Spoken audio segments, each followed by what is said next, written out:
Chapter 981. Bam, bam, bam.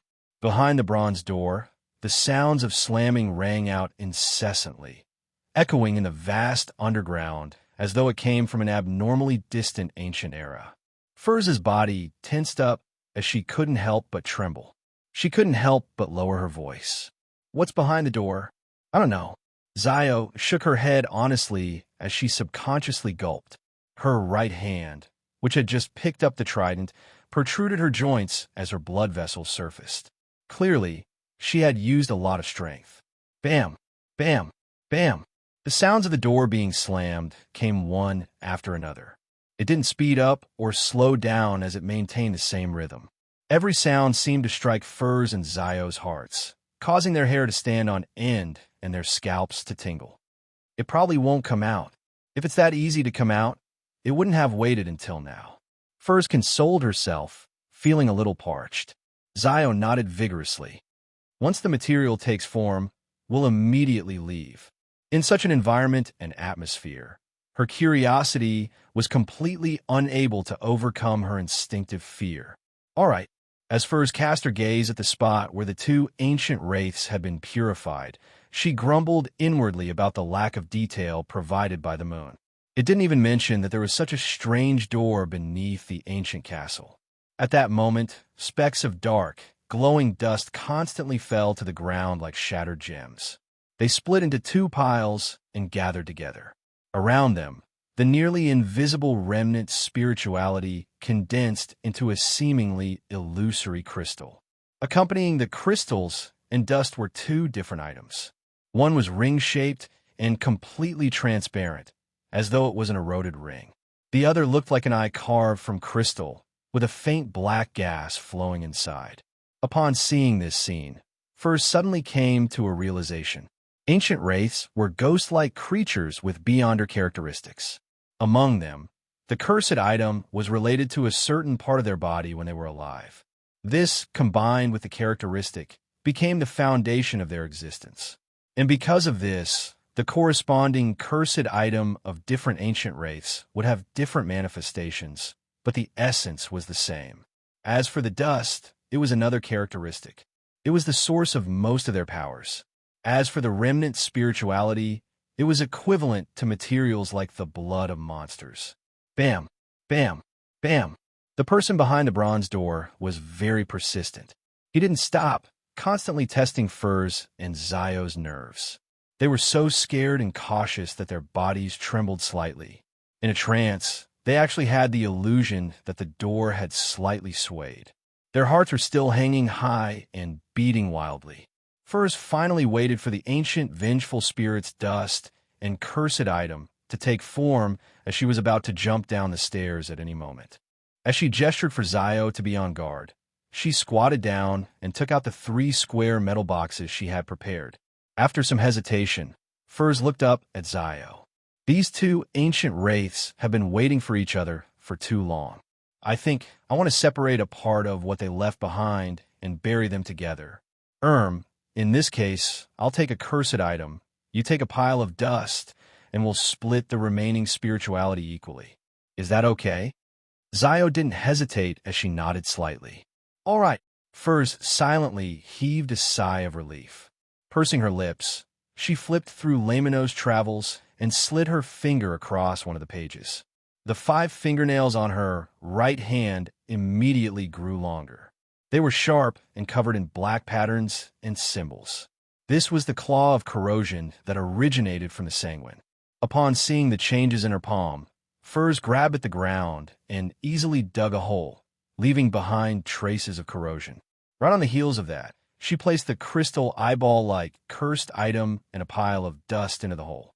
She then filled it with the bricks and soil she had just grabbed. Whoosh, whoosh, whoosh. She scratched with her fingernails and wrote an epitaph on the ground. Returning for you, protecting you, never to be apart. After doing all of this, Furz was just about to sigh when she heard the slamming behind the bronze door suddenly turn louder. Bang! She nearly jumped in fright as she hurriedly placed the remaining dust, the ring-shaped cursed item, and the remnant spirituality into different square metal boxes. Then, She packed the boxes and straightened her body. Together with Zio, she slowly walked towards the spiraling and narrow staircase. Bang! Bang! Bang! The slamming behind the bronze door became more intense. Furs and Zio subconsciously gritted their teeth as they quickly went up the staircase. They became faster and faster, and in the end, they were already running. They didn't care if they would fall on the staircase and tumble down like a wheel. Finally, sunlight appeared in front of Furs and Zio. It shone in from the outside world, scattering onto the staircase in front of them. It was bright, pure, and warm. At this moment, the faint slamming sounds that came from underground came to an abrupt halt. There was no follow-up. Furs and Zio exchanged looks, slowed down, and with a few leaps, they returned to the upper level of the abandoned castle. The two of them didn't speak as they left the area and returned to the edge of the forest. After walking for a while, Furs calmed down and pursed her lips. It was really terrifying just now. Although the thing behind the bronze door didn't cause us any harm and didn't even reveal itself, I still believe that it's more terrifying than an ancient wraith. It's more terrifying than anything I've experienced before.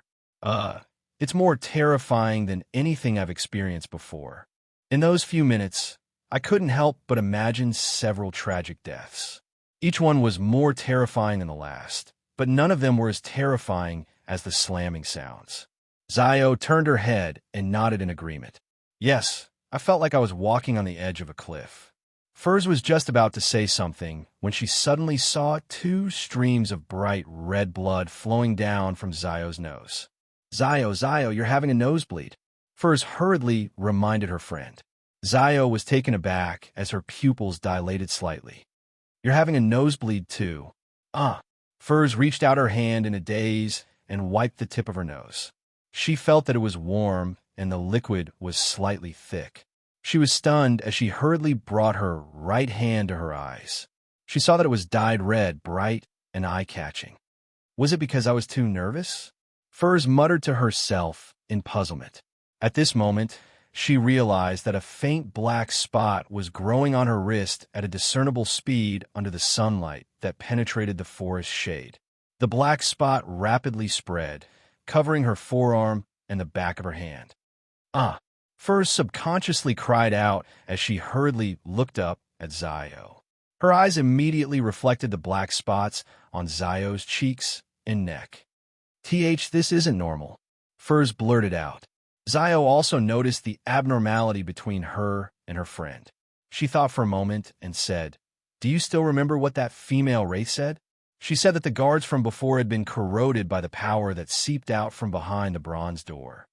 Could we have been corroded as well? Furs was taken aback for a second before she nodded solemnly. It's possible. She hurriedly took out the medicine she had prepared and gave a portion to Zio. Then, she twisted the lid and gulped down 2 bottles. However, the two of them didn't get any better. The black spots grew in number, causing their vision to turn blurry. Ba-dump. Before long, Furs, who couldn't even save herself, heard her heartbeat. She felt her body begin to lose its strength.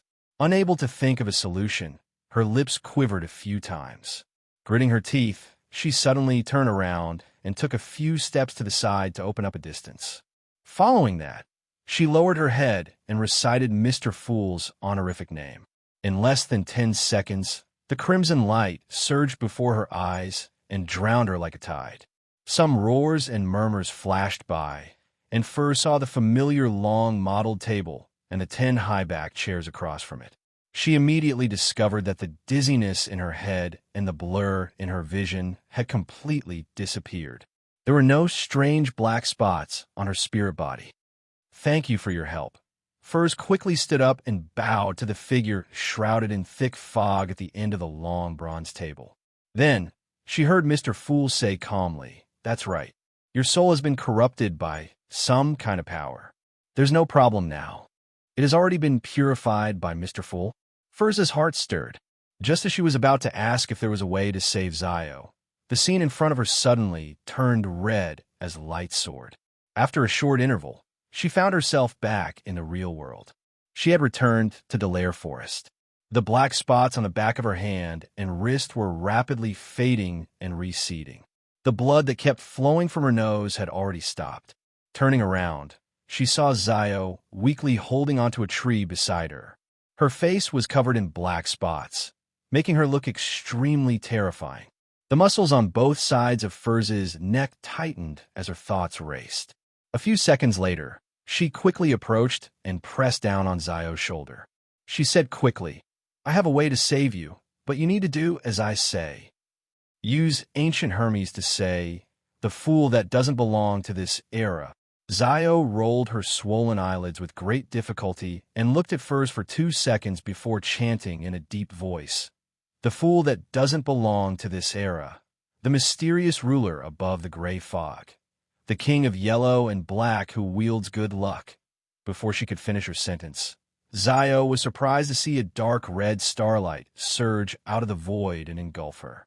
The indescribable roar lasted for a second before vanishing from Zio's ears. She then saw that she was in an ancient and majestic palace, sitting beside a mottled green table. Beneath her feet was an endless grayish-white fog, and in front of her was a figure that looked down at her, giving off a lofty feeling. This scene was both unfamiliar and familiar to her. She had seen it once in a dream, but she hadn't recalled it after the exorcism ritual. That purification actually didn't work. Zio suddenly had this thought as she stood up after some deliberation and bowed to the figure shrouded in gray fog. "Are you the great king of yellow and black?" She didn't appear too surprised or alarmed, as though she had expected it. "You could directly address me as Mr. Fool. Have a seat." The figure with a mountainous aura replied calmly. Zio bowed again and sat down, confirming that she had escaped from her undesirable state. She looked around, thought for a moment, and said, "Yes. Honorable Mr. Fool, does Furz Wall have a seat here?" The fool, who was shrouded in gray fog, nodded gently. "Yes." Zio fell silent for a second before saying, Can I join like her? Can I join like her? This is a gathering organized by them, convened by me. There are still seats available at the moment. You can join. Draw a card. They use one of the main tarot cards as their code names. Let's draw a card. They all use one of the main tarot cards here as their code name. She immediately nodded and said, Yes, Mr. Fool. Yes, Mr. Fool. On the long bronze table in front of her, a deck of tarot cards immediately appeared. Zio reached out her right hand and solemnly cut the cards. She drew one and flipped it open. Her card depicted an angel with a horn and the departed waiting for salvation. The Judgment card. Chapter 982. Glancing at the Judgment card in her hand, Zio was taken aback. This is in line with my expectations. The fool, who was shrouded in the gray fog, nodded slightly and calmly said, That's right. Every Monday, Bakelin time, we meet here at 3 in the afternoon. Be prepared in advance. At the gathering, you can exchange information, materials, formulas, and knowledge. You can also pay a certain price and entrust missions to other members. Zio thought for a moment and said in enlightenment, Yes, Mr. Fool. She thought that this was the end of the day, but she heard a voice from the end of the long bronze table again. What did you do before you were corroded by that power? Indeed, it's been corrupted. Zio composed herself and described the entire exploration of the ancient castle with Furz. She emphasized the bronze door, known as the Pitch Black Door, as well as the ancient castle guards that had been corrupted and turned into wraiths. Then, she noticed that Mr. Fool nodded slightly and said in a calm voice, That's right. Do not enter that ancient castle before sequence 4. Let's go back. Zio immediately stood up and respectfully bowed in accordance with the descriptions in various religious rituals. Your will is my will, Yizichin said. As soon as she finished speaking, a deep red color rose in front of her eyes. When everything dissipated, she had already returned to the world of reality. He was holding onto a thick tree. She subconsciously looked at the back of her hand and realized that the black spots were rapidly fading. Zio looked up at Furz, who was staring at her worriedly. When their gazes met, Furz was first overjoyed, but soon after, she revealed an embarrassed smile. She opened her mouth, but did not know what to say. Zio slowly exhaled and pointed ahead. Let's return to the town first. Okay, Furs answered without hesitation. And at this moment, above the gray fog, the fool Klein was tapping the edge of the long mottled table, thinking about what had happened to the magicians in Judgment today. Even if the items or powers sealed by the Dark Gate didn't escape, they could still corrupt the guards and explorers outside. Just the thought of how horrifying it was enough to make one shudder in fear. Furthermore, this corruption was rooted in the spirit body. To resolve it, Klein only had two solutions. One was to let the corrupted perform a complete secret deed ritual and use the power of the mysterious space above the gray fog to complete the purification with the help of the Brooch of Sunday. The second was to directly pull the spirit body here and use the gray fog to disinfect the poison. Given that there was no time at the time, he chose the latter. What could it be? The most corrosive power belongs to the Devil Pathway. It's connected to the Abyss? This wasn't impossible. According to Little Sun's description, in the middle and early stages of the Second Epoch, demons often left the Abyss and were active on the land. It wasn't until the ancient sun god appeared that the demons retreated to the Abyss and sealed it. According to this, it's quite normal for the northern continent to have an entrance to the Abyss underground. It's understandable that they would need to build a castle and send people to guard it. But the problem is several thousand years have passed, so how can there still be the sound of the beating? Do the demons wish to return to the land? Klein made a preliminary guess. He temporarily didn't explore the abandoned castle to verify his theory. This was because it didn't seem like there would be any major changes in the near future. In his heart, since the information on the castle came from the Sanguine, he could get Emlyn to do further research and figure out the castle's history. Reining in his thoughts, Klein took off the topaz pendant and divined if the matter of the abandoned castle was urgent. He received a negative answer. He immediately returned to the real world and waited for the local ruler, General May Sanchez, to send someone with a deposit. At 2 p.m. in Faina Potter, Haggis, who was dressed like a northern continent gentleman with slick back hair, knocked on Don Dantes' door with a black suitcase in hand under the protection of a team of guards. Come in, come in. A gentle and elegant voice sounded. It was first spoken in Rouen with a Bakelin accent before it changed to the local Dudanese. Haggis turned the doorknob and pushed the door open. He saw Don Dantes with white sideburns and deep blue eyes pressing down on the bottom of his black vest as he stood up from the reclining chair. Good afternoon, my friend. This Rouen gentleman with good looks and bearing took 2 steps forward and extended his right palm. This time he switched back to Rouen. Haggis replied in Rouen with an aristocratic accent. It's my honor to be your friend. After he shook Don Dantes' hand gently, he surveyed the area and chuckled. This is your servant? He was referring to the mixed-blood youth standing behind the arms merchant. In other words, he was asking if he was trustworthy. After all, Don Dantes hadn't brought any servants with him when he visited the general's residence yesterday. Yes, his greatest strength is that he's good at keeping secrets. Don Dantes replied with a smile as he pointed to the leather sofa opposite the reclining chair. Surrounded by 2 guards, Hodges closed the door behind him and sat down with a smile. He smiled and said, I've heard of a proverb about Intis. Rumor has it that it was said by Roselle the Great. He said that only the dead can keep secrets. Don Dantes laughed involuntarily. Roselle the Great also said something else. Corpses can speak. Is that so? This is the first time I've heard of it. Haggis enjoyed the process of interacting with the northern continent gentleman. After chatting for a while, he picked up the suitcase beside him and opened it. At this moment, there seemed to be a golden light flowing out of the suitcase. Under the illumination of the sunlight outside the window, the whole room seemed to be brighter. Haggis then looked at Don Dantes and said, 5,000 Rouen pounds and 5,000 pounds worth of gold coins and bars. This is the deposit. I'll carry the remaining 30,000 pounds in cash and gold with me. I'll give them to you after the delivery of the firearms. Don Dantes glanced at the stacks of banknotes, gold coins, and gold bars in the eyelid box. He retracted his gaze and smiled. When are we leaving? Haggis closed the suitcase and handed it to Don Dantes' servant. Tomorrow morning. He paused for 2 seconds before speaking. "Mr. Dantes, the general has an esteemed guest who wishes to visit you." Dwayne Dantes' expression didn't change as he fell silent for a few seconds. After a few seconds of silence, he said, "When?" "Now," Haggis said in a manner as though he didn't dare brush him off. "He's downstairs." Don Dantes nodded slightly. "Invite him up." Haggis immediately heaved a sigh of relief. He left the room with the guard and walked down the stairs. Before long, Luca, who was wearing a white robe with brass threads, walked up. His silver hair was neatly combed. When he came to Don Dantes' door, he was just about to raise his hand when he heard a voice from inside. "Please come in." This time, it was spoken in ancient Fasak. Luca's expression didn't change as he naturally pushed open the door. He immediately saw the middle-aged gentleman from yesterday, who had rather good looks and bearing.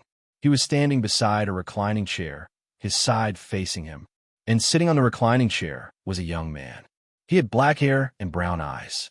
His face was thin and angular, and he exuded a cold aura. Luca was taken aback before he took a step forward, entered the room, and closed the wooden door.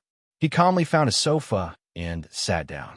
His grayish-green eyes clearly reflected the young man's figure. "German Sparrow?" Luca asked as though he was addressing him.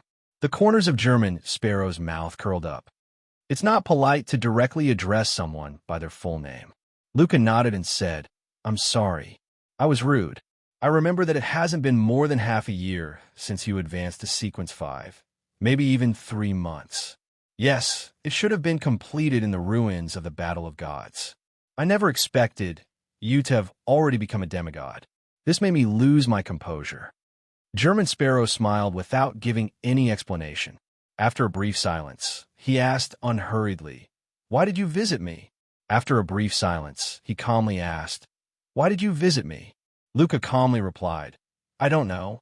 I don't know." The atmosphere in the room suddenly turned a little strange. German Sparrow seemed to forget that there was an old gentleman sitting opposite him and that he needed to speak again. Luca indiscernibly moved his chin and said to himself, "It's like this. I previously made a prophecy. In that prophecy, I would fall into a rather troublesome situation in the future, and I met someone here in the past few days who could help me deal with it. I'm not sure if it's you, but I'd rather admit my mistake than miss out on anything. I finally decided to meet you and get to know each other. My name is Luca Brewster. I'm a clergyman who serves the God of knowledge and wisdom. I'm currently in charge of the various affairs of the church in West Balham." German Sparrow nodded and said, "That's right. I already know you. I believe there's no need for me to introduce myself, right?" "Of course." Luca thought for a moment and said, "You should be a Bizarro sorcerer. I recently received news that the Arcane Order of Intis has taken action." He didn't notice the look of shock on German Sparrow's face as the powerful adventurer famous in the 5 Seas fell silent for a moment. "Zeridol has returned." Luca's pupils immediately changed before returning to normal. Then he stood up and nodded in greeting. "Since we've gotten to know each other, it's time for me to leave." After saying that, he walked to the door, turned the knob, and left the room. The German Sparrow, who was sitting in the reclining chair, watched as his back was covered by the wooden door inch by inch until he completely disappeared. He suddenly chuckled. What a fraud. Yes. Don Dantes, who was standing beside the reclining chair, found a place to sit down. He picked up the teacup on the table and took a sip. He, who had graying sideburns and deep blue eyes, and the thin and angular German Sparrow looked at each other and smiled at the same time. On Monday afternoon, Don Dantes took out his golden pocket watch and opened it. He said to Haggis, who was sitting opposite him, "We're almost at our destination. We're almost at our destination. I think you need to take a break in advance." Excellent suggestion. Haggis agreed. Don Dantes pointed to the street ahead. "There's a hotel there. We'll rest for half a day and set off tomorrow morning." Haggis didn't object. He turned forward and gave a few instructions to the carriage driver. After checking in, Don Dantes used the excuse of taking an afternoon nap to decline Haggis's afternoon tea invitation. More than half an hour later, above the endless gray fog, Klein sat in the seat belonging to the fool. PS1. Actually, I'm very satisfied with the writing of the first chapter. It basically eliminated psychological descriptions and relied on the foreshadowing, the actions of the characters, and the choices made to give a personality and style. It avoids situations where it's too conventional and leaves a lingering aftertaste. One can ponder over it carefully and understand what kind of person Zio is. However, it seems like many friends don't like it. They find it too sudden and too fast. I'll explain more in the future. I won't analyze Zio's thoughts here. Anyway, every action, every choice, and every word is expressed. Why did it feel sudden? I don't think the problem lies in the plot, but in the structure. As a long novel, many of the foreshadowing and descriptions are too far apart. In the end, when it all comes together, a psychological description might be more suitable than a simple description. It won't be too heavy at the beginning and light at the end. It can make the plot thicker. Also, I'm planning on using a new narrative method for the 5th volume. I'll use some POV. From the first chapter onwards, I'll fix the camera on a single character and describe it from his point of view. Then, when there's a connection, I'll change the scene. Therefore, I'll dilute many of Lil Ku's thoughts and actions. After that, this writing method will be alternated with normal writing methods. PS2. Seeking monthly recommendation tickets on Monday. Chapter 983. Dark red beams of light soared up and condensed into different human figures on both sides of the long bronze table. The eternal silence above the gray fog was broken as the magnificent and ancient palace was filled with an indescribable vitality. Just as Audrey regained her perception of her surroundings, she prepared to stand up and greet the person at the end of the long bronze table. At this moment, as a senior spectator, she acutely sensed that there was something different about this gathering. There were 2 more members than last week. One of them was a man sitting to the right of Mr. Moon. The other was a lady sitting to the left of the hermit. Audrey first subconsciously felt happy for Taro's development before following her professional instincts and quickly made an observation. Due to her own position, it was easier for her to size up the gentleman diagonally opposite her than the lady who was 2 people away from her. Therefore, she focused most of her attention on him. Black hair, green eyes, no coat, vest and shirt. His sitting posture is a little awkward. He doesn't seem to like sitting properly usually. His height is estimated to be about 180 centimeters. His bearing is a little lackadaisical. He's rather tense. With just a glance, Audrey read quite a bit of information from the rather blurry figure. Then she noticed something different. The gentleman was quickly surveying his surroundings. There was nothing wrong with such behavior. Anyone who came to such an unfamiliar and secretive place would definitely subconsciously size up the other members, attempting to grasp their characteristics and the general situation to calm themselves down. But the problem was that the gentleman's gaze was moving too quickly. His gaze swept past the moon, the hanging man, and the other members without stopping. To Audrey, this was a very clear phenomenon. It meant that the gentleman wasn't observing the environment or scrutinizing the members, but was looking for someone. He was looking for someone with a clear target. Audrey instantly felt a little excited. She believed that the newcomer knew one of the members present. Who could it be? She observed for another second and realized that the man diagonally opposite her had his gaze fixed on the world's German sparrow. Audrey was secretly delighted, as if she had discovered some secret. She thought to herself in sudden realization, the newcomer is friends with Mr. World. At the very least, the world knows him in real life and knows that he's a member of the Tarot, or rather, it was Mr. World who invited him to the gathering. No, that's unlikely. If that's the case, the newcomer would be more confident and wouldn't be in such a hurry to find someone he knows. His gaze would definitely linger on the other members. Furthermore, this performance also proves that he isn't Mr. Fool's blessed. What's his relationship with Mr. World? Audrey stood up with the thought of continuing to observe. She turned to the end of the long bronze table. During this process, she took the opportunity to naturally glance at the new member beside Ma, M. Hermit. She's looking at Miss Magicians. Her height. Zio has finally passed the inspection and joined the gathering. Audrey recognized the other party's identity as she happily lifted her skirt and bowed at the figure shrouded in gray fog. "Good afternoon, Mr. Fool." Just as she finished her brisk greeting, she discovered another problem. Mr. Fool had undergone a subtle change compared to before. This mighty existence seemed to be more harmonious with the entire palace, the entire space, and the entire gray fog. He was more unified, and his aura became more profound and lofty, like the sea or the sky. This feeling can't be described with words. Mr. Fool has recovered further and has taken back more authority in the divine kingdom. Audrey's eyes darted around slightly, filled with curiosity and joy. There was also a hint of pride and arrogance. At this moment, the hanging man Alger and Catlia also saw the two new members.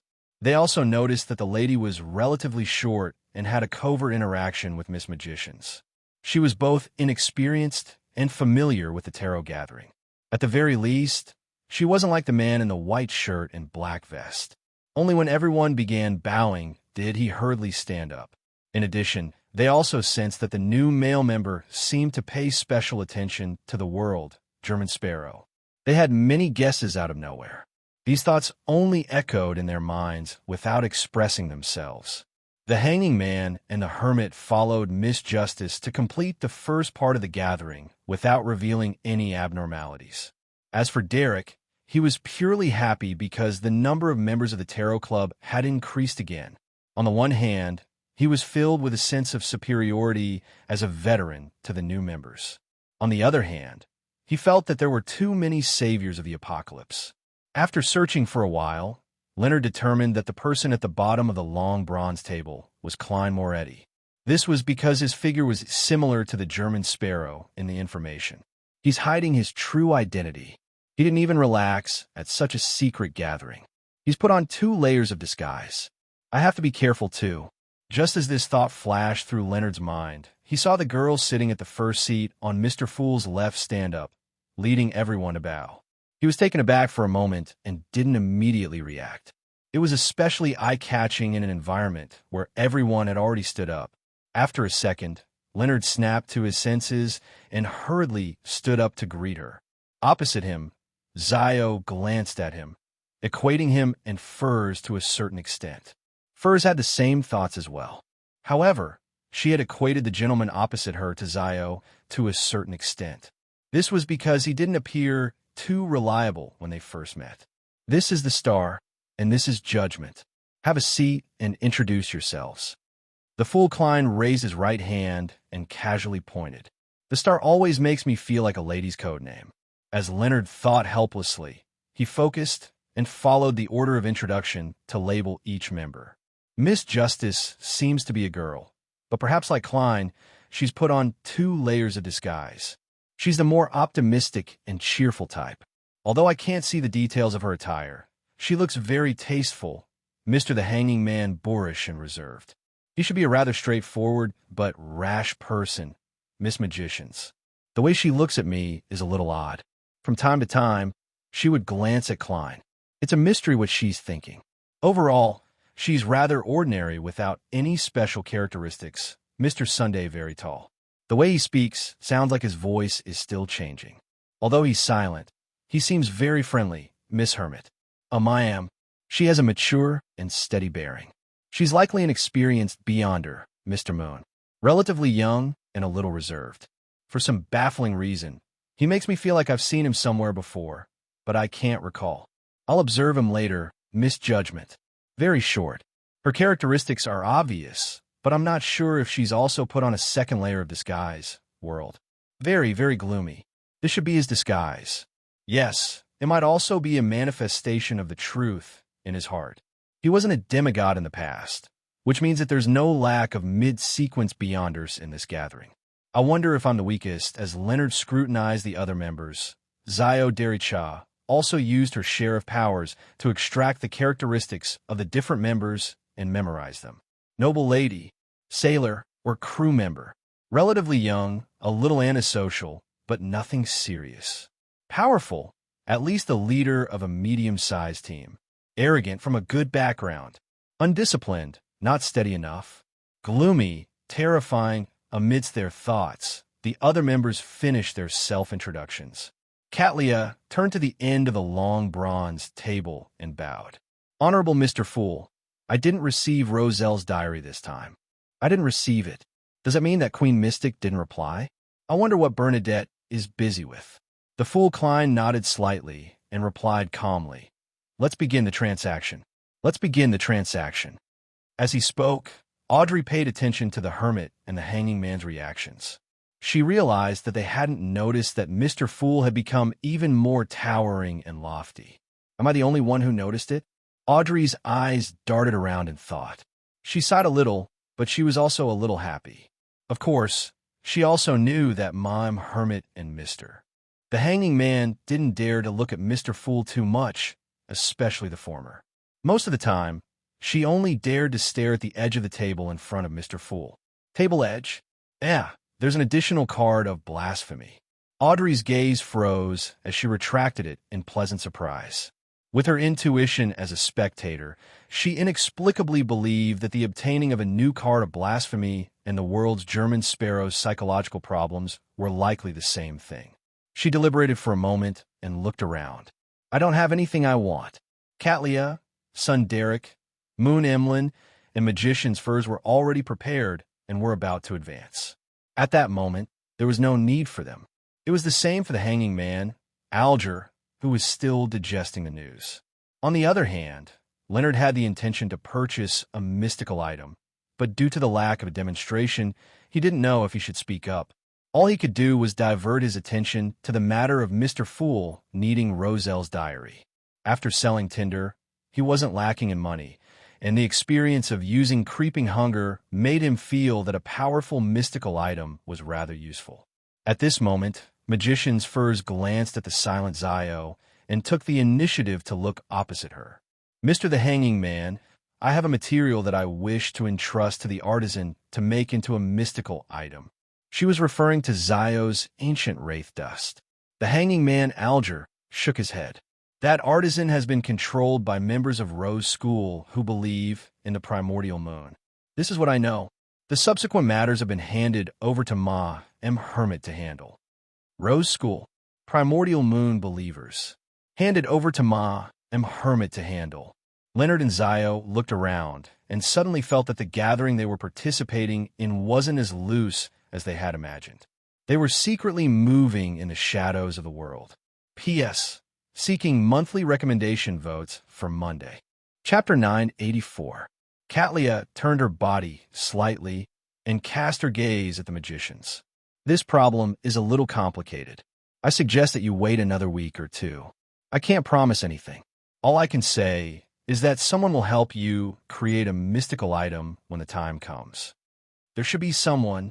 In other words, it might not be the original artisan. Is he planning on nurturing an artisan himself? Or should I think of a way to turn the original artisans into sealed artifacts and use machines to create machines? My M. Hermit is indeed an experienced beyonder. She doesn't have any fear towards killing. This means that she doesn't belong to a proper faction." Leonard listened quietly as he analyzed the situation. This was the first time he was so serious during a meeting. No problem.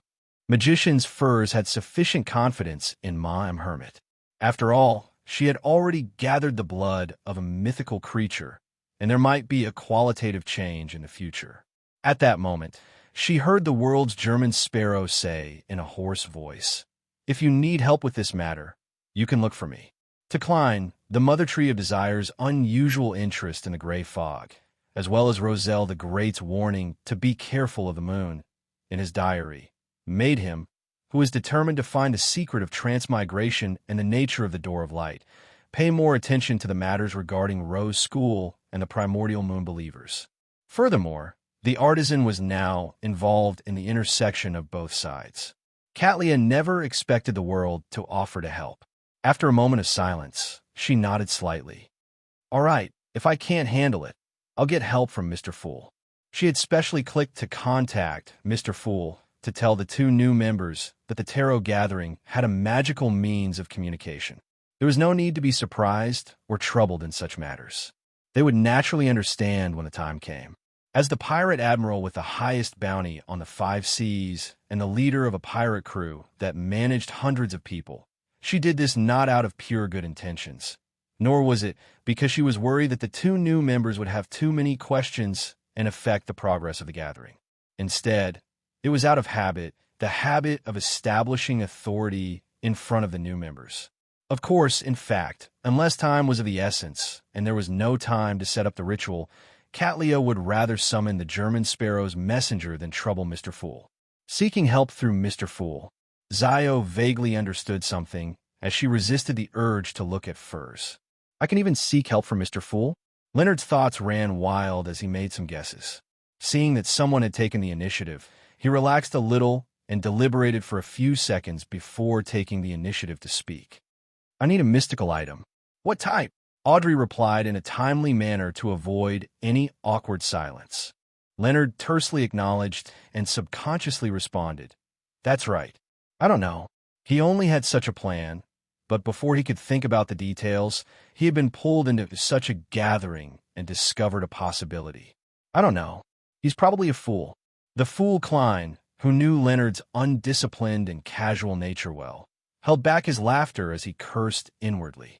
Seeing everyone look at him with unclear intentions, Leonard immediately felt a little embarrassed as he hurriedly added, "I mean, there's no limit to the type. As long as it's more of an offensive domain, is more concealed, and has fewer negative effects, I'm fine with it." He was doing this to showcase the powerful control abilities of a nightmare. When the time came, he could completely control the target himself, while Palez Zoros controlled the mystical item to deliver a fatal blow to the dazed opponent. When he became a spirit warlock, with the help of a natural spirit or wraith shadow sealed in his teeth, he could also accomplish such a multitasking, or even triple tasking. After Mr. Starr finished his explanation, the hanging man Alger didn't harp on the details. He asked, "Roughly what level do you need?" "A relatively powerful grade 2 sealed artifact. It corresponds to a sequence 6 or a 5 sealed artifact." Leonard first described it in the tone of an official beyonder out of habit, before using a more layman's expression. At that moment, a thought flashed across the minds of Justice Audrey, the hermit Catlia, the hanging man Alger, and Zio. Mr. Starr is an official beyonder, or at least he used to be, from their point of view. Although beyonders who didn't belong to formal organizations would often use the concept of sealed artifacts, they wouldn't consider such a vague description when they needed to accurately express their intentions and needs. They would definitely prefer a more direct and easy-to-understand type. Therefore, it was very easy to come to a conclusion. And this way, there was something that was even more interesting. Mr. World is actually very familiar with an official beyonder. How did they get to know each other? And how did he pull an official beyonder into the gathering? Audrey didn't say a word as she maintained her position as a spectator, enjoying herself. At this moment, the hanging man Alger tersely acknowledged and said, "A sequence 5 mystical item costs at least 9,000 pounds. A mystical item at sequence 5 costs at least 9,000 pounds. If it meets your requirements, it might normally exceed 12,000 pounds. Very straightforward." Leonard nodded. "I understand." Upon hearing his answer, the fool Klein nearly face-palmed. Then he sighed inwardly. Isn't this showing Mr. the Hanging Man his trump card? I bet that if he had a suitable item, the price would definitely be more than 12,000 pounds. Apart from the 7,000 pounds from Tinder, this fellow, Leonard, still has money. With the guidance of a grandpa from the Marauder pathway, he must have saved up quite a bit. Otherwise, he wouldn't have been able to buy Tinder back then. I understand now. He's not afraid of being scammed because he can still buy from the Hermit of Fate, and he can compare the quality and price of both sides. But the problem is that the gathering only happens once every half a year. It can't keep up with Tarot's pace at all. At this moment, Klein couldn't help but consider whether or not he should sell an item that had repetitive functions and would rarely be useful to a semi-god. He then heard Mr. Hangman reply calmly, "That's right. All right, I'll keep an eye out for you." Okay. The hermit Catlia and the other members also expressed their stance.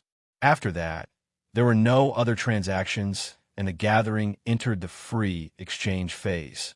Without waiting for Mr. Hangman to ask, Derek raised his hand and said, "You're right. I've already returned to the City of Silver. The chief told me that in a while, we'll begin the preliminary exploration of the Giant King's Court. Does he mean that I should make the best use of my time to advance to Priest of Light? Giant King's Court? Exploration of the Giant King's Court?" Leonard cast his gaze at the youth whose voice was changing in shock. From what he knew, the Giant King's Court had long been destroyed in the Second Epoch. The angel, Palazarost, had also said that it had already disappeared in the long river of history. Who knew that the Tarot Gathering Sun would actually explore that area? None of the other members were surprised. Yes, none of them were surprised. Leonard subconsciously looked at Miss Judgment, who was also a new member, and realized that she seemed to know about it. She was rather calm. Miss Magicians had privately tutored Miss Judgment. Only Leonard doesn't know anything. The fool Klein leaned back in his chair and seriously did a self-reflection.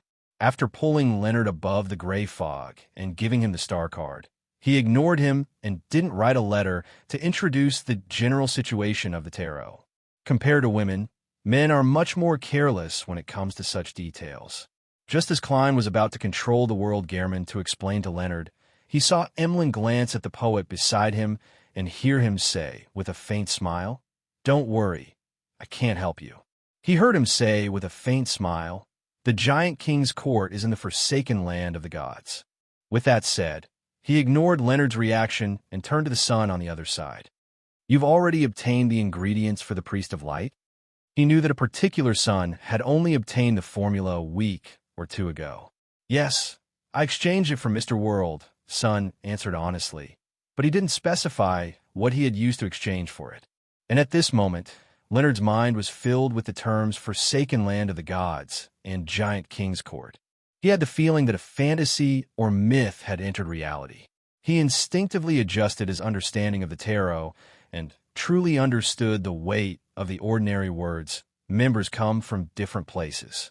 Even the Church of the Seven Deities is unable to find the forsaken land of the gods, but tarot can, and it has even developed members. Right, Aztec Eggers, who I previously believed to hold the death card, didn't appear at this gathering. Apart from the members here, there are also those who directly belong to Mr. Fool. Just as I thought from the beginning, this is a secret organization that might very well develop into an Orthodox church. It wouldn't be much weaker than the Aurora Order or Rose School. To a certain extent, it might even be stronger. This is a true meeting before the gods. Amidst Leonard's thoughts, the hanging man Alger agreed with Sun's guess. That's the case. Exploring the Giant King's Court is a dangerous matter. He hopes that you can quickly grow to the level where you can fight against that Shepherd Elder. Derek nodded, not fully understanding what was going on. "I understand. Thank you, Mr. the Hanging Man." He then recounted what he had seen in Noise City, leaving Leonard, Zio, and the other members taken aback. They didn't understand how such a strange situation and atmosphere came about. However, the fool Klein caught a whiff of something familiar. He felt that Noise City and the foggy town had certain similarities to a certain extent. The many pedestrians are suspected to be lifeless marionettes. Could it be that there's a higher sequence item or monster of the seer pathway there?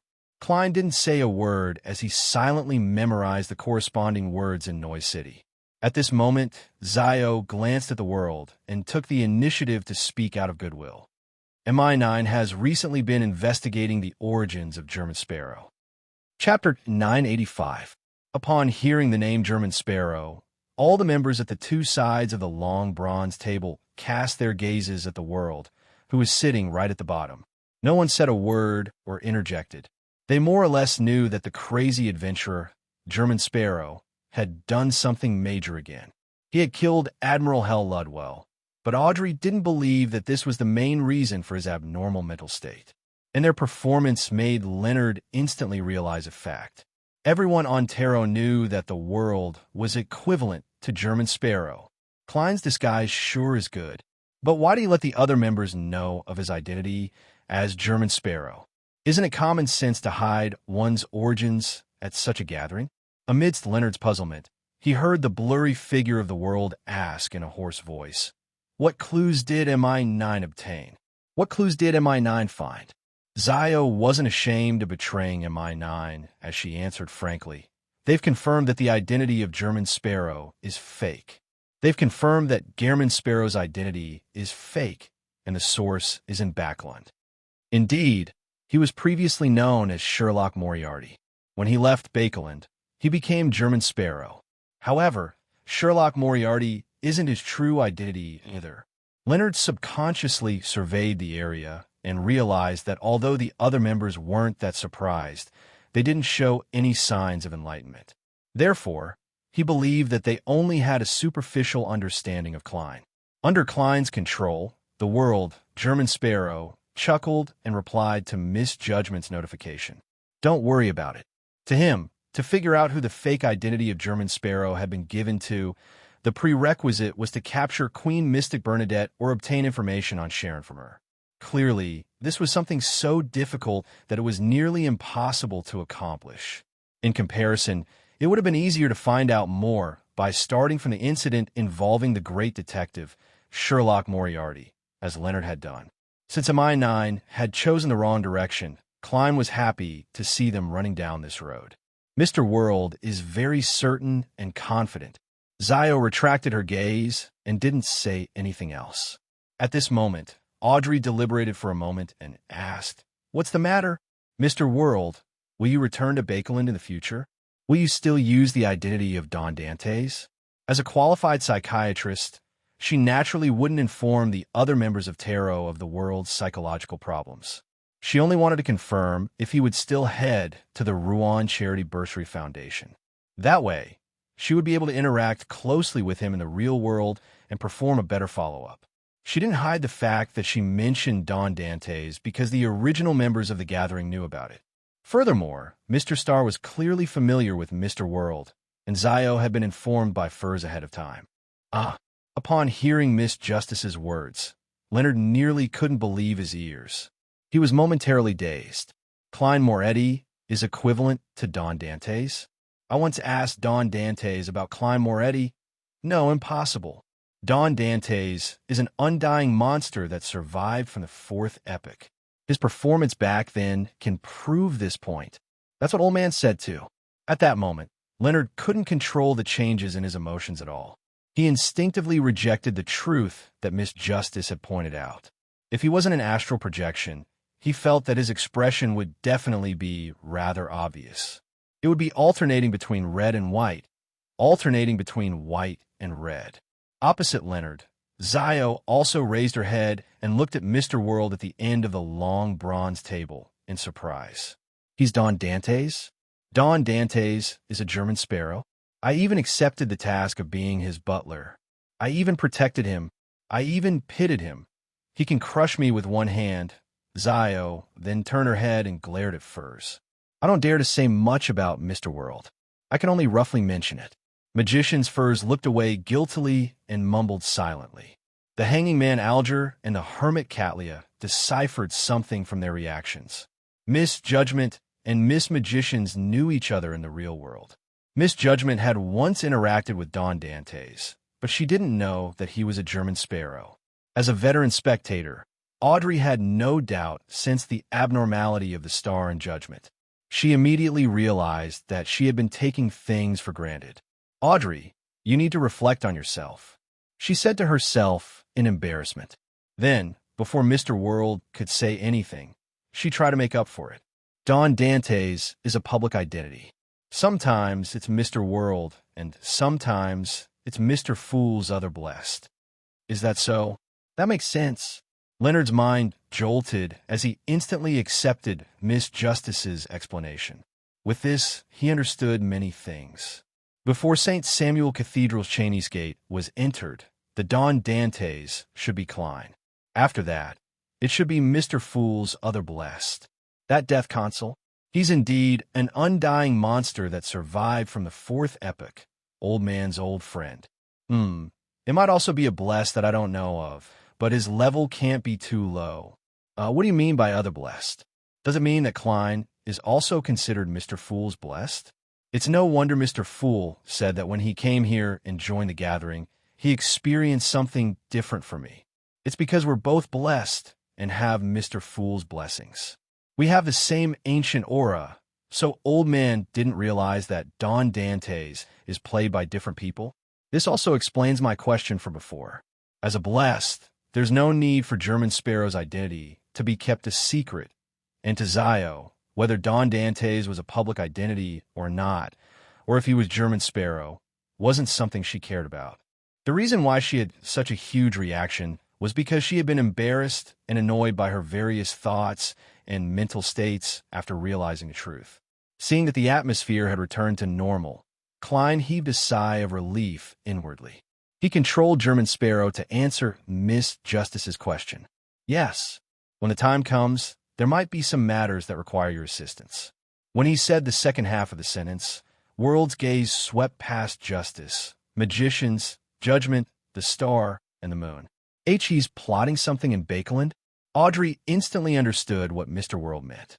She was instantly excited and a little worried. She was excited that she was about to participate in a secret operation where all the participants didn't seem to have any possibility of cooperating. They might not even know each other. This was something she had never experienced before, but had always yearned for.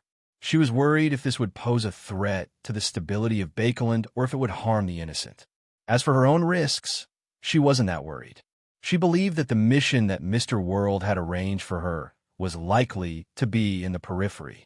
It was either to provide key information or to fatally mislead the target. There was no need for her to directly participate in the battle. Emlyn was the second member to understand the hidden meaning behind World's words, and this stemmed from his instincts to hate trouble. Will that be troublesome? He frowned and didn't say a word. While the other members were coming to a realization, the hanging man Alger gave World German Sparrow a deep look before saying, I recently received a piece of information. The Church of Evernight's defected Archbishop, Ince Zangwill, has been killed in Westbound. Before that, he had already become a demigod. As for the sealed artifact 0-08 that he had stolen, it's unknown whose hands it is. The only thing that can be confirmed is that the person handling the battlefield was someone from the Church of Evernight. The hanging man is very well informed. It's only been a few days. The church should have kept it strictly confidential. However, there might have been other factions rushing to the square back then. Leonard was taken aback and didn't respond. This was the first time Audrey and company were hearing this news. They could only determine that the matter was rather important from the words Archbishop 0-08 and demigod. However, this had nothing to do with them, and it lacked excitement. Therefore, it didn't pique their interest. Among them, Katlia had a deeper understanding of Grade 0 sealed artifacts. She planned on communicating with Queen Mystic and the upper echelons of the Moses ascetic order on this matter after returning to the real world. After a brief moment of silence, the fool Klein suddenly extended his hand and tapped the table. He felt that it was necessary to remind the members. In the next few years, the tides of the times would come rolling in. With a thud, all the members straightened their backs or straightened their backs even more. They turned to the end of the long bronze table at the same time. Even the newly joined Leonard and Zio didn't hesitate as they instinctively did the corresponding actions. Then, they heard the distant and lofty figure in the gray fog chuckle. The times have changed because of this. The times have changed because of this. The matter regarding its Zangwill is actually so important and crucial, although this involves a Grade 0 sealed artifact. The hanging man, Alger, who shared the news, never expected Mr. Fool to give such a high evaluation. He was momentarily at a loss as to what to make of it. Leonard, who had participated in the matter regarding its Zangwill, felt the same. He knew how important and terrifying a Grade 0 sealed artifact was, but he never expected that what happened that day would change the times. While Audrey and company were puzzled, they all perked up. Even son Derek couldn't help but reveal a look of anticipation. The fool Klein surveyed the area and said with a half smile and a half sigh, "That's right. Adam is even closer to becoming a god." Chapter 986. Adam is even closer to becoming a god. Such a simple sentence instantly stirred up a storm in the hearts of every member of the tarot. Apart from Leonard, the other members, including Zio, who had been informed of important general knowledge by the magicians in advance, suddenly recalled the information regarding Adam, the ancient god of the son of the city of Silver's creator, the brother of blasphemer Amon, and suspected to be one of the 8 kings of angels. And this mythical figure that existed before the cataclysm had begun to be active in the real world again. Furthermore, he was even closer to becoming a god. This, for Mr. Fool to sigh, it means that Adam is only one step away from becoming a god in Sequence 0. He can take that step at any time. The hanging man Alger subconsciously made a judgment. Following that, he clenched his fists and couldn't help but have all kinds of thoughts flash through his mind. A Sequence 0 true god is about to be born. A true god will be born in the 5th epoch. Will this be the first true god of this epoch? After the deities no longer descend into the real world, there will still be Sequence 0s appearing. Alger had always felt that he was very ambitious. Now, he had even set his sights on Sequence 2, aiming for the level of an angel. However, after hearing about Adam, he still found it a little difficult to accept. After all, the last true god to become a Sequence 0 was the former god of craftsmanship, the current god of steam and machinery, and it had to be traced back to the middle and late stages of the 4th epoch. Since the 5th epoch, in the past 1,300 years, no one had ascended to the position of god. It's no wonder Mr. Fool said that the times have changed because of this. Amidst Catlia's chaotic thoughts, she suddenly came to a realization. It was as though she could see the waves that swept over everything at the end of every epoch. She had already gathered all the ingredients and began preparing for the Sequence 4 ritual. In the future, she had a chance of obtaining godhood and changing her life form. She was in a state of joy, anticipation, and unease. At this moment, she felt a baffling sense of panic and fear. All she wanted was to communicate with the Queen face-to-face to confirm the future. On the one hand, they were shocked that Adam was attempting to break through to the level of a deity. They never expected that such a thing would happen in the 5th epoch, and, on the other hand, they were worried about their current lives. After all, be it Emlyn, who was born as a sanguine, or Justice Audrey, who was in the upper circles of the Lone Kingdom, they lived in the 5th epoch. They lived in an atmosphere that had accumulated over 1,000 years of history, and they didn't dare to blaspheme the orthodox deities. Even when facing the true creator and other evil gods, they felt reverence from the bottom of their hearts, acknowledging their status and level. Therefore, they didn't dare believe that another deity would suddenly appear, nor did they dare to imagine what would happen next. In their eyes, the Fool was an awakened ancient god, an existence that originally sat at the position of Sequence 0. I'm closer to becoming a god. Becoming a god. Sun was more excited, as though he saw hope and had a goal to strive for. From what he knew, only a Sequence 0 could save the city of Silver. Adam? Becoming a god. Although Leonard didn't know who Adam was, he could still understand the simple words, I'm closer to becoming a god. He immediately thought of the ordinary priest who had picked up 0-08 in front of Klein after the battle. That's Adam, or Adam's subordinates. No, 0-08 is a grade 0 sealed artifact. Only Adam, who's very close to becoming a god, has the confidence to take action personally. It's no wonder the battle within Zangwill was much simpler than I expected. I thought that the best outcome for me and Klein was to drag Zangwill into hell. Who's Adam? Why haven't I heard of him before? Perhaps it was because he had an angel parasitizing him and knew some of the secrets of the 4th epoch. Leonard wasn't too affected by Adam's advancement on the path to godhood. He was more puzzled and curious about Adam's true identity. And at this moment, the Fool, who was shrouded in the gray fog, didn't speak again. He didn't give any further explanations, as though he was simply reminding the members to prepare for the changes of the times. While everyone was in a daze or letting their thoughts run wild, the world's German sparrow glanced at Leonard and simply said, Adam is the child of the ancient sun god, the brother of blasphemer Ammon. Adam is the child of the ancient sun god, the brother of blasphemer Ammon. Leonard jumped in fright as he failed to control his expression. He had a deep impression of Ammon, and because of old man Palazzoro's description, he had a very serious psychological trauma towards that existence. And Adam was actually Ammon's brother. His level of terror was very likely on the same level as Ammon. The world ignored the star's reaction and continued. At present, it can be confirmed that Adam is one of the 8 kings of angels. At present, it can be confirmed that Adam is one of the 8 kings of angels. His title is Angel of Imagination, and he's ranked alongside Angel of Time, Ammon. His goal in dealing with tranquil was to obtain 0-08 to make up for the shortcomings on the path to godhood, and his plan succeeded. Angel of Imagination. Adam is a king of angels of the spectator pathway. Audrey immediately thought of Dragon King Anquelt's title, Dragon of Imagination, and she had long known that the mind dragons represented the spectator pathway. As for Leonard, he once again had a barrier to understanding. He was stumped by the concept of a king of angels, but he was too embarrassed to ask. He planned to wait for the old man to wake up and ask him for advice. The hanging man Alger pondered over World's German Sparrow's words. His expression turned slightly odd as he probed. "You seem to have witnessed this?" Just as he said that, he, Catlia, and company heard the familiar hoarse laughter.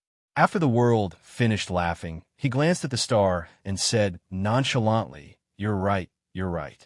It was me and my companion who killed tranquil." Catlia's mind instantly went blank. She could accept the fact that German Sparrow could easily finish off Admiral Hell, but she never imagined that he would one day kill a true sequence 4 demigod. Catlia quickly calmed down. This was because in a battle involving a king of angels, it wasn't impossible for a sequence 5 to kill a heavily injured demigod through all sorts of coincidences. Furthermore, he had companions. Audrey read some certainty and confidence from the world's tone. She couldn't help but ask curiously, "What's going on?" She couldn't help but ask curiously, "Mr. World, have you already become a demigod?" The World German Sparrow didn't give a direct answer as he chuckled. "In the future, if there are any matters involving demigods, you can entrust them to me." Every member present could tell what he was implying. He was already a bona fide sequence 4 demigod. Furthermore, he had the strength to kill a powerhouse of the same level. At that moment, Catlia was strangely calm. She tried her best to recall what she had witnessed and heard about German Sparrow. She was absolutely certain that he was only a sequence 6 back in the ruins of the Battle of the Gods. He had relied on that glove to match a sequence 5. As for German Sparrow's search for mermaids in the ruins of the Battle of the Gods, he didn't hunt any of them. This meant that it was a requirement for the ritual. This meant that he was indeed advancing to sequence 5 back then. His subsequent actions also proved this point. But now, it had only been about 3 months since German Sparrow entered the ruins of the Battle of the Gods, and he had already advanced to sequence 4, becoming a demigod. This completely subverted Catlia's understanding of the world. She wasn't old, not even in her 30s. It had been about 7 or 8 years since she became a sequence 5 and obtained the title of Admiral of Stars. However, it was only in the past 1 or 2 years that she felt that she had the confidence to attempt becoming a demigod. She began making the corresponding preparations, and she believed that her speed was rather outstanding. Mr. World is amazing. He became a demigod so quickly. Sun was delighted from the bottom of his heart. His admiration for Mr. World intensified. He only wished that he could be like him and become a demigod at an extremely fast speed. Audrey was both alarmed and delighted. Following that, she gained a deeper understanding of the abnormality in the World's German Sparrow's mental state. From the looks of it, part of his gloominess and depression stems from the mutation that occurred after he became a demigod. This is the negative effects of the potion that gradually accumulated. It's just like how I nearly lost control when I became a psychiatrist. Also, after he became a sequence 4 and gained godhood, he would naturally be able to see more of the truth. From there, he discovered that he had been asleep for a long time, that his family had passed away and that he had lost his goal. How pitiful. With the gentleness in his heart, he must have abnormally deep feelings for his family and friends. However, I'm really envious. As Mr. Fool's blessed, he can advance so quickly. I also wish to become a demigod as soon as possible. Just now, Mr. Fool's words of changing times really left me flustered, while Emlyn and the other members were in shock. The hanging man Alger also had similar emotions. He also felt a strong sense of envy and jealousy towards the world's German sparrow, but he thought of more. As Mr. Fool's blessed, it's clearly not an accident for German Sparrow to be embroiled in the matter between Adam, a king of angels, and 0-08. On the other hand, it's more reasonable and explainable that this was a joint scheme between the angel of imagination Adam and Mr. Fool, two mythical figures that existed before the cataclysm, one for the sake of recovery and the other for the sake of advancing further, had secretly come together. Amidst his thoughts, Alger had another idea. Since Adam has obtained 0-08 and opened the door to the divine throne, what about Mr. Fool? What benefits did he gain from this matter? Subconsciously, the hanging man Alger turned around and lowered his head slightly to look at the end of the long bronze table. He didn't dare to look straight at it, and all he could do was pay attention to the corners. P.S. Recommending a fantasy novel from fellow reader. Just read the introduction, and you'll know that it's a curly-haired baboon, the ruler of Evernight. Transmigrating to an alternate world with magic, he picked up a divine spark and unexpectedly gained a group of believers. A particular mage's life of cheating began from this. Chapter 987. Almost instantly, the hanging man Alger realized that Mr. Fool was different from before. In the past, although Mr. Fool was lofty and profound, making it impossible for others to fathom him, making him feel as though he was looking down on everything from a high vantage point. That was all. It wasn't like now. Even if he didn't do anything, he seemed to be one with the entire space. Furthermore, he clearly stood at the top, directly showing that he was the ruler here. With a sweep of his gaze, Alger saw the third card of blasphemy and became more certain of his guess. Indeed, Mr. Fool and Angel of Imagination Adam had worked together to plot against Tranquil. One of them obtained 0-08, taking him one step closer to becoming a deity, while the other obtained many benefits, including the card of blasphemy, allowing him to recover most of his strength. Times had changed as a result. At that moment, the hanging man Alger had a deeper understanding of what Mr. Fool had just said. Without a doubt, the other members of the tarot had noticed him turning his head and realized that he had cast his gaze at Mr. Fool. After a brief moment of surprise, they quickly or slowly came to a realization. Mr. Fool knew of Angel of Imagination Adam's plot against Tranquil from the very beginning, and he had sent his blessed to cooperate with him and had even directly provided him with some help. If not for that, how could a newly advanced demigod be involved in a matter that involved a king of angels and a grade 0 sealed artifact? If not for that, even if the world, German Sparrow, was embroiled in all sorts of coincidences, he wouldn't have been able to understand it so clearly. The acquisition of the card of blasphemy, Mr. World's advancement, and Tranquil's death, as well as the achievement of Angel of Imagination Adam's goal, all of them happened simultaneously within a week. This means that they are inextricably linked. My intuition from before was right. Obtaining a new card of blasphemy and Mr. World's abnormal mental state are two different outcomes of the same matter. Audrey nodded slightly to verify her guess. Leonard increasingly felt that the matter within Tranquil was more complicated than he had imagined. He believed that apart from King of Angels Adam, there were likely other important figures at the same level. Otherwise, there was no need for Amon's brother, the child of the ancient sun god, to seek Mr. Fool's help. After all, no matter how powerful and terrifying 0-08 was, it was impossible for it to compare to the blasphemer described by Old Man Palazarost. And Adam and Amon weren't too far apart. That evil spirit that was sent to the underworld by Klein isn't simple either. It's definitely not something that can be described by the hunter pathway. Yes, Klein's participation in Zangwill's matter wasn't just for revenge, but also because of Mr. Fool's orders. As Leonard sighed, he didn't feel any negative emotions. Instead, he secretly heaved a sigh of relief. From his point of view, this was a very normal situation. For Mr. Fool to agree to convene such a gathering and establish a corresponding organization, with a deity personally presiding over it, it definitely wasn't because he wanted to make this place livelier or purely out of kindness. He definitely had his own goals and needs, and he hoped to complete it through a blessed like Klein and a member like him. Therefore, taking revenge on Zangwill and accepting Mr. Fool's mission didn't contradict each other. The latter wouldn't lower the quality of the former. As for why he was relieved, it was because Leonard believed that it was better for Mr. Fool to clearly reveal his goals than leaving everything in chaos and unknown. There is no need for him to make guesses and wait in fear. In the beginning, he was extremely wary of Palez Zoros precisely because he couldn't determine his true goals. At that moment, the fool Klein didn't say a word. He didn't confirm or deny the guesses and judgments of the members. He controlled the world, German Sparrow, and made him continue. Adam might very well have established a very secretive organization and is secretly guiding the development of the times. Many important figures that you can't imagine are members of this organization. They have plotted one incident after another. Also, after you leave this place, do not say or write down Adam's name, including his title. Try not to think too much about related matters, because he has the characteristic of everything that is mentioned will be known. The more you know about him, the more likely he will know of you.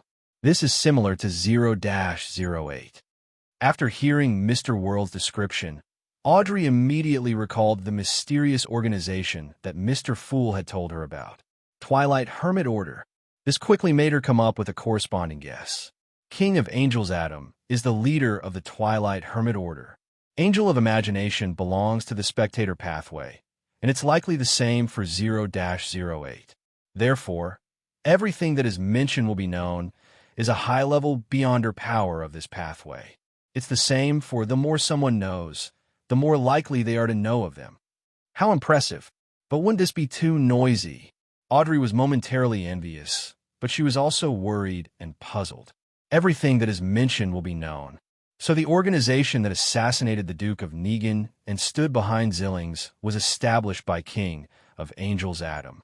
The hanging man Alger was first enlightened before his expression sank slightly. He began to suspect that the primitive island he had previously explored had something to do with this secret organization. This was because Zillings had once ventured deep into it and discovered many things. Furthermore, the island's final disappearance resembled the powers of the Dragon of Imagination described by Sunday. With the two combined, Alger couldn't help but have such a guess. He further felt that Mr. Fool and Angel of Imagination Adam's cooperation began when he and German Sparrow entered the primitive island. The more he thought about it, the more he believed that it was the truth. This was because after the existence in the island ruin was awakened, it only let out a sigh and didn't stop him and German Sparrow from escaping. So that's how it is. The arrangements of the important figures, sure, are secretive. I didn't notice it at all back then. The games of the deities, sure, are complicated. Perhaps only a sequence one, or even a king of angels, has the right to participate. The hanging man Alger sighed as he felt a baffling sense of desire. Magician's Furs had already forgotten about the mysterious organization that Mr. Fool had mentioned back then. Only when she heard the words, "Everything that is mentioned will be known," did she realize that it was related to the Duke of Negan's assassination. However, she wasn't concerned about this problem, but something else. Previously, when she informed Zio of the tarot situation and most of the general knowledge, she mentioned Adam's name. Adam also has the characteristic of everything that is mentioned will be known. This, he already knows about me and Zio. Furs was alarmed as she couldn't help but turn her head and cast her gaze at Zio, who was one person away. Back then, she had learned that Adam was the son of the creator from Ma, M. Hermit, and she had never emphasized on not mentioning the name of this king of angels to the outside world. "I mentioned Adam in the real world," Magician's Furs said, clearly stuttering. Zio's mind tensed up as though a venomous snake had crawled into her clothes and was moving up her back. Katlia tersely acknowledged, "Don't worry. Although there are many people who know of Adam and Amon in real life, there aren't too few either. I've mentioned his name on many occasions. As long as what you say doesn't involve any secrets, I believe he will at most look at you for a moment before moving his gaze away." When she said these words, she was more certain, because in the Moses ascetic order, which was pursued by knowledge, Adam's existence was not a secret, and people often mentioned it. At that moment, her mind was filled with another matter. Could the secret ancient organization that Roselle the Great had joined be the one that King of Angels Adam had created? Furs hurriedly recalled and said rather nervously, "That's right. It involves the forsaken land of the gods, the giant king's court, Amon, and kings of angels." Is there a problem with that? What she was most thankful for was that she did not mention the name Tarot at that time, nor did she describe the other members. At most, she said that the gloomiest one was the German sparrow. The hermit Katlia thought for a moment. "With your sequence, it is indeed strange for you to talk about this level of knowledge. However, as long as Adam delves deeper, he will discover that you are related to the house of Abraham, so it is normal for you to know this. What you need to take note of is that in the future, when it involves the house of Abraham, you have to be wary of Adam. How can I guard against it?" Furs forced a helpless smile and glanced at the end of the long bronze table before looking back at the hermit. Then, she looked back at the hermit and said, "Thank you for your analysis." As Mr. Fool didn't say anything, she decided to believe Ma and Hermit's words. At this moment, the Fool Klein sighed silently in his heart. When Katlia mentioned Adam on the tarot, he didn't know that Adam's name couldn't be said, nor did he know that Adam was related to the Twilight Hermit Order. It was only when he entered Roselle's travels that he learned from Snowman that Adam was an angel of imagination and had some guesses. When he saw Mr. Door's reminder in Roselle the Great's diary, he made a preliminary confirmation, but he ultimately didn't have the chance to remind the members. In addition, the way the Archbishop of the Church of Steam and Steam had casually mentioned Adam's name made him believe that many people in the real world knew of Adam, so there was no need to avoid it.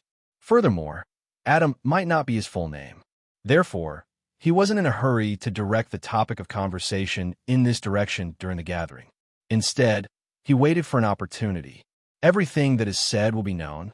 The organization created by Adam is very powerful.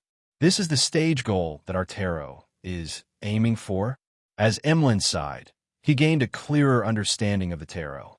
Previously, he had been searching for the tarot's location and discovered that it wasn't like an Orthodox church, nor was it different from other secret organizations.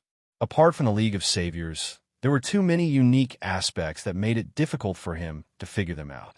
And today, he finally confirmed that the initial development of the tarot could match up to Adam's organization.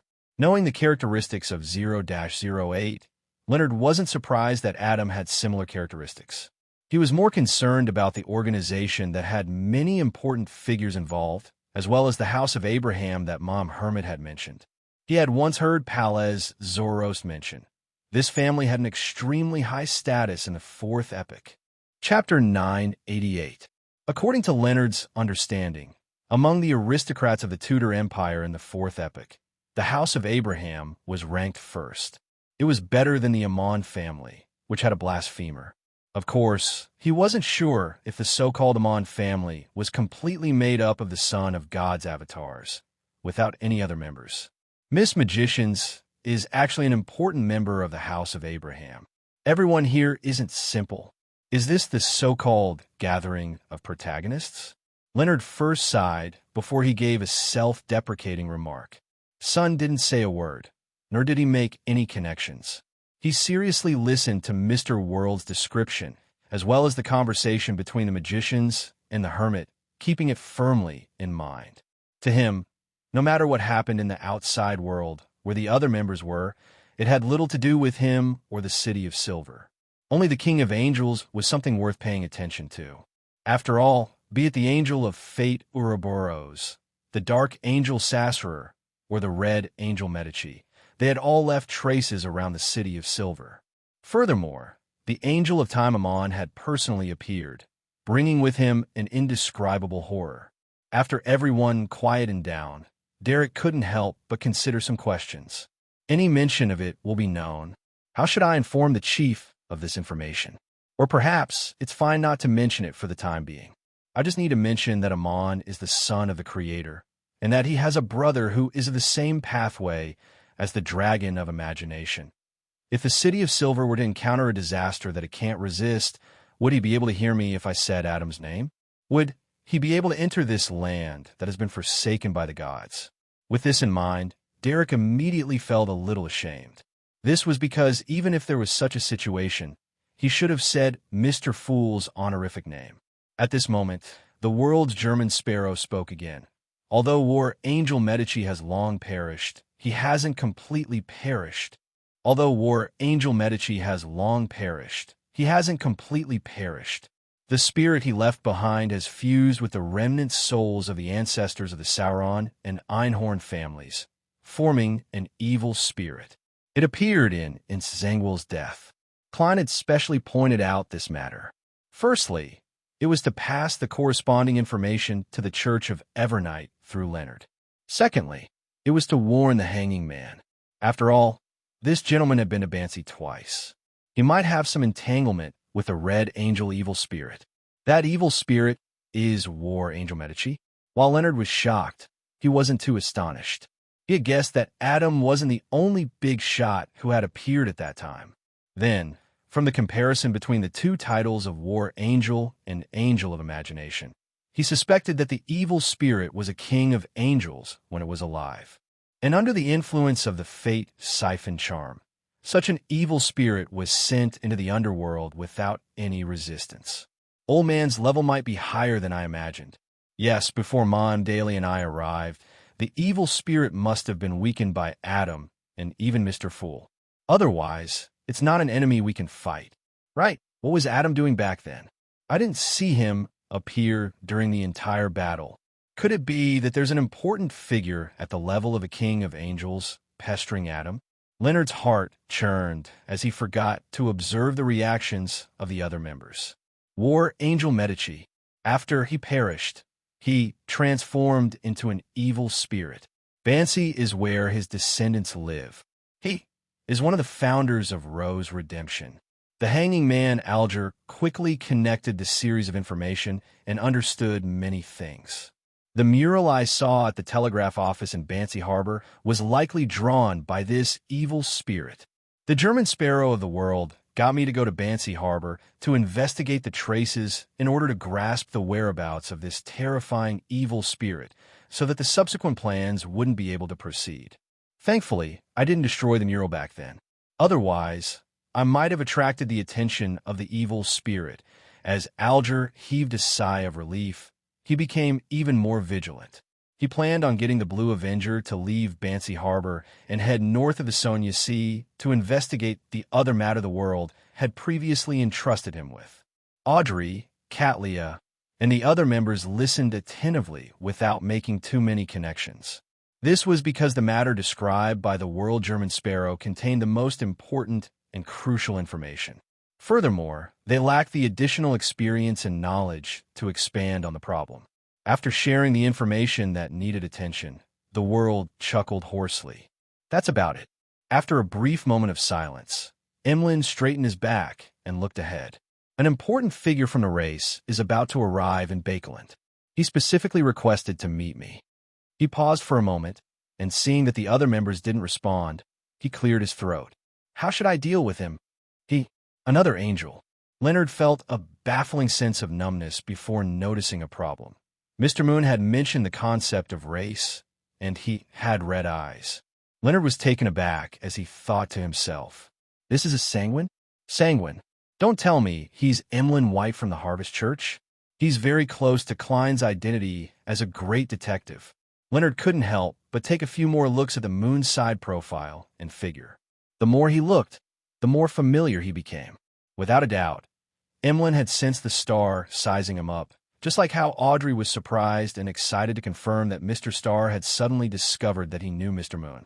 Did I say something wrong just now? This fellow, the Star, seems a little surprised. He knows me in the real world. Do I know him? A series of thoughts flashed through Emlen's mind.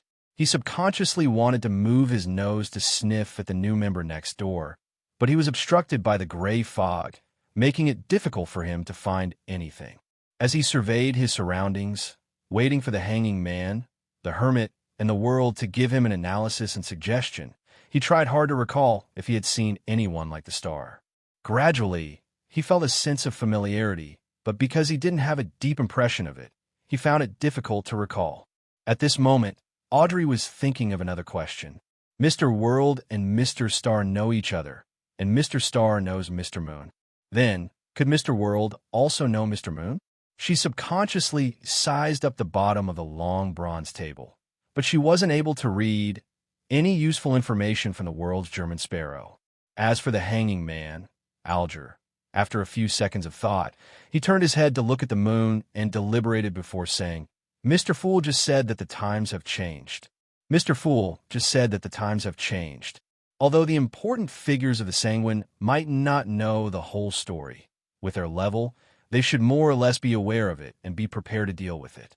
That important figure has requested to meet you. It's both a probe and an observation. Just perform as you usually do, but there might be some tests and missions in the future. Just as I thought, the second step of the test and mission is here. I wonder what revelation the ancestor will give. Emlen nodded slightly and said to the hanging man, Thank you. Thank you. Seeing that the question from before had been answered, Magician's Furs, who had been holding back for a while, took the initiative to speak. Mr. Moon, the information you provided about the abandoned castle is very problematic. There are indeed 2 ancient wraiths there, but there's also a door underground. Sealed behind that door is a powerful corruptive force. As long as one enters the area where the ancient wraiths are, they will be corroded by it. Emlen frowned slightly. He wasn't angry. Instead, he felt that there was nothing wrong with Miss Magician's explanation. Since the person who provided the information knew that there were 2 ancient wraiths there was no reason to ignore that door. As a cultured and noble sanguine, Emlen never wished for others to suffer losses or injuries because of his mistakes or negligence. He minded this a lot, so he thought for a moment and said solemnly, I'm not sure. After some thought, he said solemnly, I will investigate the source of the information and give you an explanation. As Magician's Furs had already returned safely, she didn't mind too much about it. She tersely acknowledged and indicated that she would wait for the outcome. As for Mr. Fool's saving grace, it happened once or even twice a month, so she couldn't keep track of it. All she wanted was to do whatever Mr. Fool instructed her in the future. After hearing their conversation, Audrey asked with some concern and curiosity, What's the matter? Do you know what brought about the corruptive power? Magician's Furs shook her head. I don't know. Seeing that Mr. Fool didn't give any hints, and that she didn't have Roselle's diary to exchange for the answer to the card of blasphemy, Audrey retracted her gaze and focused on listening to the other members' conversation. After a while, the learning part was completed, and the tarot came to an end. All the members stood up, bowed to the end of the long bronze table, and left. This time, Leonard was not as slow as before. The crimson light dissipated, and he returned to the real world. In front of him was a red glove that he had yet to put on. At this moment, a slightly aged voice suddenly sounded in his mind. Just now, whose dream did you enter? The old man is awake. Leonard was delighted at first, but then he heaved a sigh of relief. He didn't immediately reply to Palaz Zoro's question as he deliberated before saying. Instead, he deliberated and said, Do you think it's possible that Don Dantes is Aztec Eggers at some point in time? He used some item to disguise himself? After knowing that Don Dantes was a public identity, he began to doubt Old Man's previous judgment. This was because this parasite had come to a conclusion based on the difference in appearance and aura between Aztec Eggers and Don Dantes. And it had to be known that not every blessed of Mr. Fool looked like Don Dantes. Every one of them was a beyonder of the seer pathway. Therefore, since he had created such a public identity, it meant that they had a mystical item or sealed artifact that could transform into someone else. Coupled with the interference of the ancient aura of the blessed, It wasn't impossible for the angel to make a wrong judgment. Palaz Zaros fell silent for 2 seconds before saying, You reminded me that Azek Eggers definitely has a mask that allows him to transform into anyone. Chapter 989. As expected, Leonard, who had verified his thoughts, did not dwell on this matter anymore. He returned to the topic at hand. Old man, didn't you just ask me whose dream I went to? Yes, during the process of taking revenge on Tranquil, Amon's brother, a certain king of angels, appeared. In his mind, the slightly aged voice did not immediately respond. After a few seconds, it sighed. Just as I expected, matters related to 0-08 will definitely attract Adam at some point in time. Fortunately, I chose to sleep in advance. Leonard didn't have time to ponder over Palaz Zaros' words, as he instinctively exclaimed, Old man, you said his name. Adam's gaze was about to be cast over, and it had already been cast over. The slightly aged voice let out a ha. You actually know about Adam's uniqueness. However, it doesn't matter if I mention it. He will only think that others are talking about him. Of course, you don't have to know too much about it. That way, you will definitely think about it occasionally. Once the number of times or the distance is close, Adam will know about it, just like 0-08. Besides, 0-08's range of influence is only a large city, while Adam is the entire world. As terrifying as Amon, a different kind of terror, Leonard composed himself and forced himself not to think about Adam. He recalled Palaz Zaros' words. Suddenly, he blurted out, almost unable to suppress his voice.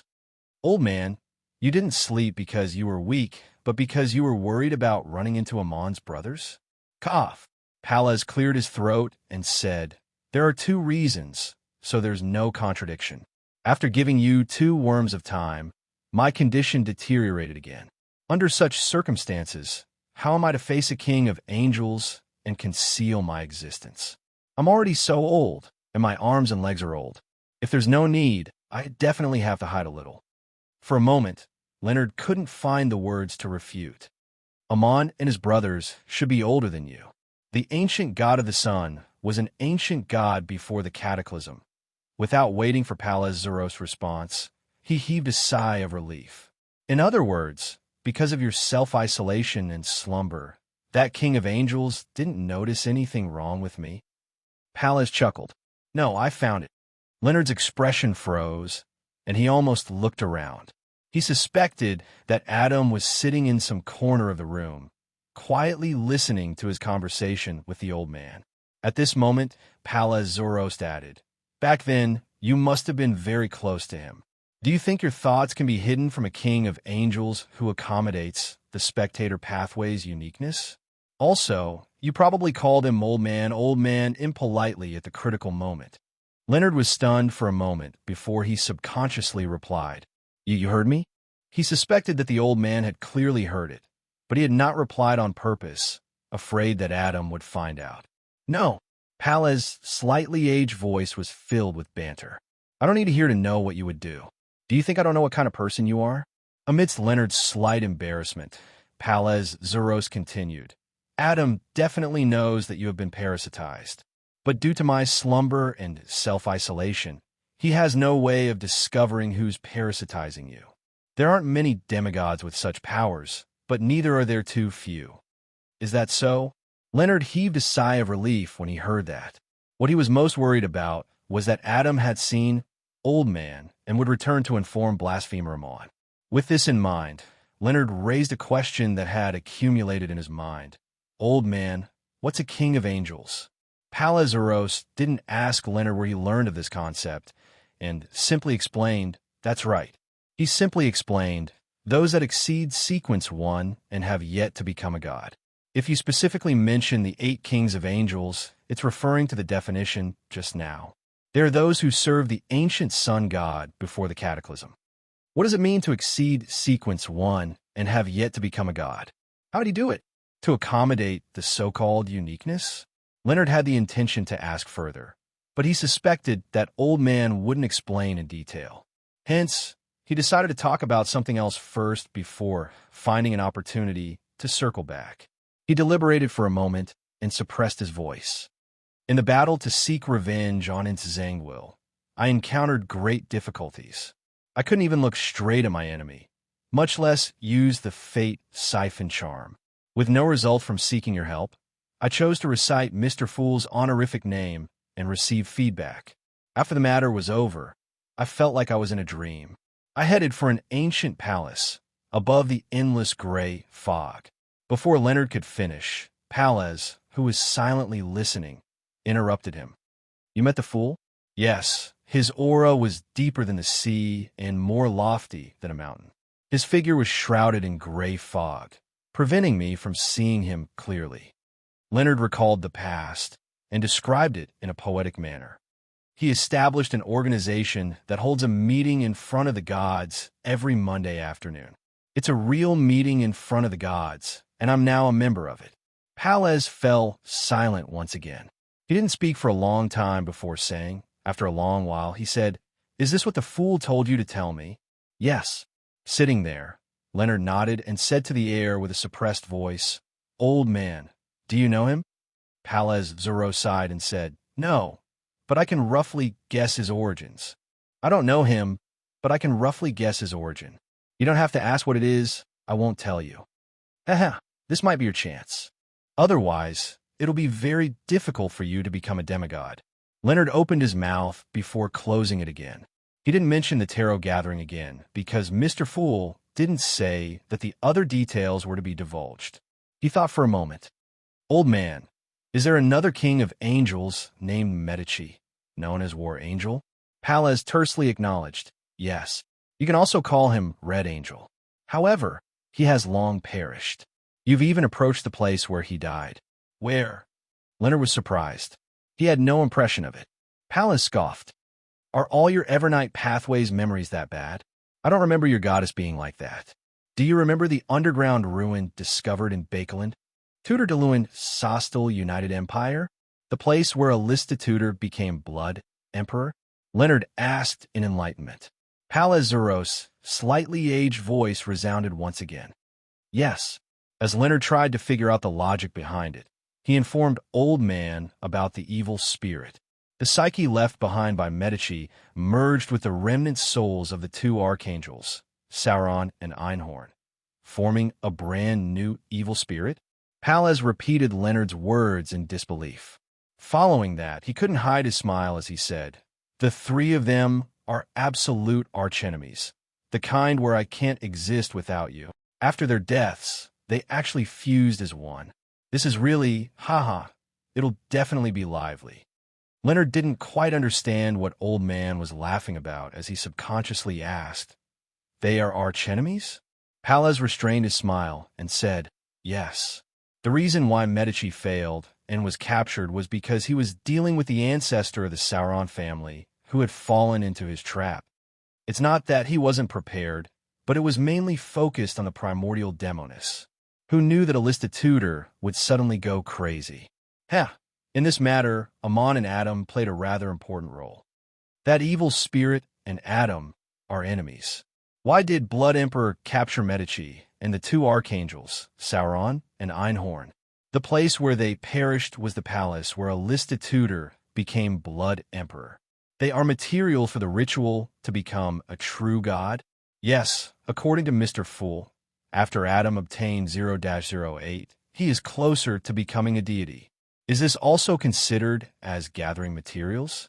Could this be the reason why Amon dealt with Old Man? Leonard had some guesses and wanted to ask, but he ultimately didn't say a word. He was afraid that touching on something too secretive would cause Old Man to have a bad reaction. He planned on finding an opportunity to ask about this on the tarot later. After a brief silence, Leonard looked at the closed door and suppressed his voice. Does Mr. Fool and the church have a certain level of tacit understanding to a certain extent? The fact that no one has come to investigate you means so, Palez answered rather directly. Leonard nodded indiscernibly. What will they do to me next? How? They'll record your contributions, and once you're done digesting the potion, they'll advance you to Sequence 5. Then, they'll assign you a Red Gloves team to complete missions or they'll transfer you to a large diocese like Bakelin to be a deacon in charge of a particular aspect, Pallas said without much thought. Return to Bakelin. Klein seems to be plotting something in Bakelin. Leonard's thoughts suddenly wandered. He didn't speak to Old Man again as he leaned against the wall, placed his hands behind his head, and sat very casually.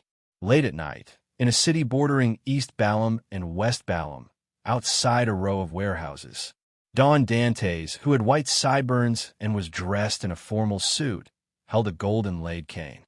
He exchanged a secret signal with the officer on duty and gave the password. Then he saw the officer open the door to a warehouse and heard him say in a relaxed tone, "It's all inside. Everything inside is yours. You can inspect the goods and move them yourself. Also, give me the final payment before you leave." Don Dantes nodded slightly and weighed the suitcase in his hand. It contained a total of £5,000 in cash, all of which came from May Sanchez's advance payment. At this time, in a 3-story building 2 warehouses away, 2 figures were quietly watching all of this. Chapter 990. On the top floor of the building, a black-haired, brown-eyed man in dark clothes, who looked to be in his late 20s, looked down at the arms deal not far away. He couldn't help but say, "He's actually looking for May Sanchez? Oh, Holy Lord of Storms. Alfred, if we had known this would happen, we might as well have done this mission ourselves. Even after deducting the various expenses, we would have earned at least £20,000. Beside the man was a young man in a black trench coat. He looked to be about 23 or 24 years old, with resplendent blonde hair and blue eyes that resembled a lake. He was rather good-looking. The person known as Alfred shook his head and said, "No, that would be too obvious. No, that would be too obvious." May Sanchez's stance has always been vague. Before figuring out his stance, rashly discussing an arms deal with him is an extremely dangerous matter. Dwayne Dantes was able to earn £20,000 because he dared to take risks. The black-haired, brown-eyed man immediately scoffed. Alfred Hall, who led a few dozen men to attack an army of more than 1,000, actually said that he didn't dare take the risk. Alfred shot a glance at him and said, "Pagani, this isn't the same thing. Back then, it was because I had the confidence to wipe out their command center. And once there's no organization, 1,000 scattered soldiers might not even be as powerful as 1,000 pigs. In addition, this deal is a form of probing. It's part of establishing a pipeline to establish contact. If it's done by us, who will we find the next time? What about the next time? If we continue doing this, we will eventually expose our identities. If that happens, diplomatic relations will be passive. Besides, as the deals deepen and expand, it might attract the attention of demigods from certain factions. When that happens, it will be dangerous." "Ha!" Pagani said with a laugh. "How can a demigod be so free to pay attention to such small-scale arms deals? Every faction only has a few demigods. There are too many things waiting for them to do." "I know. I'm only giving an example," Alfred replied stoutly. Pagani didn't harp on this matter as he cast his gaze at Don Dantes, who was outside the warehouse. This gentleman is said to be very generous. Not long after he arrived in Bakeland, he donated shares worth more than £10,000 to the Church of Evernight. Is this the initial investment you often speak of? Also, he seems to be working in the same charity foundation as your sister. TSK. A man like him is very popular with girls. He's good-looking, has an outstanding temperament, is smart, has experience, and has skills. He's met countless women, but he's at the age where he should settle down. Alfred, you have to tell Audrey that a playboy will always be a playboy, and that a bad character is a shortcoming that can never be corrected. We can't let the most dazzling jewel of Bakelin be stolen by such a guy. Alfred turned his head and glared at Pagani. "I don't need to worry about this. Audrey isn't a young and naive girl. Her understanding of the world is far more mature than you think. Besides, my father and mother are both in Bakeland. They have enough power to stop some bad things from happening." At this point, Alfred looked at the ammunition warehouse not far away and paused for a moment before continuing. "May Sanchez actually sent haggis. I'll go greet him. This isn't a suitable time to meet, right? Just as Pagani was about to say something, Alfred had already turned around and walked down the stairs. Klein, who had transformed into Don Dantes, didn't bring any servants. He held a golden-laid cane and stood outside the warehouse with May Sanchez representative Haggis. They watched as boxes of firearms were carried out and placed onto carriages. At this moment, he seemed to sense something as he half-turned his body and cast his gaze elsewhere. What he saw was a young man without a hat and wearing a trench coat. His blonde hair was combed back diagonally, and his blue eyes resembled a lake under a clear sky. His figure was slender and well-proportioned, and every action he took exuded an indescribable sense of authority. Even though there were no soldiers around him, he exuded a sense of authority. Alfred. Haggis also noticed this gentleman as he shouted in pleasant surprise. Alfred, Miss Justice's second brother. This feeling is very similar to the arbiter pathway. Klein raised his right hand, took off his top hat, and pressed it to his chest as a form of greeting. After Alfred Hall greeted Haggis, he turned to look at Don Dantes. Your character is widely praised in Bakeland. Even I, who is in East Balham, have heard of it. Character? The character of an arms dealer? Klein lampooned as he chuckled. I only did what I thought I should do. Alfred nodded. I believe there's no need for me to introduce myself, right? Haggis should have mentioned me to you. Yes, Colonel Hall. Klein replied with a smile. I only found out after coming here that Miss Audrey has an older brother in the southern continent. He's serving in the army and has made many contributions. Alfred swept his gaze across Don Dantes' face and changed the topic. I originally thought you would seize the opportunity to work at the Rouen Charity Bursary Foundation. I didn't expect you to actually choose to come to the southern continent. Klein maintained his smile. For an outsider, it is difficult to truly enter the circle with donations, charity, banquets, and dancing. Alfred hummed in acknowledgement. Very rational. After exchanging a few more pleasantries, he asked Haggis, what happened in Kukua recently? It seems very serious. Hodges forced a smile onto his face. I'm not sure. At that time, we were all hiding under the general's residence. I only heard that there was a thunderstorm in the Resurrection Square area. Thunderstorm? Alfred's gaze turned to Don Dantes once again. Klein nodded and said, Indeed. The hotel I stayed in wasn't too far from Resurrection Square. I saw lightning continuously strike there. All of this happened during the day. Alfred's gaze shifted to Haggis. What was the scene like at the end? Most of the place had collapsed. There were traces of lightning strikes everywhere. Haggis didn't hide anything. Alfred nodded slightly and pointed to the side. He said to Haggis and Don Dantes, I still have some matters to attend to. We'll talk again when we have the chance in the future. See you next time, Klein replied with a top hat. It was as though he was at a social gathering and not outside an arms warehouse. Just as he watched Alfred Hall leave, his body moved slightly as his head suddenly turned to the side. In a primitive forest that was filled with trees in East and West Balham, a figure with a bent back slowly appeared. His face was meaty and his skin was brown. His clothes were loose, and he had a rapier by his waist. He held a silver mask in his hand. After looking around, the figure slowly straightened his body. He was none other than Admiral Hell Ludwell, who had previously entered the underworld. However, at that moment, his eyes were burning with two blood-red flames. He looked completely different from before.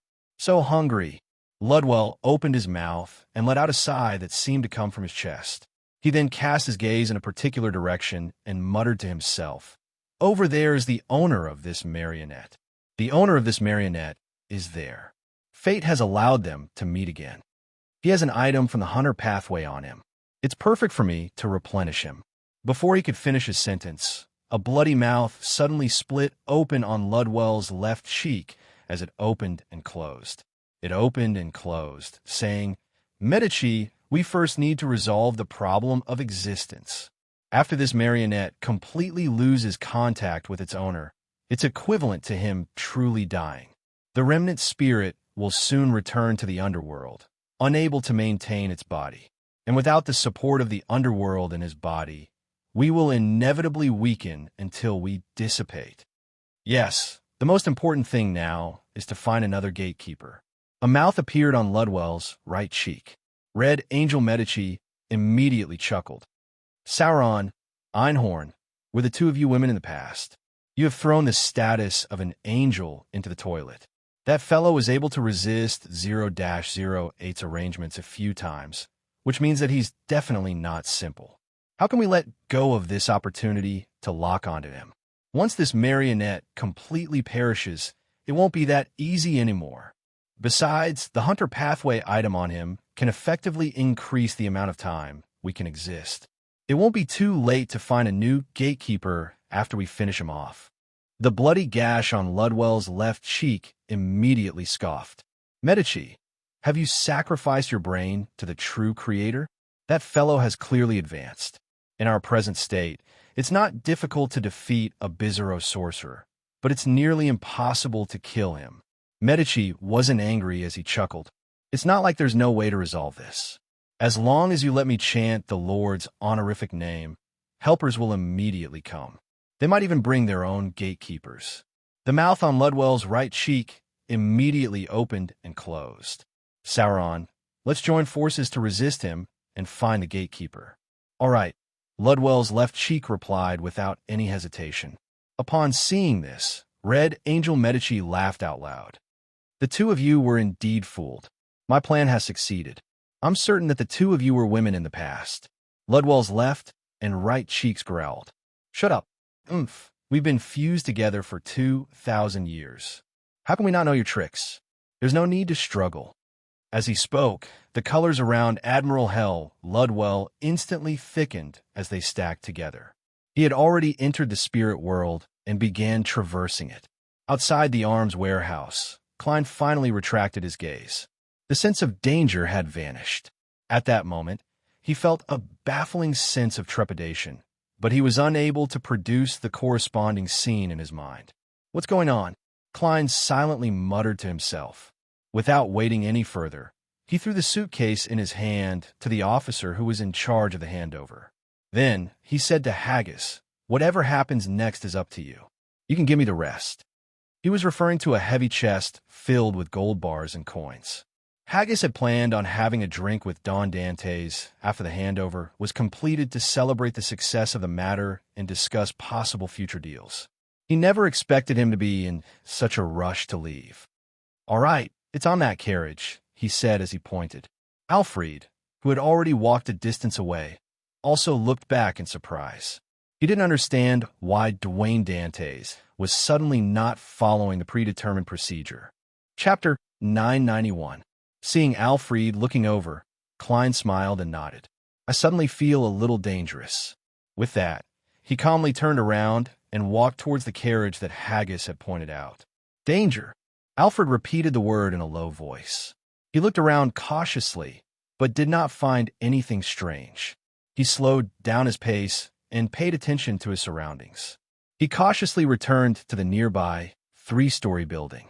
Pagani glanced at the solemn Alfred and asked in puzzlement, what happened? He was quite a distance away from the scene of the arms trade, so he couldn't hear the conversation clearly. Alfred walked to the window and looked down at the horses that had finished moving the munitions and were preparing to leave. Don Dantes suddenly left. He said he sensed danger. Danger? Pagani didn't let his guard down as he looked around warily. But even when May Sanchez's men left the area and disappeared into the darkness, he didn't notice anything amiss. He then laughed. Haha, Alfred, you are too sensitive. I think it's purely because Don Dantes is timid and doesn't want to stay here for too long. Alfred retracted his gaze and frowned. Maybe. After returning to the rented hotel, Klein asked Winner Enzo, who had turned into a mixed-blood young man, to open the box in his hand. He took out the gold bars and coins one by one and counted them. There was a total of 30,000 Ruan gold pounds here. Thankfully, I previously agreed on 10,000 Ruan gold coins with Miss Messenger. There's no need to exchange for anything else. Klein, who was leisurely sitting in a reclining chair, drank the sweet and soured water while supervising his marionette's work. When Enzo finished distributing the loot, he took out the adventurer's harmonica and blew into it. Rionette Tynker, who was holding the four blonde, red-eyed heads, immediately stepped out of the void as though she had always been nearby. Her 8 eyes turned at the same time, looking at the pile of gold coins and gold bars.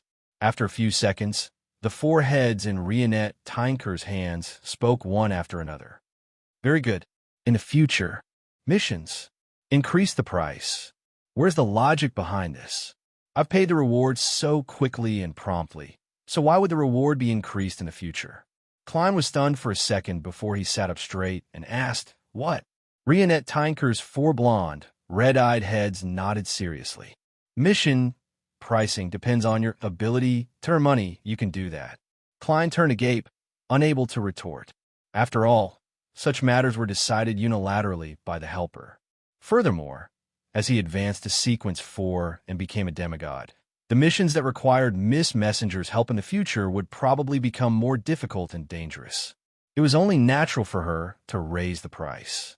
After Rionette Tinker swallowed the pile of gold coins and gold bars and disappeared from the room, Klein reined in his thoughts and began calculating his current wealth. I've spent quite a bit during this period of time. I still have 17,275 pounds in cash and 65 gold coins. This pile of gold bars is worth 25,000 pounds, a total of more than 40,000 pounds. It's not a small amount in the entire Rouen Kingdom. It's enough to buy manors and land. The arms trade sure is profitable. Rionette Tinker's priority was gold coins, so the rest were gold bars. After standing up and putting the gold bars above the gray fog, Klein walked to the window and cast his gaze north. With the matters here over, he would return to Bakeland. After staring at the horizon for a while, Klein suddenly sighed silently. Bakeland, Northborough, Bakeland University of Technology. Audrey was walking on campus with a few staff members of the Rouen Charity Bursary Foundation. She was wearing a simple light green dress with a white, unadorned belt around her waist. Her long blonde hair was wrapped around a rather playful veiled hat with a ribbon and flower. She didn't have any accessories on her, and she only wore a silver bracelet on her left wrist. She looked no different from a female student whose family conditions could only be considered average. During this period of time, she had been to a public elementary school located at the edge of East Borough. She had also visited a technical school in the Bakeland Bridge area. She had long understood what kind of clothes to wear on different occasions, unlike many nobles who treated charity events as social occasions. Her clear, green eyes darted around slightly as Audrey smiled faintly, seriously observing the situation of the students who came and went. These few days were the days when the Bakeland University of Technology sent out admission letters and a new batch of students came to register. Originally, the latter was supposed to take place at the end of August or the beginning of September, but the Bakeland University of Technology was a newly established school, so the entrance exam was later than other universities.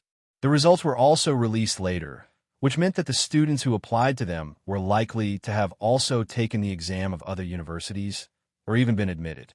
Therefore, they brought forward the registration process to verify the number of people and determine how many more students needed to be enrolled. Due to this reason, Audrey and the staff of the Rouen Charity Bursary Foundation came here to assist the first batch of approved applicants to complete the admission procedures. What she saw was that the faces of the students in this campus were brimming with radiance, and their actions revealed obvious confidence. Every word and action carried an indescribable vitality, as if they were full of yearning for the future and could see the light. This was completely different from the experience Audrey had in several public elementary schools.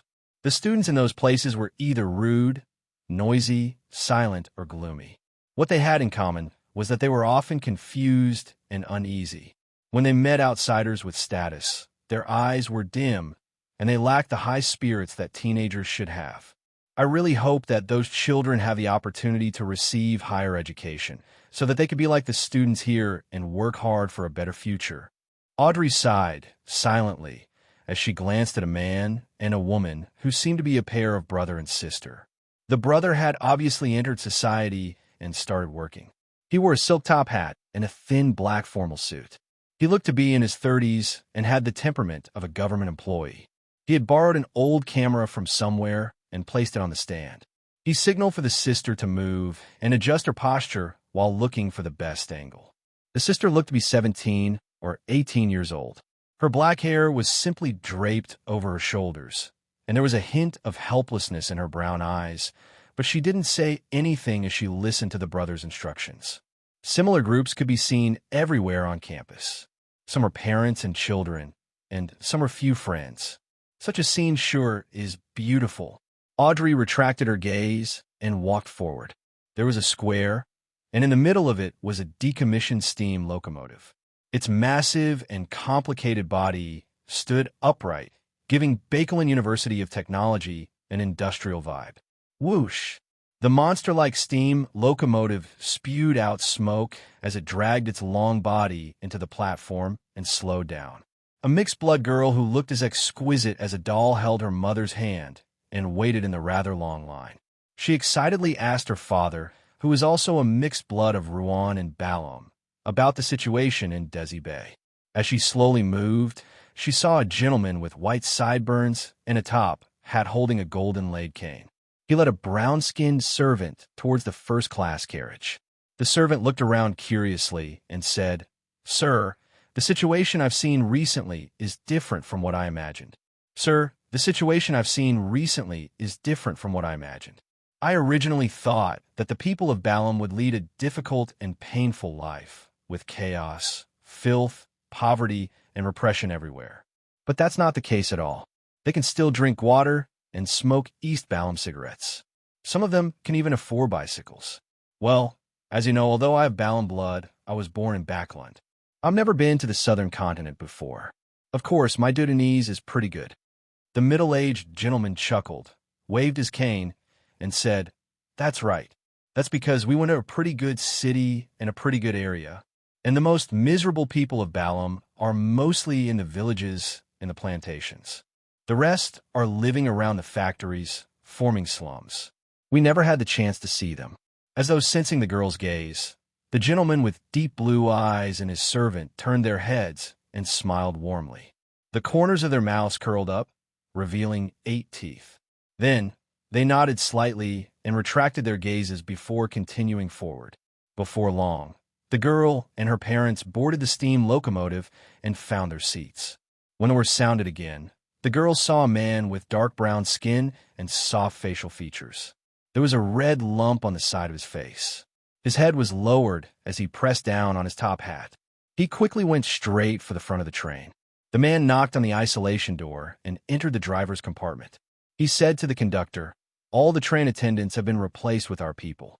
The bridge up ahead will be where the sacrifice will be held." The bushy, bearded train conductor nodded his head and said, "Yes. May God be satisfied with the sacrifices on this train. May we obtain eternal life in his kingdom." The steam locomotive crossed one bridge and then another. After a long journey, it arrived at its destination without a hitch. The doll-like mixed-blood girl was a little exhausted. She wasn't as lively as before. Under her parents' lead, she followed the crowd of passengers and inched towards the door.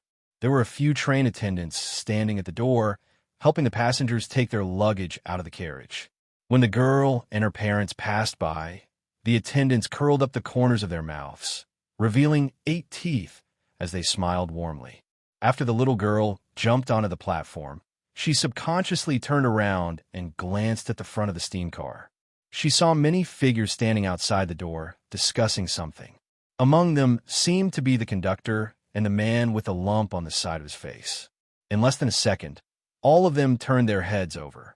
The corners of their mouths curled up, revealing 8 teeth. The girl retracted her gaze and skipped away from the platform with her parents. Chapter 992. The cold wind howled on the platform at night, causing the hanging gas lamps to sway. In such a scene, the dim yellow light would sometimes elongate and sometimes shorten, causing the steam locomotive that was quietly parked on the track to occasionally escape from the darkness and fall into the shadows. There was an indescribable sense of eerie silence. At this moment, a group of policemen in black and white checkered uniforms entered the platform. Under the guidance of the railway company's duty manager, they walked towards the slightly old and huge train. I don't know why, but after all the passengers left, all the conductors, including the conductor, returned to their carriages, and never came out again. I sent someone to find them and asked them to come out as soon as possible so that they could rest early. But the person who was sent ran out of the carriage very quickly, as if he had contracted a disease. All he could do was scream hysterically, "They're all dead! They're all dead!" The duty manager of the railway company in a blue coat carried a lantern and explained the situation as he walked. From his slightly stuttering words and slightly trembling body, it was not difficult for the police to see that there was a great deal of fear hidden in his heart. It seemed that if someone suddenly patted his shoulder, he would suddenly jump up, drop everything, and run to the exit of the platform. This mood also infected the police. All of them put their hands on their waists and pressed on their gun holsters. Thud, thud, thud. The sound of leather boots stepping on the hard ground echoed. The policeman followed the manager on duty and vigilantly entered the front of a carriage. In this carriage, there were 2 people sitting in each row. They were on the left and right sides of the carriage, far away from the windows. At this moment, they were leaning against the back of the seats motionlessly. With the illumination from the gas lamp outside the window and the lantern in his hand, the leading inspector quickly saw the scene before him clearly. The people here were all staff members of the steam locomotive. They wore blue uniforms of different styles for men and women, and they sat quietly in different positions. Their faces were pale, and their eyes were open. Although they were no longer breathing, the corners of their mouths were clearly curled up, revealing 8 teeth. Everyone's hair stood on end when they saw the almost identical smiles, and they subconsciously held their breaths. To them, such a scene was too strange and terrifying. They just wanted to turn around immediately, leave this place, and come back to check on the situation at daybreak. The leading inspector secretly took 2 deep breaths before he gave an order to the police officer beside him. "Go and confirm if they're all dead." At this point, he glanced at the duty manager of the railway company. "Follow them and see if there are too many or too few people." "Oh, okay, officer," the manager on duty said in a trembling voice. As he and a few other police officers entered the carriage, the rest of the people pulled out their pistols and were on high alert. In the unbearable silence, time slowly passed. Finally, a few police officers stopped at the end of the carriage and turned around to shout, "All confirmed dead." The railway company's duty manager followed up with a trembling voice. 2 people are missing, a conductor and a driver." Seeing that there were no accidents after such a long time, the leading inspector calmed down a lot. He thought for a while and said to all the police officers, "Protect the body and wait for the cause of death to be examined." At the same time, split into 2 groups. One group will go to the other carriages to look for the conductor and the driver. The other group will investigate the scene and collect the relevant information. When the sun rises, we will investigate the train crew and the passengers who were there before. We will look for similarities and differences. Although many passengers didn't show their identification documents when buying tickets, the leading inspector believed that he would be able to find people who had truthfully registered their information. He could then ask them if they had discovered anything unusual or noteworthy on the train. Just as he said that, a bone-chilling wind blew out of nowhere and whistled through the carriage. After everything calmed down, the leading inspector was about to emphasize what he had just said when he suddenly realized something was amiss. The steam locomotive staff member, sitting in his seat, still had his eyes open. His face was pale, but his mouth had already closed at some point in time. He no longer revealed his 8 teeth. In a luxurious hotel room, the wall lamps on the wall reflected each other, illuminating the carpeted area with tables and chairs in an abnormally bright manner. Klein had already transformed into a German sparrow. He sat on a single-seater sofa and crossed his left foot over his right leg. Beside him stood the native winner, Enzo. In front of him stood a row of cultist marionettes. They were the people who had attempted to sacrifice all the passengers on the steam locomotive. They were led by the man with a swollen cheek, the conductor, and the driver. In different appearances, they had taken detours from different streets and converged here. "Who asked you to be a sacrifice?" Klein asked in a low voice. After advancing to sequence 4 and becoming a Bizarro sorcerer, he was no longer only able to read the marionette's thoughts at a superficial level. He could also use his improved control of spirit body threads to directly do things similar to mediumship. Of course, the higher the level of the marionette, the weaker the effects of spirit channeling. After a brief silence, the train conductor, who was obviously from Rouen and had a lot of body hair, spoke in a stupefied manner. "It's God's decree." "Which God?" Klein took the bone china teacup from Winter Enzo and took a sip. The conductor replied in a daze, "God is God. There is no other." Klein put down his cup and asked, "How did he send the oracle? What exactly did he say?" The train conductor immediately became respectful. He gave a decree through a divine item. He wants us to use a large number of lives as a sacrifice to please him, and he will let us obtain eternal life in his kingdom. A large number of lives as a sacrifice. Compared to the charismatic order, Rose School prefers such things. They have always been famous for bloody sacrifices. But to obtain eternal life in God's kingdom is similar to certain ideals of the charismatic order. Of course, I can't rule out the possibility that it was deliberately fabricated to deceive these people. Klein pondered for a moment. What divine item? The conductor didn't answer as she glanced at the man with a swollen cheek. The man then took out something from his inner pocket. It was a doll with ordinary workmanship. It had curved eyes and a mouth. God will give us orders through it at specific times. I bought this at the grocery market. The man with the swollen cheek said calmly, his tone unperturbed. This, Klein instantly thought of many possibilities. He then got Winter Enzo to take the doll and carefully examine it, but he didn't discover anything abnormal. Based on his experience, this meant that the problem did not lie with the doll itself. The situation could be divided into two types. One was that someone was not far away, using the doll as a cover and pretending to be a deity. The other was that there was really a hidden existence that had specially marked this object and used it to send down an oracle. If it's the former, they must have discovered the deaths of the train attendants and taken precautions. If it's the latter, perhaps they haven't noticed anything. Klein thought for a moment and got Winter Enzo to place the doll on the desk in front of the window. He immediately stood up and instantly transformed into another train staff member, standing with a row of cultists. After Winter Enzo returned, he also underwent a similar transformation. After an unknown period of time passed, the night grew darker. Suddenly, on the desk bathed in crimson moonlight, the doll with curved eyes and a mouth moved its limbs and slowly stood up. P.S. The word count for this chapter is a little short because I was so angry that I couldn't write. Halfway through, I wanted to match a certain sentence in the previous chapter, so I clicked on the web page and opened the previous chapter. In the end, I discovered that the description related to the sacrifice had been deleted. This kind of censorship and deletion is simply indescribable. Without that paragraph, who can understand that plot? Even I can't understand it. Also, what's wrong with that plot? Even writing about bad people doing bad things and criticizing the ugliness has to be deleted? I didn't describe the process of the sacrifice in detail so that people can imitate it. I have no idea what the censorship standards are for novels nowadays. Are they going to change the book to the point where it doesn't make sense?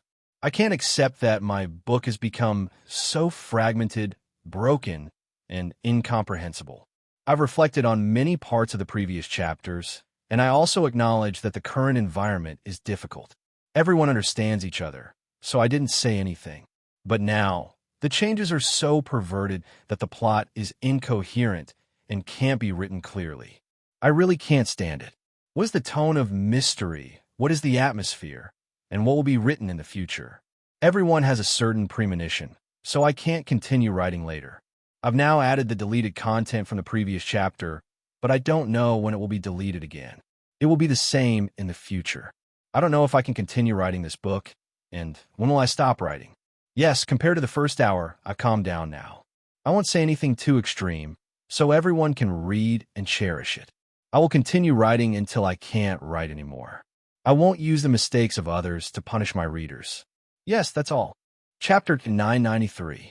The rag doll's lifeless eyes, which couldn't move at all, straightened its body and looked towards the area where the crimson moonlight couldn't illuminate. The man with the swollen cheek and the other cultists were standing there silently. But at that moment, they lowered their heads and raised their hands, as though they were in a praying posture, piously listening to the divine revelation. 2 to 3 seconds later, the rag doll finally straightened its body. Just as it was about to open its tongueless mouth and produce a sound that didn't belong to this body, all its movements suddenly turned sluggish like a heavily rusted machine. Klein, who was hiding among the cultists, had seen the rag doll strangely extend out spirit threads. Therefore, he didn't hesitate to take control of it. In the brightly lit room, the lights dimmed. The rag doll with curved eyes and mouth instantly lost its bony support as it slumped to the table, motionless. As the street lights flickered more than 1,000 meters away, Klein lost control of the blob of spirit body threads. With the help of the ragdoll's descent, he only needed a second or two to jump out of his range. Whoosh! A bone-chilling wind blew in the room as the carpet with the tables and chairs suddenly twitched. It threw the man with the swollen cheek and most of the cultists to the ground. Only the disguised Klein had jumped up ahead of time and avoided the accident. Of course, Winter Enzo happened to be at the edge of the carpet and wasn't affected. Whoosh! Amidst the cold wind, the carpet rolled up and tightly wrapped around a few cultists. Then it covered their mouths and noses and wrapped around their throats. At the same time, the fountain pens on the desk automatically removed their caps and shot out, stabbing into the neck of the man with the swollen cheek. There were so many of them that there was no gap. The wooden chair exploded, allowing the spikes to sweep out, not sparing any of the other cultists. Near the wall, the pipes of the wall lamps cracked open as the gas inside seeped out. The curtains on the sofa stood up and twisted into ropes that wrapped around the conductor's throat. A few floorboards bounced up and stabbed into the bodies of a few cultists. For a moment, all the items in the room were filled with aggression, trying to kill every single life in the room. Klein wanted to dodge, but the shirt, pants, belt, coat, and hat on his body all had a life of their own, forcefully sealing him in place. He suddenly opened his mouth and spoke.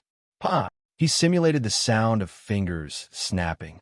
A scarlet flame rose from his pocket and instantly covered his body, breaking the shackles. At this moment, the curtain on the other sofa rose up as if an invisible person had draped it over them. Klein's eyes immediately reflected such a strange image. His body trembled and stiffened on the spot. He was possessed by the evil spirit. The flames from before had yet to be extinguished. Just as they were about to burn off his clothes and flesh, they turned him into a pitch-black paper doll. The paper doll's back was covered in feather-like patterns, giving off an unreal, half-illusory feeling. This was a mutated paper doll that had been tainted by artificial death's aura. From the beginning, Klein knew that there were only two possibilities for him to wait for the doll to mutate. First, the person disguised as a deity was nearby and could sense the death of a believer. Hence, he had made preparations to deliberately descend and set a trap for the troublemaker. Second, the person using the doll was indeed a secret existence. He didn't know that the sacrifice had been destroyed, and he continued, descending as expected to give a further revelation.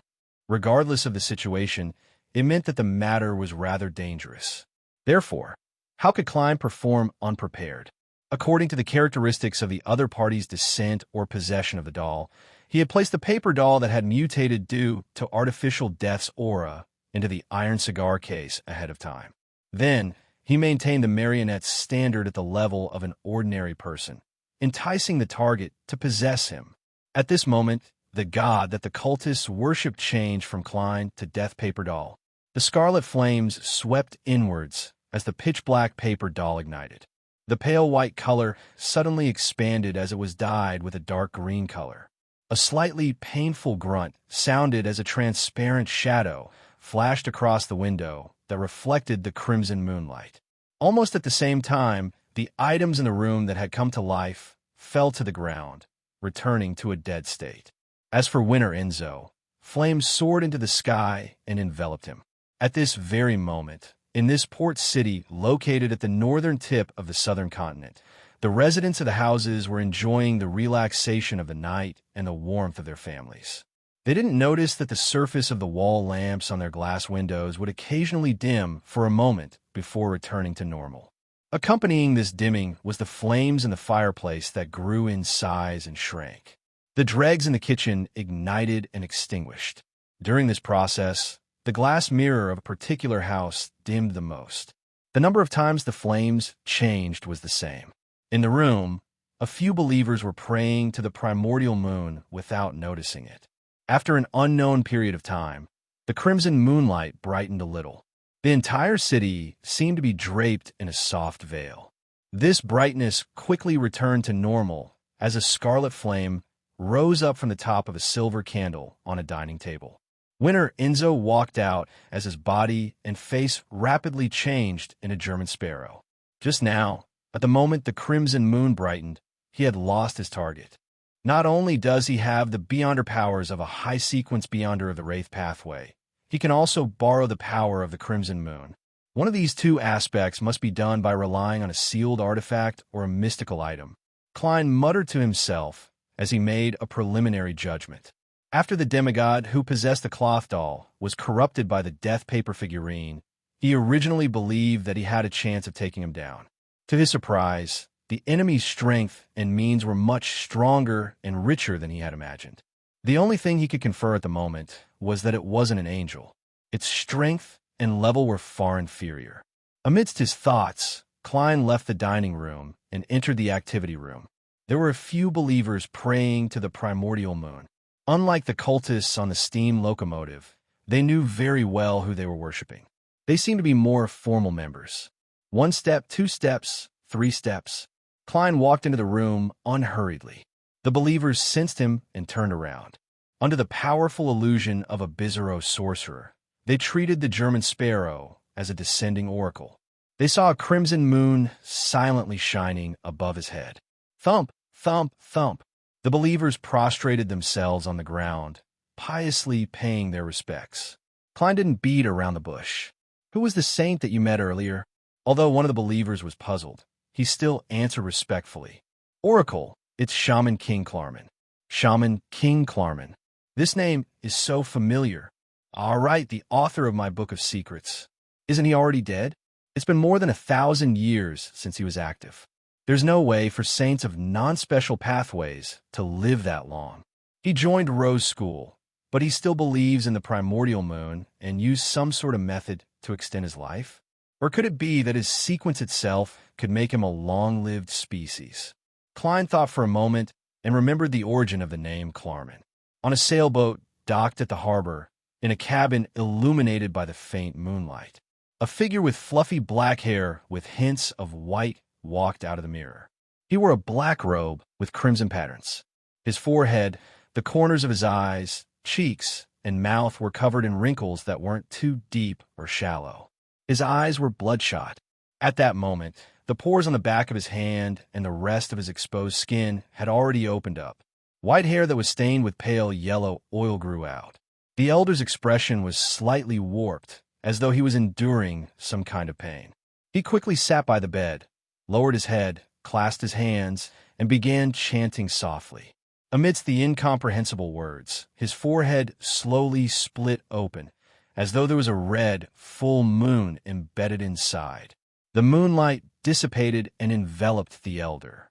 The white hair on his body retracted and vanished. But at the same time, the elder's abdomen bulged bit by bit, as though it was filled with liquid. Finally, his clothes and skin tore apart. A blob of flesh covered in white feathers flew out and landed on the deck. It squirmed for a while before rotting and vanishing. Phew! The elder raised his head and slowly exhaled. His blood-red eyes were filled with puzzlement. He muttered to himself, "Death's blessed? But there's no death now." Early in the morning, the Church of the Storm's mandated Punisher team, which had taken over the mysterious deaths of the steam locomotive staff, received new information. The missing conductor and driver, as well as a few other suspected passengers, had been found. It didn't take long for a few members of the mandated Punisher team to follow the clues to a certain part of the city and discover their targets. They were quietly hanging in a row outside a house. "This is a provocation," the mandated Punisher captain growled through gritted teeth. But when they put down the corpses and entered the house to investigate, they saw people in the activity room praying piously to the primordial moon, holding a rather evil ritual. "Arrest them all," the mandated Punisher captain ordered after a second of shock. It was only then that the primordial moon believers seemed to regain their rationality. They resisted one after another, but they were quickly suppressed, either dead or injured. The mandated Punisher captain looked around and said to his companions in disbelief, "There's an entire row of corpses hanging at the door." They actually didn't notice a row of corpses hanging at the door? A member of the reader pathway thought for a moment and said, "Those corpses are very likely guiding us to investigate this place." The mandated Punisher captain calmed down and nodded thoughtfully. The mandated Punisher captain calmed down and nodded thoughtfully. The mandated Punisher captain calmed down and nodded thoughtfully. Chapter 994. Bakeland, Westboro, inside Odora's villa. Emlyn White, who had answered the summons, took off his hat and coat and walked into the activity room to wait. In this room, apart from him, there were a few other sanguine that the important figure had requested to meet. After Emlyn surveyed the area, he chose a seat and sat down beside a man with a deformed nose bridge. The man had brown hair, red eyes, and deep facial contours. He held a picture book in his hand as he flipped through it aimlessly.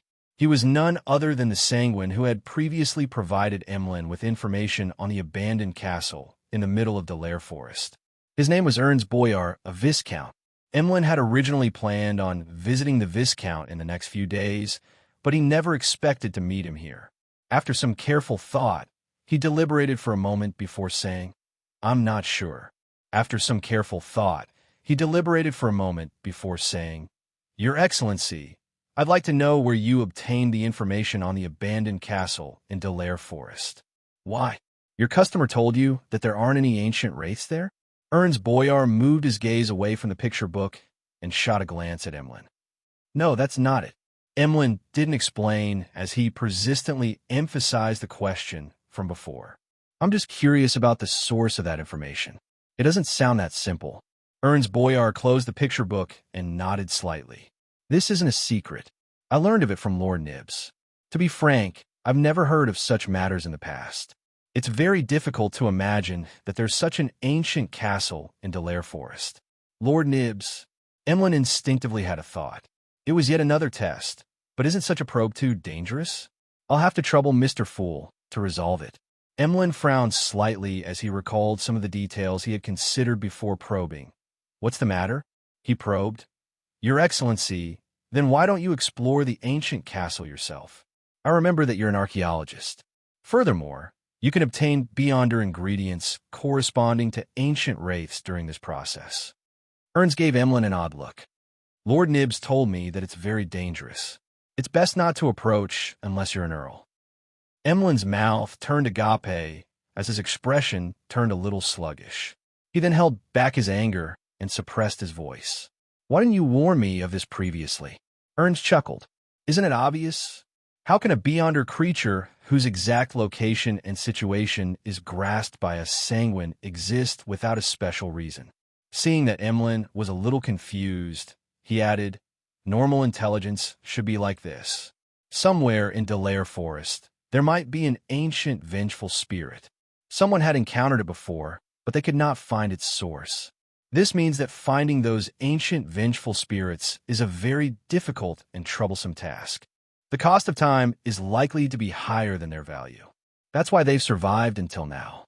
I thought that you would easily discover the problem with that information, and the same goes for your customers. If they choose to take action, they must have the corresponding confidence." At the first instant, Emlyn felt that what Viscount Ernst said made sense. He couldn't refute it at all, believing that he and Miss Magicians were foolish enough to face danger head-on. It had nothing to do with the other party. The second instant, Emlyn was embarrassed and annoyed. He was filled with hatred for himself. In the third instant, Emlyn realized another problem. Regardless of whether the intelligence itself reveals any danger, Ernst Boyar should have clearly informed me of this point.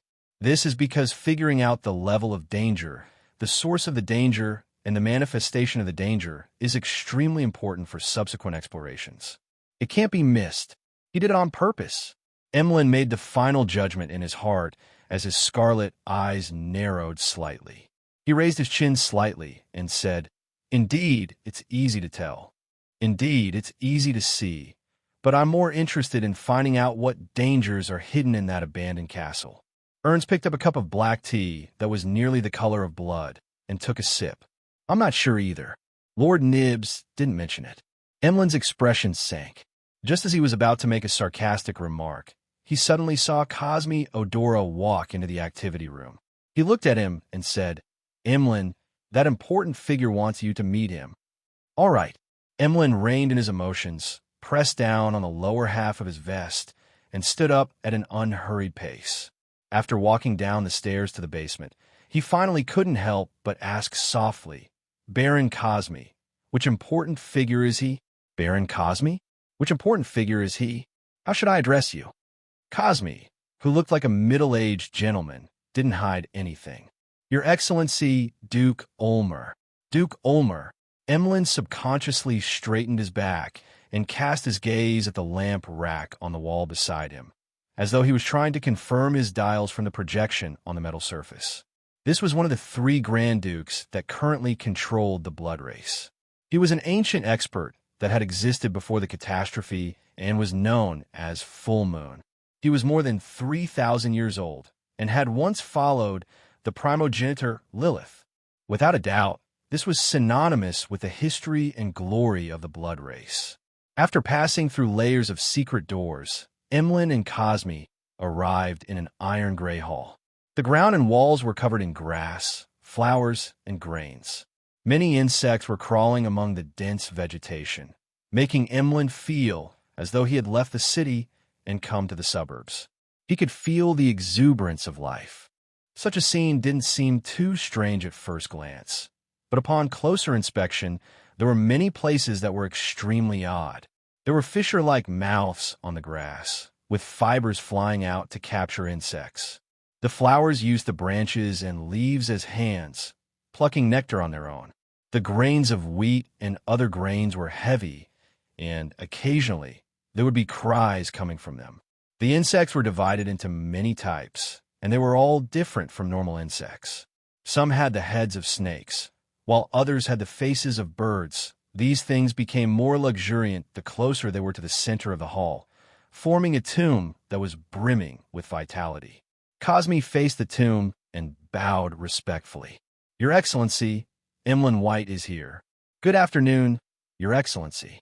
Emlyn wasn't as arrogant as usual. He was even a little flustered. In the tomb, a mellow voice that couldn't be discerned of age chuckled. "An outstanding young sanguine. Cosme, leave this place for now." "Yes, Your Excellency." Cosme bowed in response and left the iron-gray but refreshing hall. As Emlyn stood there, he heard the mellow voice from the grave ask, "Who are you?"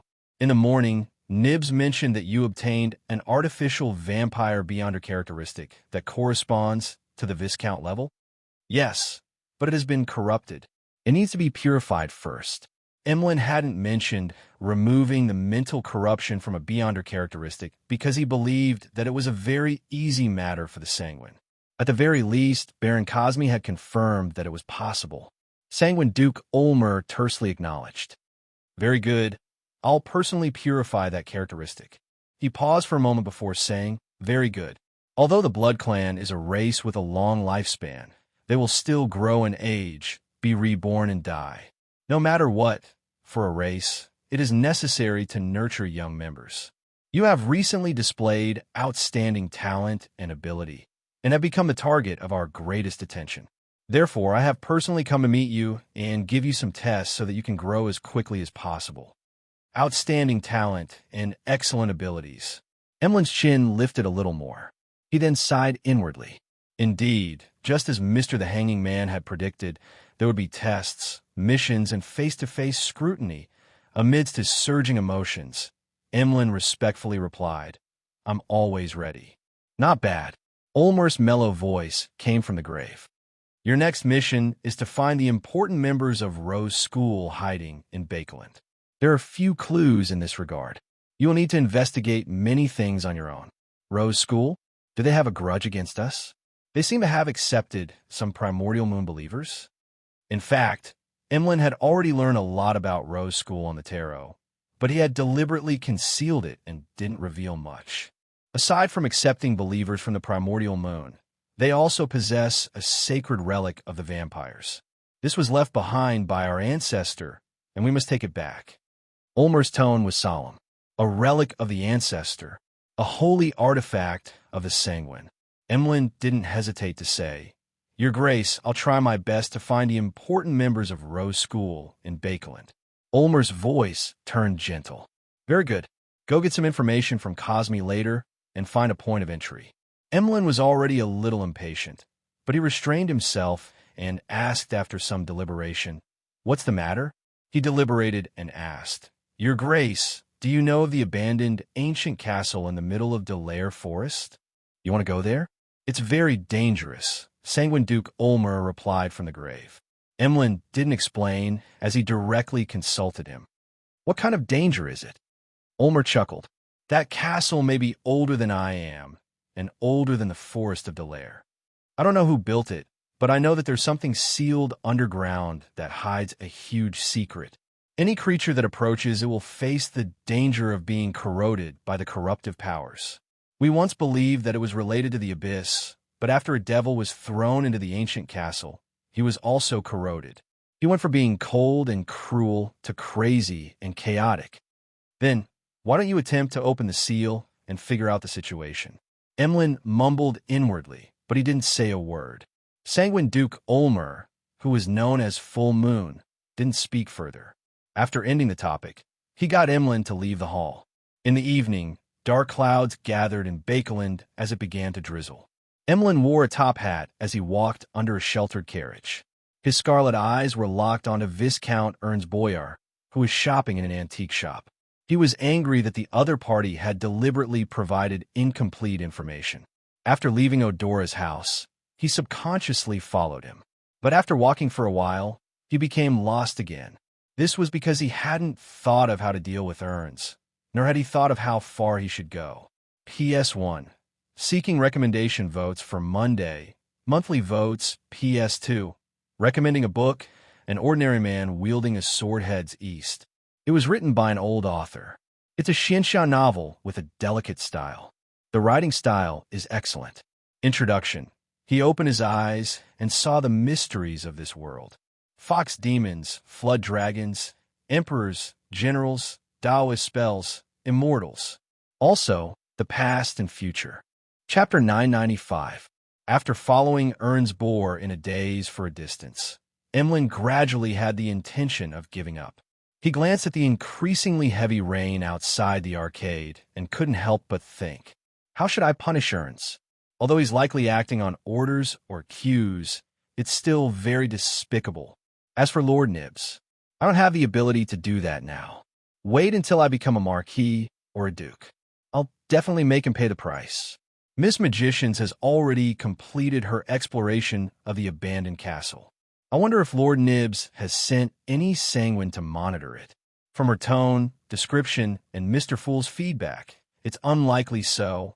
Could it be that Lord Nibs didn't send any sanguine to the vicinity of the ancient castle? But is there need to probe it? Or could it be that he missed it due to certain problems?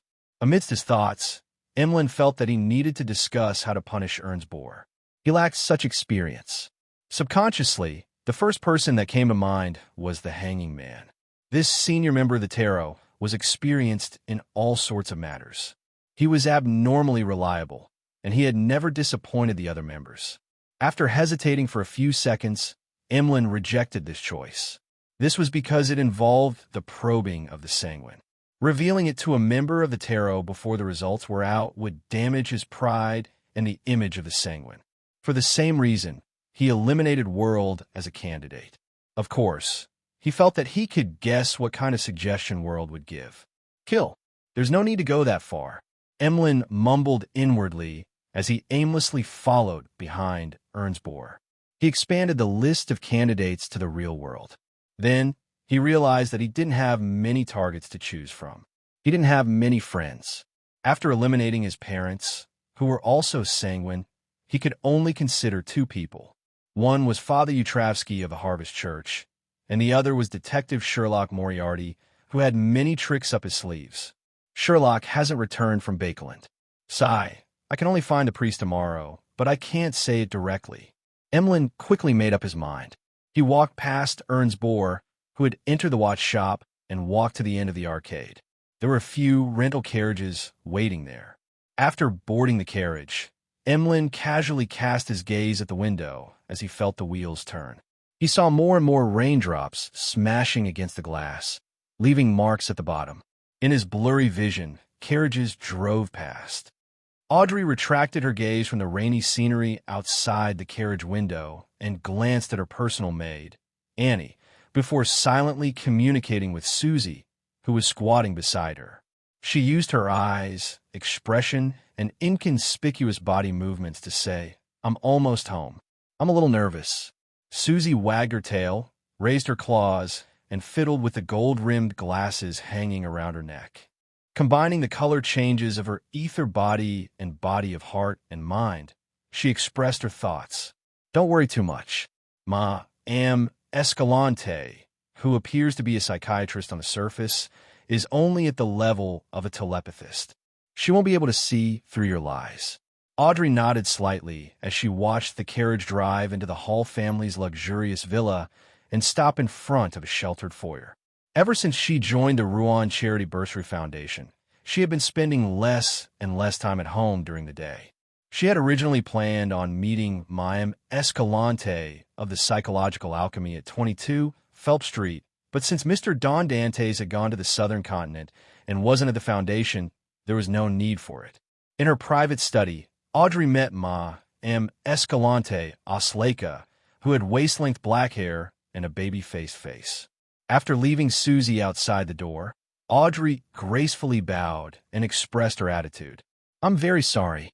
After returning to Bakeland, I've been busy gathering with friends. Later, I joined the Rouen Charity Bursary Foundation and only met you today." This was actually intentional on her part. She had dragged it out for almost a month. This way, it would be reasonable for her to digest the psychiatrist potion and advance to hypnotist. It was a progress that was considered a genius and not a problematic one. Escalante returned the greeting without much thought.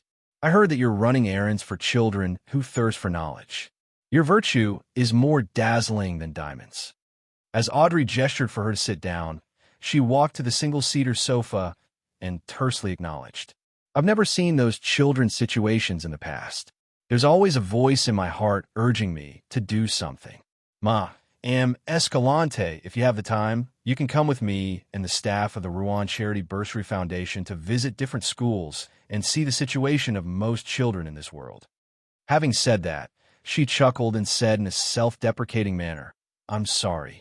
I've been getting used to this topic lately because I want more nobles and tycoons to participate in this kind of charity, donate more money, and help more children." After hearing Audrey's words, Escalante replied uncomfortably, "I'll do that. I'll also donate some money to the Rouen Charity Bursary Foundation." "No, I don't want to force you to donate. This must be an act that comes from the bottom of your heart and is absolutely voluntary. I just hope that you can take a look and then inform the people around you of the situation of those children and their possible futures, including the members of the Psychological Alchemy." Audrey shook her head and rejected Escalante's suggestion. "All right." Escalante nodded in agreement at first, then felt that the matter was inexplicably absurd. Miss Audrey's true intention seemed to be to solicit donations from the Psychological Alchemy organization. However, this was a secret, transcendent, underground organization. This was no different from soliciting donations from the Aurora Order. Audrey didn't discuss the matter of the Rouen Charity Bursary Foundation anymore. Instead, she said, "Ma am Escalante, I have something to tell you." "What is it?" Escalante read solemnity, joy, and pride from her emotions and actions. Audrey smiled faintly. "I've already become a hypnotist." At this moment, Escalante suspected that she had been hypnotized. Although she knew that Miss Audrey had previously obtained the hypnotist potion formula. How long had it been? You should be able to confirm that I'm not lying, Audrey said with a smile. Only then did Escalante snap to her senses and ask in surprise and doubt. You seem to have had an unusual encounter? It's just that I'm brave enough to apply it, Audrey said truthfully. Escalante frowned slightly and hesitated for a moment. You want the sequence 5 potion formula? Yes. What I need to do or pay? Audrey didn't hide her goal. Escalante glanced at the beautiful blonde lady opposite her and said after some deliberation, This isn't something I can decide. This is not something I can decide. I will report this to my superiors and arrange for you to meet with Hilbert and Stephen as soon as possible. She was referring to Hilbert Alucard, a psychologist and jewelry designer, and Stephen Hamplister, a furniture merchant. It was obvious that Escalante was in a subordinate position in their group of psychological alchemy members. Audrey wasn't surprised by Escalante's reaction, but it didn't mean that there were no problems with her handling of the matter. A Beyonder who was interested in advancing to Sequence 6 was a valued member of any secret organization or even an Orthodox church. She was qualified to meet the upper echelons directly. In other words, after advancing to hypnotist, Audrey was already an elite in the middle echelons of psychological alchemy. Her next goal was to become a quasi-upper echelon. What she needed to meet was the counselors of the Psychological Alchemy Council, not Hilbert and Stephen. As these thoughts flashed through her mind, Audrey deliberately released a little displeasure. Escalante keenly caught this signal and quickly explained, Meeting Hilbert and Stephen is to confirm your condition. Meeting Hilbert and Stephen is to confirm your condition. After that, one of the committee members will talk to you. In fact, with your current rank, you should be leading a team and recruiting more members, but your identity, position, and daily environment made us cancel this plan, fearing that it would affect your daily life. Counselor, I wonder how many counselors there are in Bakeland's Psychological Alchemy Council. Could it be the royal family consultant, Mr. Van Rambis? Audrey nodded thoughtfully. I understand and will wait for your arrangements. She immediately changed the topic and curiously asked, her eyes turning slightly. Ma, am Escalante, do you know what the Sequence 5 potion of the Spectator Pathway is called? Seeing the blonde, noble lady in front of her unconsciously revealing her girlish side, Escalante breathed a silent sigh of relief. I've heard Hilbert mention it once. It's called Dreamwalker. Dreamwalker. This is a little different from what I imagined. Or perhaps this dream is just a synonym. To be precise, it should be subconscious walker. Audrey didn't hide her thoughts and analysis as she directed the topic to various knowledge in the field of psychology. After having Escalante stay for dinner, she sent the lady out of the foyer and onto a carriage. At that moment, it was dark outside. The winds howled and the rain fell. Amidst the pouring rain, howling winds, and the dark night, a steam-powered liner was cruising through the safe sea channel of the Berserk Sea. Klein had already left the southern continent and was returning to Desi Bay in the form of Don Dantes. As the ship rocked, he suddenly woke up, got out of bed, and walked to the window of the first-class living room to look outside. In the deep night, where the rain was falling, a huge, 3-masted sailboat covered in pure black silently sailed over. There were lanterns hanging on both sides of it. It was nearly 100 meters long, and there were 3 pitch-black sails hanging over it. And on the deck, with its back facing the cabin, there was a mottled stone chair that was 2 to 3 meters tall. At that moment, no one was sitting on it. This was the Black Emperor. This was the symbol of King of the 5 Seas, Nast. The Black Emperor. P.S. Seeking recommendation votes and monthly votes on Monday. Chapter 996. On the observation deck of the liner, a sharp and loud horn sounded. It tore through the wind and rain and awoke all the passengers. They didn't have the time to wear their clothes as they ran to the windows in coats, pajamas, or bare feet to take in the situation outside. Half of them quickly saw the gigantic 3-masted sailboat that didn't conform to common sense. They saw the 3 pitch-black sails, as well as the lumps of dim yellow that swayed in the darkness. Together with the howling winds, the pattering rain, and the night sky where the crimson moon and stars couldn't be seen, many passengers felt as though the ship had sailed out of hell, bringing with it indescribable horror and majesty. The Black Emperor. After a brief moment of shock and panic, this name surfaced in their minds. Anyone who had experience at sea, or had lived in the port cities of the various colonies for a period of time, would more or less know of the existence of such a pirate ship. Oh, may the storm be with us. May the goddess bless us. Holy steam. Prayers rang out subconsciously, filled with fear and helplessness. These passengers knew very well that the owner of the Black Emperor was the one with the highest bounty on the 5 seas. In a sense, he was the pirate king, a powerful figure who could remain active despite being surrounded by the fleets of various countries. He wasn't someone the liner's cannons and crew could withstand. This meant that they were about to fall into the hands of pirates. Many women couldn't help but imagine the scene of being bullied by pirates and being sold to an unfamiliar land. Some of them trembled, while others had their knees go limp as they slid down from the windows and knelt to the ground. Some hurriedly found their daggers and revolvers. It was unknown if they wanted to resist or if they didn't wish to face the worst outcome. Some couldn't find their weapons, so they moved their clothes racks to the side. The men didn't do any better. Apart from a small number of people drawing their weapons in an attempt to organize a resistance, the rest were either in a daze, searching for a place to hide, or cursing the darn liner and the king of the 5 seas. Finally, the captain's voice was transmitted to everyone's ears through a particular loudspeaker. Silence. There's no need to be afraid. The owner of the Black Emperor has his own laws. Unlike other pirates, he and his men only plunder and do nothing else. These words were repeated several times, and the panicking passengers finally calmed down a little. They were no longer as afraid. Compared to what they had imagined, being able to survive and not be bullied was already a very good result. After dozens of seconds, some of the passengers thought about how they had worked hard for so many years and finally had some savings. Now that they were going to lose all of it, it was really unbearable. Grief surged, and they actually cried. Some of them even borrowed money to start business. If they couldn't bring back the money this time, their families would probably have to live on the streets and rely on the workhouse. Thinking of this, they quickly took action and hid the money in various hidden places, hoping to keep as much as possible. After doing all this, they gripped their weapons tightly, ready to die with the pirates at the critical moment. Even wild beasts would retaliate before death, let alone humans. At this moment, many of the pirates on the Black Emperor were already waiting by the side of the ship according to their orders. They were prepared to jump onto the prey once they closed the distance. Their second mate, Terror Viscount Board Mustang, was holding up a telescope and observing the liner in front of him indifferently.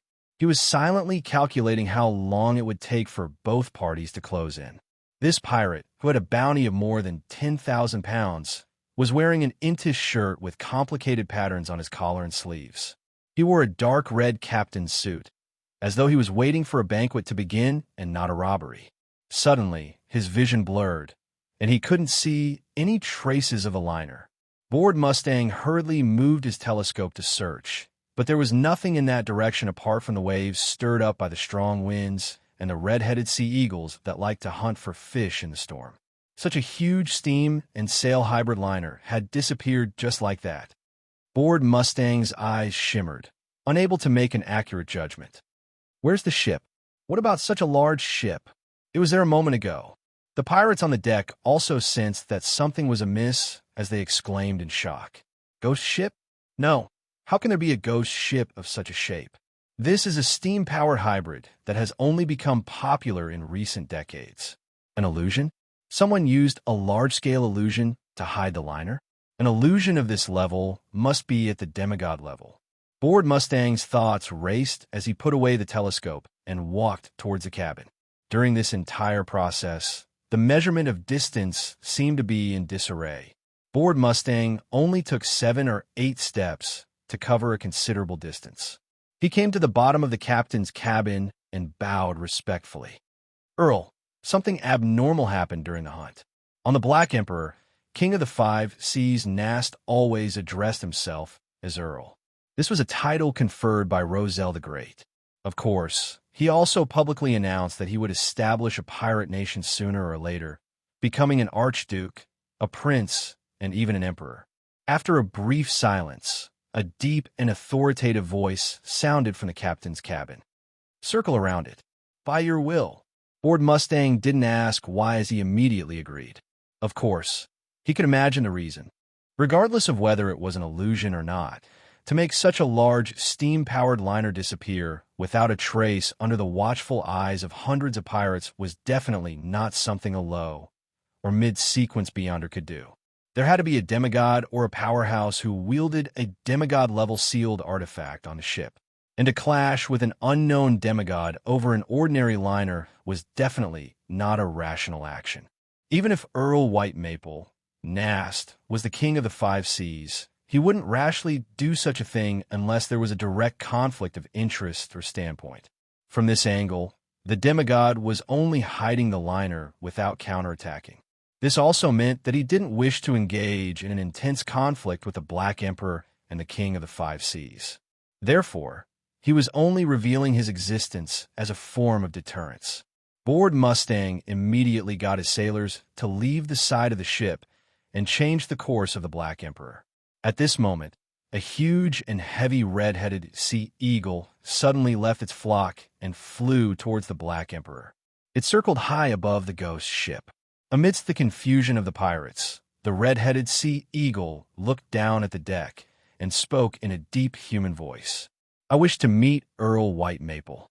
Bored Mustang was taken aback for a second before he cast his gaze towards the cabin. King of the Five Seas Nast's stern voice sounded again. He didn't directly answer the red-headed sea eagle and instead instructed his subordinates. "Let him in." Just as Bored Mustang was about to follow the order, the red-headed sea eagle swooped down in the dark storm. Its body gradually changed as it twisted and squirmed into a human form. By the time it landed on the deck, there were no more red-headed sea eagles. There was only a man wearing a top hat and a banquet outfit with a feathered mask on his face. Bored Mustang's pupils dilated slightly, as though he was trying to get a clearer look at the man. However, no matter how he observed, he couldn't find anything abnormal about the pompous man. It was as though the red-headed sea eagle had never appeared. A few seconds later, Bored Mustang's pupils dilated even more. This was because the man in the feather mask had passed in front of him, allowing him to see his side profile. The man who had been invited to attend the banquet was very thin. He was only the width of 2 fingers. For an instant, Bored Mustang seemed to see a walking paper figurine, but it was a little thicker than a paper figurine. "Monster!" He swallowed his saliva with great difficulty as he watched the terrifying demigod walk towards the cabin. The pirates on the deck took a few steps back in unison and leaned against the side of the ship, as though what they had just seen was a nightmare. To them, this extremely odd-proportioned man was something they had never seen in their lives. He was more terrifying than many of the monsters they had seen in the past.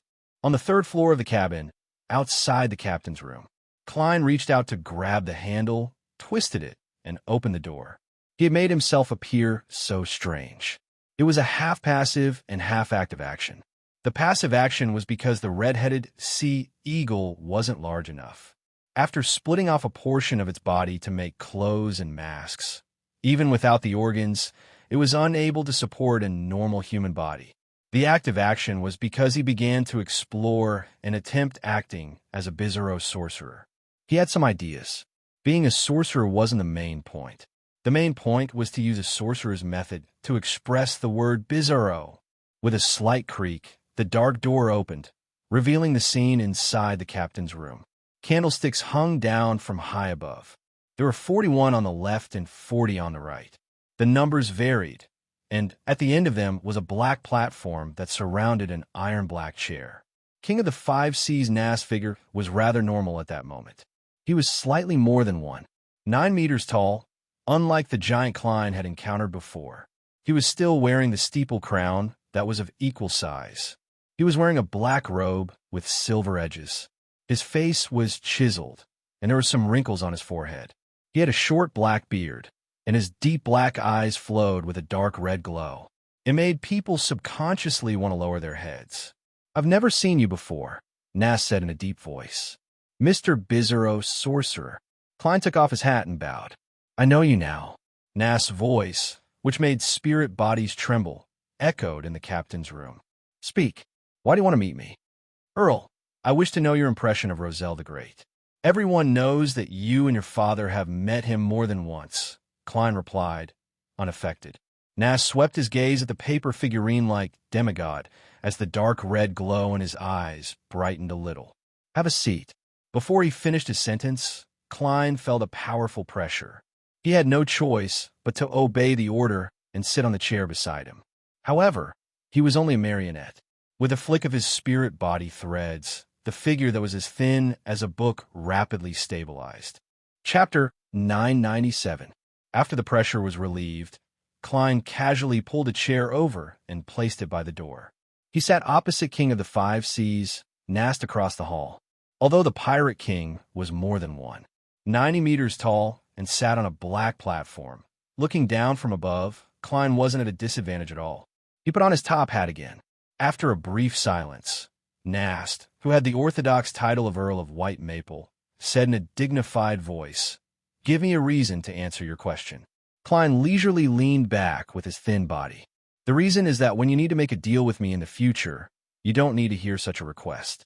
The dark red light in Nast's black eyes flickered as he changed the subject. "I basically know all the active saints in this world, but that doesn't include you."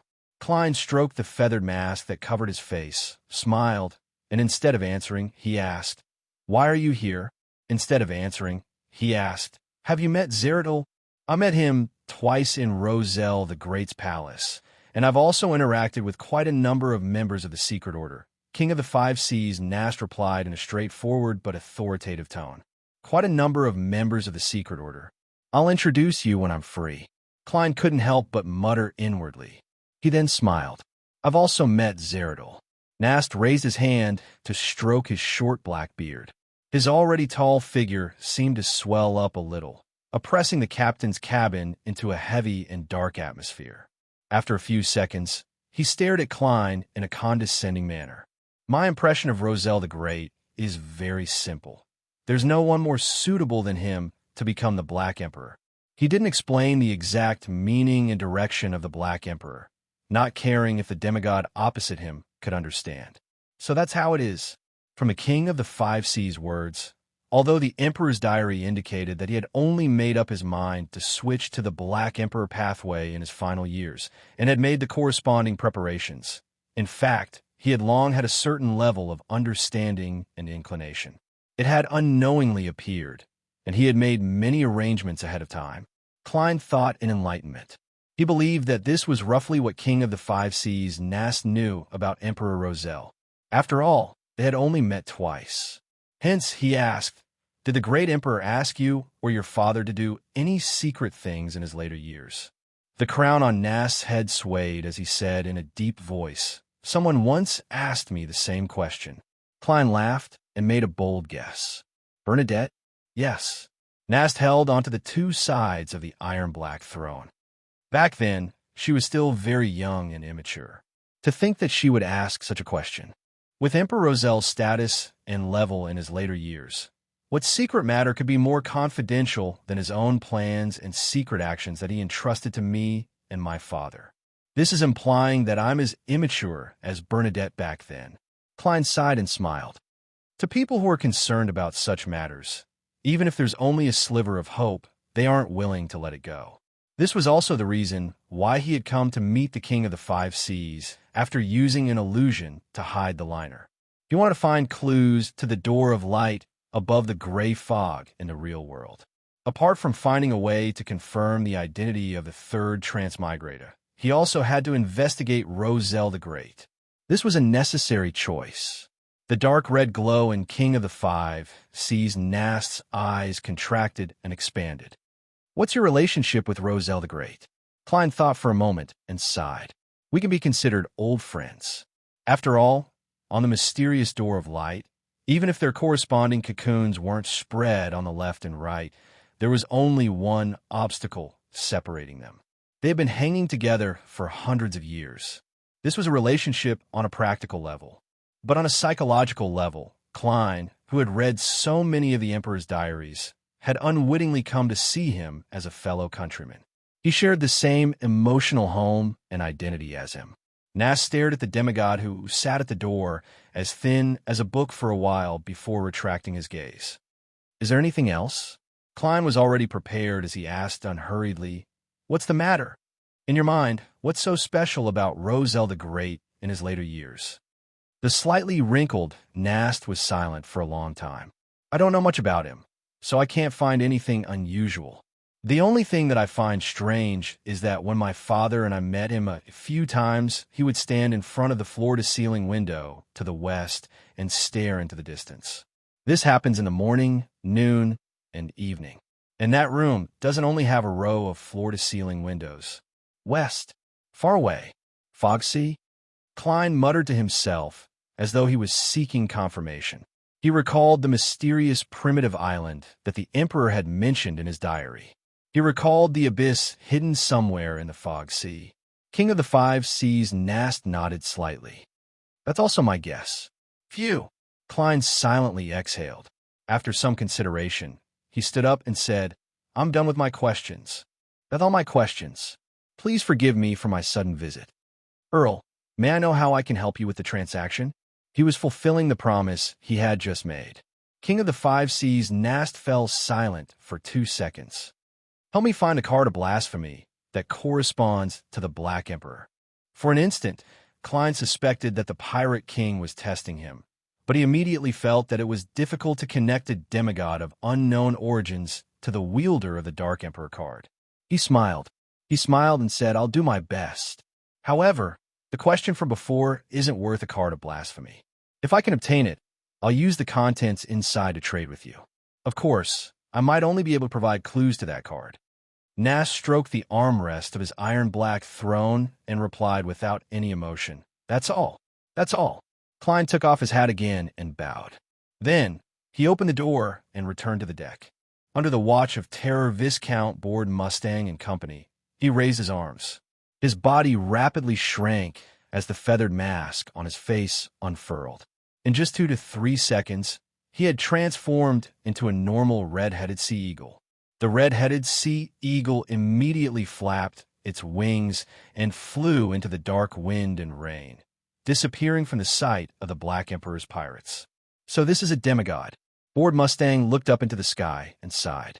Although one's inclination towards madness and losing control would only worsen if they took another step forward at Sequence 5, making it more likely for a Beyonder to fail their advancement, the title of demigod remained tempting.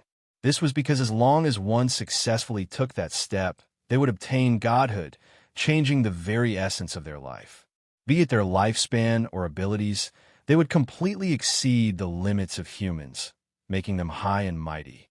Inside the steam-powered liner, Klein gave up on controlling the red-headed sea eagle, allowing it to fall into the sea without anyone seeing it, becoming food for the fish. And at this moment, the passengers on the liner were extremely tense. This was because the Black Emperor was about to approach. In fact, this was something that should have happened a few minutes ago, but for some reason, the Black Emperor ignored the liner and continued straight ahead. As for the liner, it didn't take the opportunity to escape. Instead, it circled around the Black Emperor, maintaining a distance of a few hundred meters. This strange situation lasted for a while before it finally came to an end. The distance between the two ships was only a few dozen meters. The Black Emperor passed the liner from the side and sailed into the night that was a mix of wind and rain, never to return. The passengers and crew watched in a daze. After a few minutes, they came to a realization. The Black Emperor had left. It didn't attempt to plunder. A number of passengers let out cheers, while others had tears streaming down their faces. A number of them slumped to the ground weakly and relaxed themselves. Only a small number of people maintained their clarity of mind. They were filled with questions about what had just happened, but they were unable to come up with an answer that matched the situation. All they could do was console themselves The Black Emperor has likely completed a plunder. Furthermore, it's a liner and not a freighter, so it didn't catch his eye. As a sense of relief filled the entire ship, the Don Dantes Klein cast his gaze north. Compared to King of the Five Seas Nast, who had only met Roselle a few times, there was another person who was more familiar with the Emperor. Queen Mystic Bernadette. This lady, who was a pirate king just like Nast, had recently been frequenting Bakeland. When I return to Bakeland, I'll get Admiral of Stars to contact Queen Mystic and try to meet her again as soon as possible. Klein retracted his gaze, drew the curtains, and lay back in bed. Rorstad Archipelago on the future. Admiral of Stars Catlia finally received a reply from Queen Mystic Bernadette. She had no idea when the invisible messenger had arrived, but this didn't stop her from surging with joy. After tearing open the envelope and unfolding the letter, Catlia eagerly read the first line at the top of the letter. That's indeed a descendant of Charles. That artisan is really a direct descendant of Roselle the Great. I can't allow him to mingle with the primordial moon believers any longer. I have to bring him to the future. As Catlia thought, she nodded indiscernibly. After making the decision, she recalled Artisan Char's troublesome character. She felt that she had the duty and responsibility to discipline him. After some deliberation, she walked to the window of the captain's cabin and cast her gaze outside. After some searching, her gaze landed on Frank Lee, who was sitting by the side of the ship and chewing on a mushroom. "Frank!" Catlia shouted in her usual tone. Frank, who was rolling up his sleeves, immediately snapped out of his thoughts. "Captain, is there something?" Catlia said solemnly. "Captain, what's the matter? I'll give you an experimental assistant in the future." Frank was first taken aback before he revealed a pure smile. "All right." Chapter 998. Upon seeing Frank's smile, Catlia had mixed emotions. She then retracted her gaze and cast it at the fishing village near the harbor where the future was. No one expected that this was an important stronghold of the Moses Ascetic Order. In order to avoid the Aurora Order's investigation, Admiral of Stars Catlia and her fleet had recently stopped here. She wasn't in a hurry to set sail, but prepared to disembark and use the facilities in the fishing village to communicate with her subordinates who were monitoring Artisan Char and Byam. From there, she could determine the situation and come up with a plan. With this premise, the future would be activated and head for the capital of the Rorstad Archipelago, Byam, which was a few days away. In Bakeland in July, the sky brightened especially early, but the overall temperature wasn't considered hot. It didn't even exceed 30 degrees Celsius. Emlyn used his top hat to block the sunlight that penetrated the clouds, got off the carriage, and entered the Harvest Church. At a glance, he saw Father Utravsky, who was dressed in a brown priest robe and a clergyman's bonnet, standing in front of the sacred emblem of life like a mountain. He was preaching to the few believers who had come to pray in the morning. Emlyn didn't take a second look as he walked straight to the back of the church, came to his room, and skillfully changed into his priest robe. As he wiped the candlesticks and other items, he waited for the believers to leave. About 20 minutes later, he finally found an opportunity. He sat beside Bishop Utravsky and looked at the sacred emblem of life. He muttered to himself, "Father, I have a question to ask you." With sparse eyebrows, light blue eyes, and a few obvious wrinkles, Bishop Utravsky replied with a smile. "Go ahead." Emlyn paused for a breath and said the words he had repeatedly thought about last night. "If, and I'm saying if, an estranged relative deceived you, causing you and your friend to fall into danger and nearly losing your life, and this matter isn't suitable for court, how would you punish him?" Even though Father Utravsky was sitting, he was like a small mountain. First of all, you need to determine if the relative was careless and made a mistake, or if he was deliberately deceiving you and leading you into a trap. If it's the former case, what you need to do is warn him, remind him, and teach him instead of just punishing him. If it's the latter case, you need to confirm if this is his usual style of doing things. Yes, get rid of him. Otherwise, he will definitely harm others and the innocent. Ending his life and sending him back to the earth to restart the cycle of reincarnation is a form of mercy a form of purification. Purge. The priest was even calmer, more natural, and more peaceful than World when he talked about killing. Emlyn's facial muscles twitched slightly as he hurriedly interrupted Father Yutravsky's answer. No, he doesn't usually act like this. It's only because of certain reasons that he targeted me this time. I don't want to kill him because of this. Just as he said that, Emlyn froze. He seemed to indicate that he was the victim, indicating that this matter was an internal problem of the Sanguine. Father Yutravsky turned his head to look at him and revealed a gratified smile. Not bad. You already know how precious life is. Emlyn forced a smile. So how should I punish him? Father Yutravsky looked at the sacred emblem of life in front of him and said, I don't advocate resorting to violence to solve problems. I don't advocate using violence to solve problems. You can bring him here and let him listen to my sermon, read the Holy Bible, understand the value of life, feel the kindness of the Mother Goddess, and work for the sins he has committed. Isn't that what happened to me? Emlyn was taken aback before he felt that this method was very much in line with his intentions. This wouldn't cause Ernst Boyar's death, nor was it something that could be compared to beating him up and demanding compensation. More importantly, this wouldn't escalate to the level of a battle. It wouldn't cause internal conflict among the Sanguine.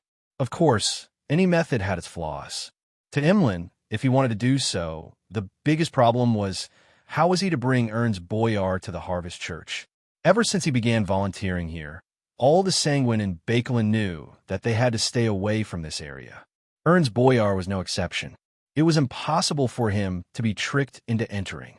And if he were to use violence, Emlyn believed that with the ring bestowed by the ancestor, Lilith, and a magical and powerful spellbook he rented from Miss Magicians, it wouldn't be too difficult to defeat Viscount Ernst Boyar. However, it wouldn't be that easy to control him.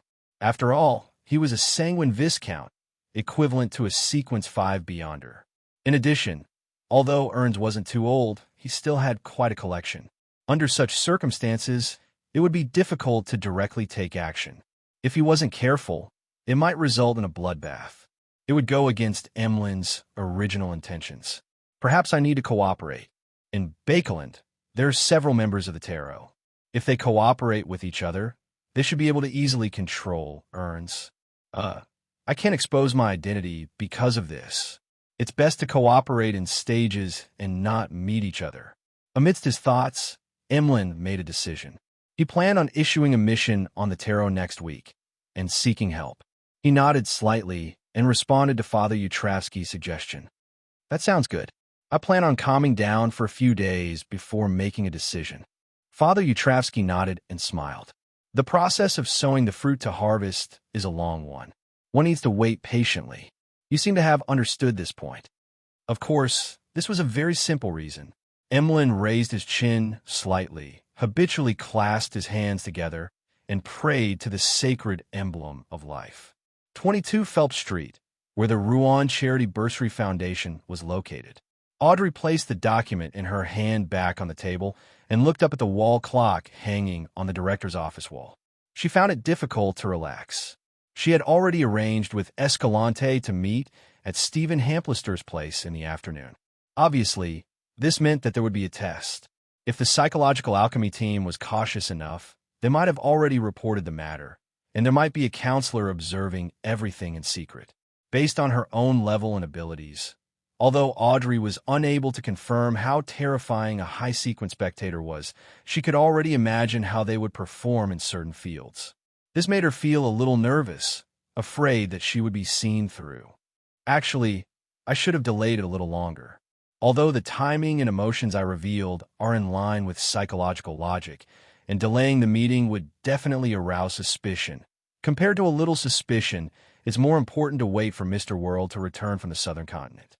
That way, I can directly arrange for them to meet at the Foundation, and I don't have to worry about a high-sequence spectator discovering anything. Sigh. Audrey, you still haven't considered things deeply enough. Audrey sighed silently and cast placate on herself to calm her emotions. In the afternoon, she wasn't in a hurry to leave the Rouen Charity Bursary Foundation. She sat in her office, lowered her head, clasped her hands, and softly prayed to Mr. Fool. After doing this, she boarded her carriage with her maid, Annie, and her dog, Susie, and headed for the furniture merchant, Stephen Hamplister's house. Just as the carriage began to move, a dazzling pillar of light suddenly appeared in front of Audrey. In the pillar of light, an angel bathed in golden light with 12 pairs of wings on her back slowly descended. She used the wings formed from flames to wrap around her before dissipating layer by layer. Audrey's vision quickly returned to normal. From the corner of her eyes, she swept her gaze at her maid, Annie, and her golden retriever, Susie. She realized that they hadn't noticed the scene that had just happened. She's a little different from the angel from before. While Mr. Fool is recovering more, his angel has also recovered further. The corners of Audrey's mouth twitched slightly as she restrained her smile. She became abnormally certain. Less than half an hour later, her carriage stopped in front of Stephen Hamplister's door. After handing her hand to Annie, Audrey alighted from the carriage and walked to the door. She watched as her attendant rang the doorbell. Not long after, Escalante came to open the door. As usual, she led Audrey directly to the activity room on the first floor. Annie and the dog, Susie, and the others were led to the living room by the servants to wait. When she arrived at the door of the activity room, Escalante pressed her palm on the handle and solemnly gestured for her to enter. This, Audrey had a vague guess, but she remained calm on the surface as she slowly walked through the door that Escalante had opened. Escalante didn't enter, but closed the door to the activity room from the outside. Audrey looked ahead and saw an old man sitting quietly on a single cedar sofa facing the door of the activity room. This old man was wearing a shirt, a vest, a three-piece suit, and striped blue-gray trousers. He wore a dark red bow tie, and his hair was completely white, but it was still lush. He had a gentle and elegant bearing. He had a pair of blue eyes that seemed to be filled with wisdom and knowledge. Apart from the wrinkles on his forehead, there were basically no wrinkles anywhere else. Audrey knew him. This was the royal family's consultant, Vin Rambis. Of course, Audrey had long known of this old man's secret identity on the tarot. Psychological Alchemy Council member. She didn't hide her surprise, because she was indeed very surprised. Although she had guessed that Vin Rambis would very likely come, she believed that he wouldn't directly appear. He would only observe in secret and let Hilbert or Stephen speak to her on his behalf. "Are you very surprised?" Vin Rambis asked with a smile. He immediately stood up and bowed. "Nice to meet you, Miss Audrey." Audrey purposely opened her mouth and closed it again. Then she replied with a complicated smile. "Yes." Then she replied with a complicated smile. "I don't know how to address you." Vin Rambis chuckled. As usual, he pointed to the sofa beside him and said, "Sit down and talk."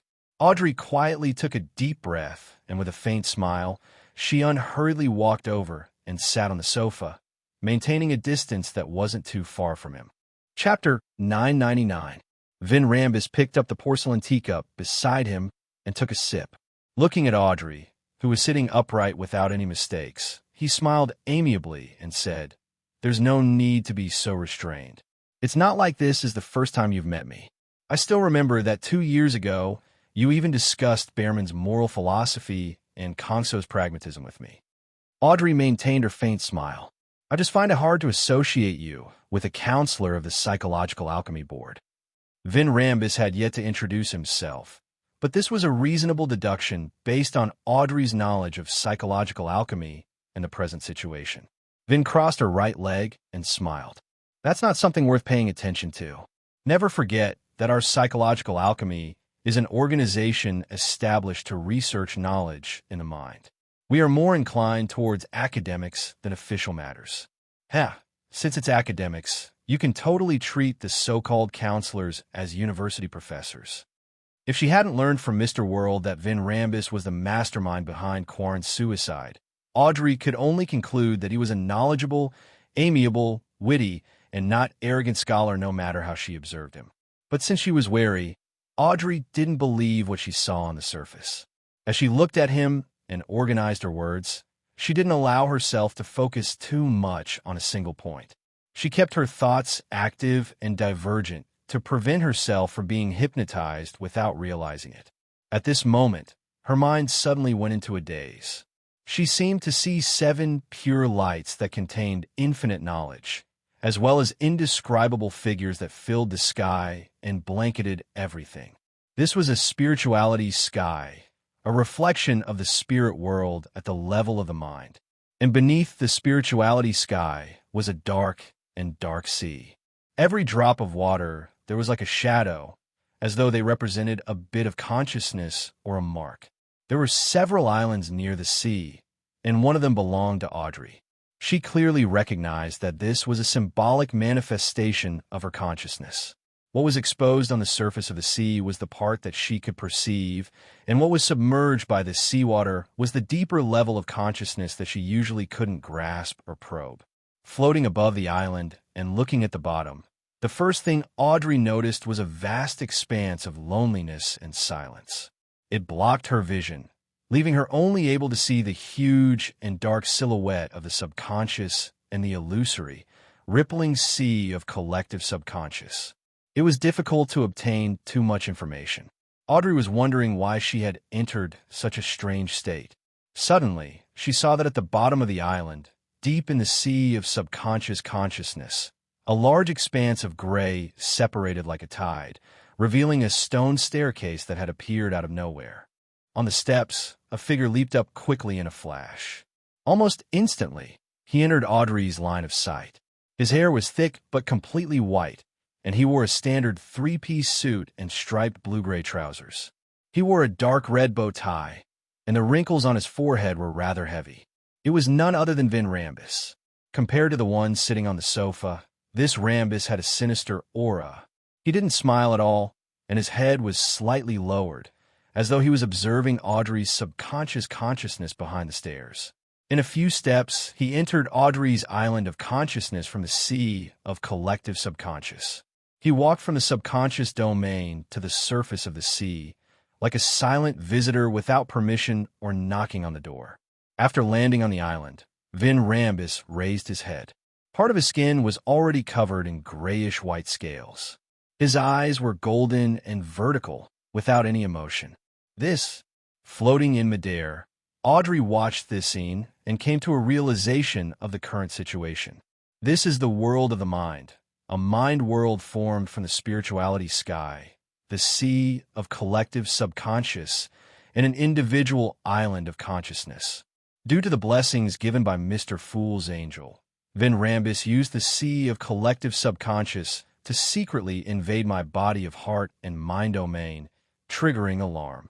That power then separated my most intrinsic self-consciousness, allowing me to control everything that happens on the island under the spirituality sky, thereby resisting true mind reading. This is really magical. No, Vin Rambus is really despicable. He's not polite at all. He barged into someone else's home, without permission or notice.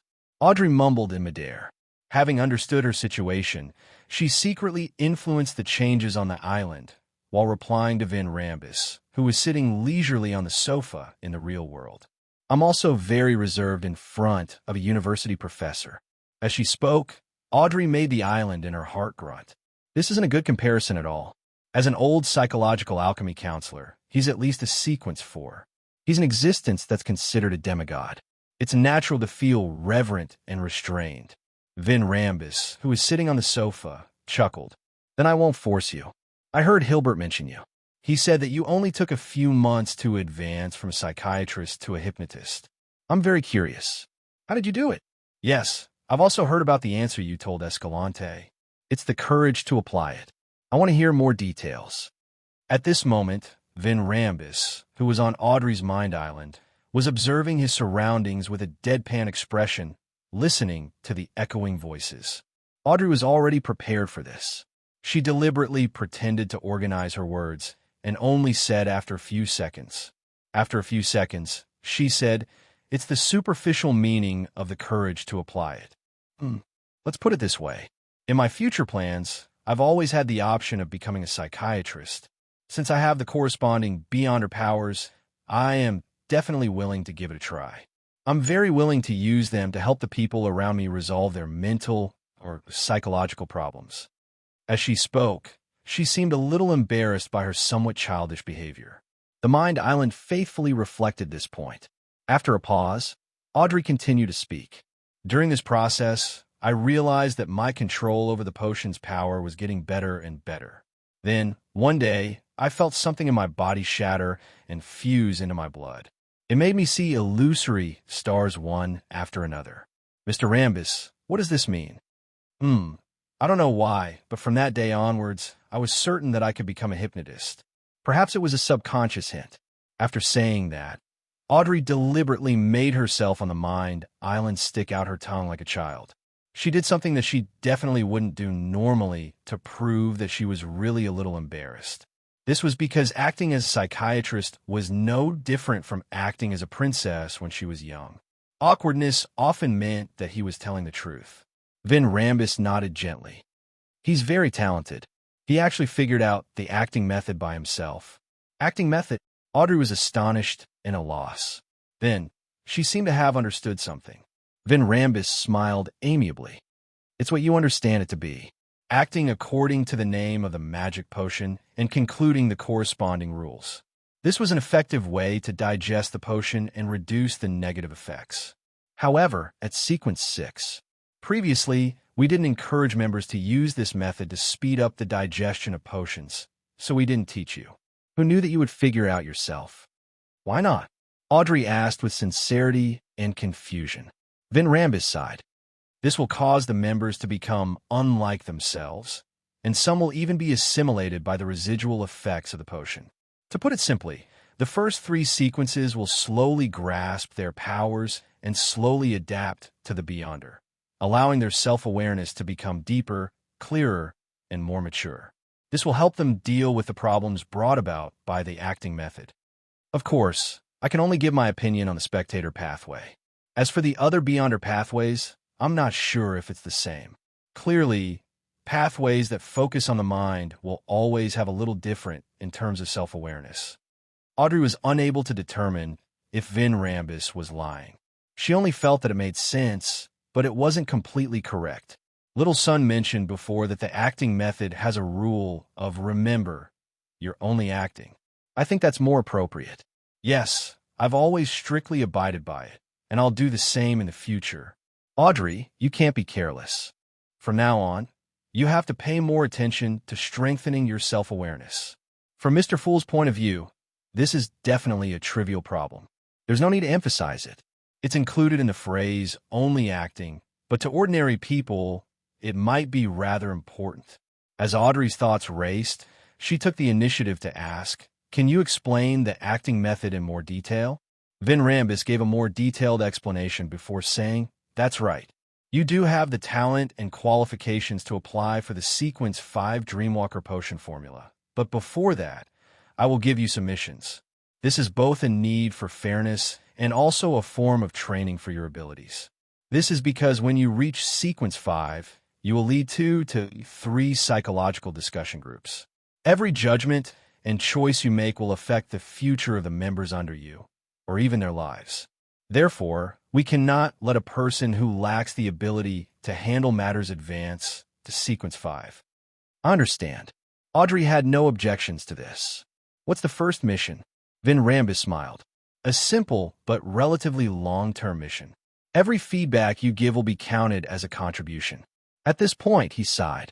The gap between the new party and the Conservative Party is widening, and there are more and more conflicts. There has already been a certain level of rift in the kingdom. I hope that you can pay attention to your father, Earl Hall's attitude. Convey his views on certain bills or matters to me. Don't worry, this won't cause him any harm. We only wish to mend the rift. The last half of his sentence actually didn't have any logical support. It was just a promise. But as Vin Rambus raised his right hand and pressed his forehead on Audrey's Mind Island, Audrey felt that what he said made sense. She firmly believed him. Floating in midair in the mind world, she immediately snapped to her senses and realized that something was amiss. Divine King of the Nine Heavens. Chapter 1000. With my father's trump card in hand, how can it not cause him harm? At the very least, it will have a negative impact on the things he tries his best to promote or oppose. Floating in midair above the mind world, Audrey looked down at the island of consciousness beneath her. Her thoughts were calmer than she expected. Right on the heels of that, she suddenly understood why Vin Rambis had gotten Quarren to commit suicide. Audrey had always been concerned about this matter. Furthermore, she had learned different pieces of information from different sources. She had a relatively clear grasp of the overall situation, but she was ultimately puzzled as to what the mastermind was trying to achieve. This trap seemed to be targeting the Conservative Party's purse strings, Baron Syndra's. As long as there was a mistake in any part of the entire matter, the powerful banker would very likely be exposed and dealt with by the official Beyonder organizations. However, in reality, it lacked the backup plan of an outstanding conspiracy. When Don Dantes didn't play by the rules, the meticulous plan was immediately disintegrated. There was no effective remedy. It didn't seem like the work of a high-sequence Beyonder of the spectator pathway. As a rather experienced spectator, Audrey had long sensed that something was amiss. Today, after hearing Vin Rambis's words, she came to a realization and grasped the essence of the framing. Vin Rambis didn't care if he succeeded in taking down Baron Syndra's. He had already obtained what he wanted. Just as he had said, within the kingdom, there was a huge rift between the new party and the Conservative Party. Although Vin Rambis said that he wanted to make up for this problem, in fact, his goal was to increase the estrangement and create a rift. What was he doing this for? Audrey controlled the Mind Island to prevent it from showing any puzzled emotions. She then replied to Vin Rambis's words, "I can understand your worries about the kingdom situation. I can understand your concern for the kingdom situation. I will do my best to help you." Just as she said that, the gloomy Vin Rambis on the Mind Island lowered his right hand that was pressing down on his forehead. Sitting on the sofa, Vin Rambis smiled in relief. Sitting on the sofa, Vin Rambis said with a gratified smile, "You are indeed a noble lady filled with compassion and compassion." After saying this, the old man in the striped blue-gray trousers put down his right leg and leaned forward slightly. His eyes became a little deeper. "Due to your identity and daily environment, you will forget about me. You will only remember Hilbert, Stephen, Escalante, and the others. If you have anything to say, pass it to me through them. When you have something important to report, you will subconsciously visit me and ask me about academic problems. When you enter my house, your lost memory will be restored." As Vin Rambis said that, Audrey's Mind Island also opened his mouth and repeated the words. The corresponding rock transformed and quickly sank into the ground, sinking into the subconscious. At this moment, Audrey felt like she had split into two people. One was formed from the Mind Island. She could no longer remember the appearance or name of the elder in front of her. All she knew was that she had come to Stephen Hamplister's house and met a counselor of the Psychological Alchemy Board. She had received praise related to the acting method and received a new mission. The other was floating beneath the spirituality sky. She remembered everything that had happened very clearly, but there were fewer emotional changes. It was more optimistic and not gloomy. Audrey was extremely certain that the one in midair was the most intrinsic self-consciousness. Therefore, she didn't get confused. With her, as the main body, she controlled her other self. She got up in a daze and said, "Yes, sir." After responding, she quickly straightened her body like a puppet controlled by invisible strings. She walked toward the entrance and opened the door. At the moment she closed the door, the her in midair in the mind world and the her corresponding to the her in the mind island suddenly fused as one. The two different memories instantly blended together, leaving Audrey in a state of confusion for a few seconds.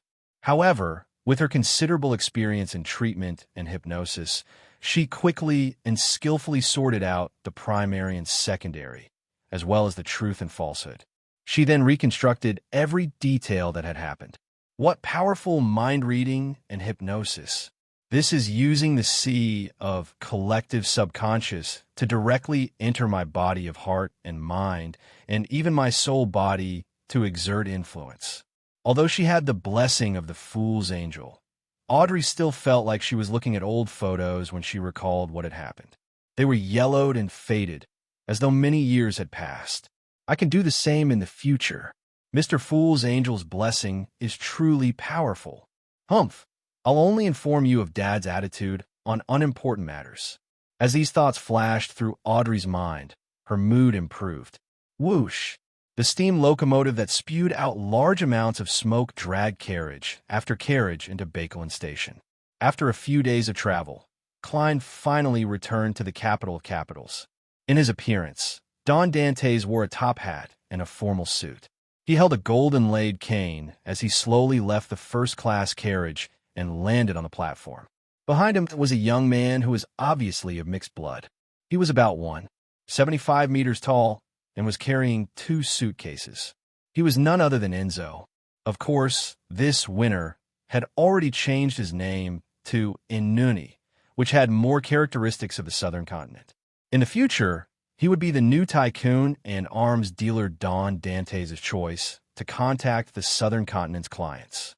He would be the one to handle the less critical business, so there was no longer a need for Don Dantes to personally travel to East and West Balam. Of course, this was only a disguise to the outside world. In essence, it was still Klein doing the work himself. His initial plan was to use sea god Cavituous's name to send a few believers to East and West Balam to replace him in the small-scale transactions that might occur frequently in the future. After all, Donis was already a famous pirate with a bounty of more than 10,000 on the 5 seas. Furthermore, he had a close relationship with German Sparrow. Constantly helping Don Dantes would easily arouse suspicion. After leaving the station, Klein took a carriage and returned to 160 Buckland Street. At that moment, it was already late. The gas lamps on both sides of the road had already lit up. The lights in Don Dantes' residence were also brightly lit. Butler Walter and housekeeper Tanaja led the servants, maids, gardener, carriage driver, and company out. They lined up on both sides and waited respectfully for their employer. After arriving at Desi Bay and buying a steam locomotive ticket, Klein sent a telegram back to Bakeland, informing his butler when he would be returning. However, he exhorted him not to send a carriage to the station to pick him up. After all, it was normal for steam locomotives to be late until the next morning in this era. It wasn't impossible for him to be late until the next morning. Glancing at the servants who stood in a proper manner and had respectful attitudes, Klein nodded to himself. He passed through them and sighed silently. This is a little aristocratic. Even when the employer isn't around, the butler didn't slack off. When he walked to the door, he nodded at Walter and Tanaja. It's been hard on you all this time. This is what we should do. Walter and Tanaja bowed in unison. Klein's gaze turned to his valet, Richardson, and he realized that the good-looking mixed-blood's face was a little pale. He kept sneaking glances at the new valet, Inuni, who was behind his employer. Klein chuckled inwardly and nodded at him. You did well previously, but there are some matters that involve business in the southern continent that require Inuni to handle. Yes, you will be transferred to be Mr. Walter's assistant and help him gather information about the manors outside the city. Assistant? Butler's assistant. Richardson was stunned for a moment before he replied in pleasant surprise. Yes, sir. Reaching this position meant that he had truly broken away from the shackles of the manservant class and climbed up a rank. Walter didn't ask about the manor in detail. He seriously arranged for his employer to enter the house, clean up, and have a meal. After these matters were over, he and the new valet, Inuni, sent Don Dantes back to the 3rd floor. Sir, are you going to buy a manor in the outskirts of Bakeland? What are the specific requirements? It's not too expensive. Who knows how long I can use this identity? Klein mocked himself inwardly and deliberated. There are vineyards and wineries. After completing the arms deal, he had established a foothold in the upper class of Bakeland and obtained a large sum of wealth. Therefore, it was necessary for him to own a manor. He could not wait until autumn and winter came, but he could not invite his friends to the suburbs for a vacation or a hunt. It would be beneath his status and would be looked down upon. On the other hand, the price of a manor in the outskirts of Bakeland was rather expensive, 8 to 10,000 pounds was enough to get a large manor with a lot of land and a rubber forest in places like Desi Bay. Here, however, one could only ask for a vineyard, grain production, and facilities such as a brewery. I will do my best to gather the information, Butler Walter replied respectfully. He knew that his employer was exhausted from the journey. After reporting the situation during this period of time, he left the third floor and busied himself with other matters. Klein changed and washed up with the help of his new valet, Inuni. During this process, Klein, who had already gotten used to his godhood, couldn't help but lampoon inwardly. If it wasn't for the fact that marionettes can't go beyond a kilometer, I wouldn't have changed my valet. I'm already a tycoon, but I still have to serve myself. Sigh. Amidst his sigh, he sent Inuni to the room next door. He walked to the window and looked at the starry reflection of Bakeland as he allowed his thoughts to wander. Next, my target is MI9's Major General Deputy Director, Conas Kilgore. As for the captain of the Royal Guards, Viscount Stratford, I can leave it to that demoness Trissy. She's been gone for a long time. I wonder what she's busy with. I wonder how she's thinking of ways to approach that Viscount. I previously used the communication method she gave me to tell her that I'm busy with other matters and can't be free for the time being. After a while, Klein reined in his thoughts and lay in bed. Without using cogitation, he slowly fell asleep. After an unknown period of time, he suddenly opened his eyes and sensed that someone had entered 160 Buckland Street. Again, Klein couldn't help but rub his temples. On his first day back in Bakeland, he was woken up in the middle of the night. Chapter 1001. Klein, who was dressed in his pajamas, didn't move. In his spiritual perception, the infiltrator's spirit body threads had already appeared. This also meant that as long as he was willing, he could turn everyone in 160 Buckland Street into marionettes, even without leaving his bed. Of course, to a demigod, a Bizarro sorcerer, neighbors a few houses away were also within his control range. There are many spirit bodies around. One of them helped him complete his flight and landed on the balcony next door. Is this a Beyonder of the Death pathway or the Evernight pathway? To be able to do such a thing, he's at least a sequence 6. Is he here for Richardson? No, he walked to the door of my bedroom and stopped there. He reached out his right hand and knocked on the door. He's certain that I'll sense it? Klein sat up with a heavy expression. The first part of his judgment was done through his spirit body threads, and the subsequent part was directly seeing him, forming a scene in his mind. After he reached sequence 4, not only had his danger premonition abilities as a clown strengthened, but his ability to stir and use the mysterious space above the gray fog had also undergone a qualitative improvement. With the two combined, it wasn't difficult for him to use his intuition and premonition to project the figure and movements of the approaching person in his mind from afar. In addition, due to his deeper control over the mysterious space, Klein could already converge the augmentation of the gray fog in the real world, preventing Beyonders of special pathways from noticing any traces. And according to his judgment, with him above the gray fog, augmented by the card of blasphemy, and wielding the sea god scepter, the power the fool projected into the real world was infinitely close to that of an angel. If not for that, even if the gray fog and paper figurine substitutes did provide the ability to maintain lucidity in a dreamlike state, Klein wouldn't have dared to let Miss Justice face a sequence 4 or even a sequence 3 of the spectator pathway. Amidst his thoughts, he left his bed, put on his slippers, straightened his robe, and walked to a reclining chair. He slowly sat down and said, "Please come in." The door to the master bedroom opened silently, but the cold wind didn't blow in. All it did was swirl in the corridor.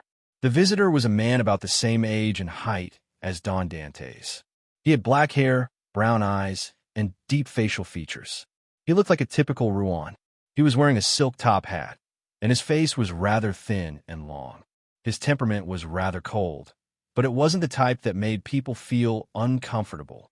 Instead, it was the type that directly reflected the meaning of a suburban cemetery at night. At that instant, Klein saw countless spirit bodies surrounding the middle-aged gentleman, causing him to be surrounded by layers of darkness, as though a world was hidden within.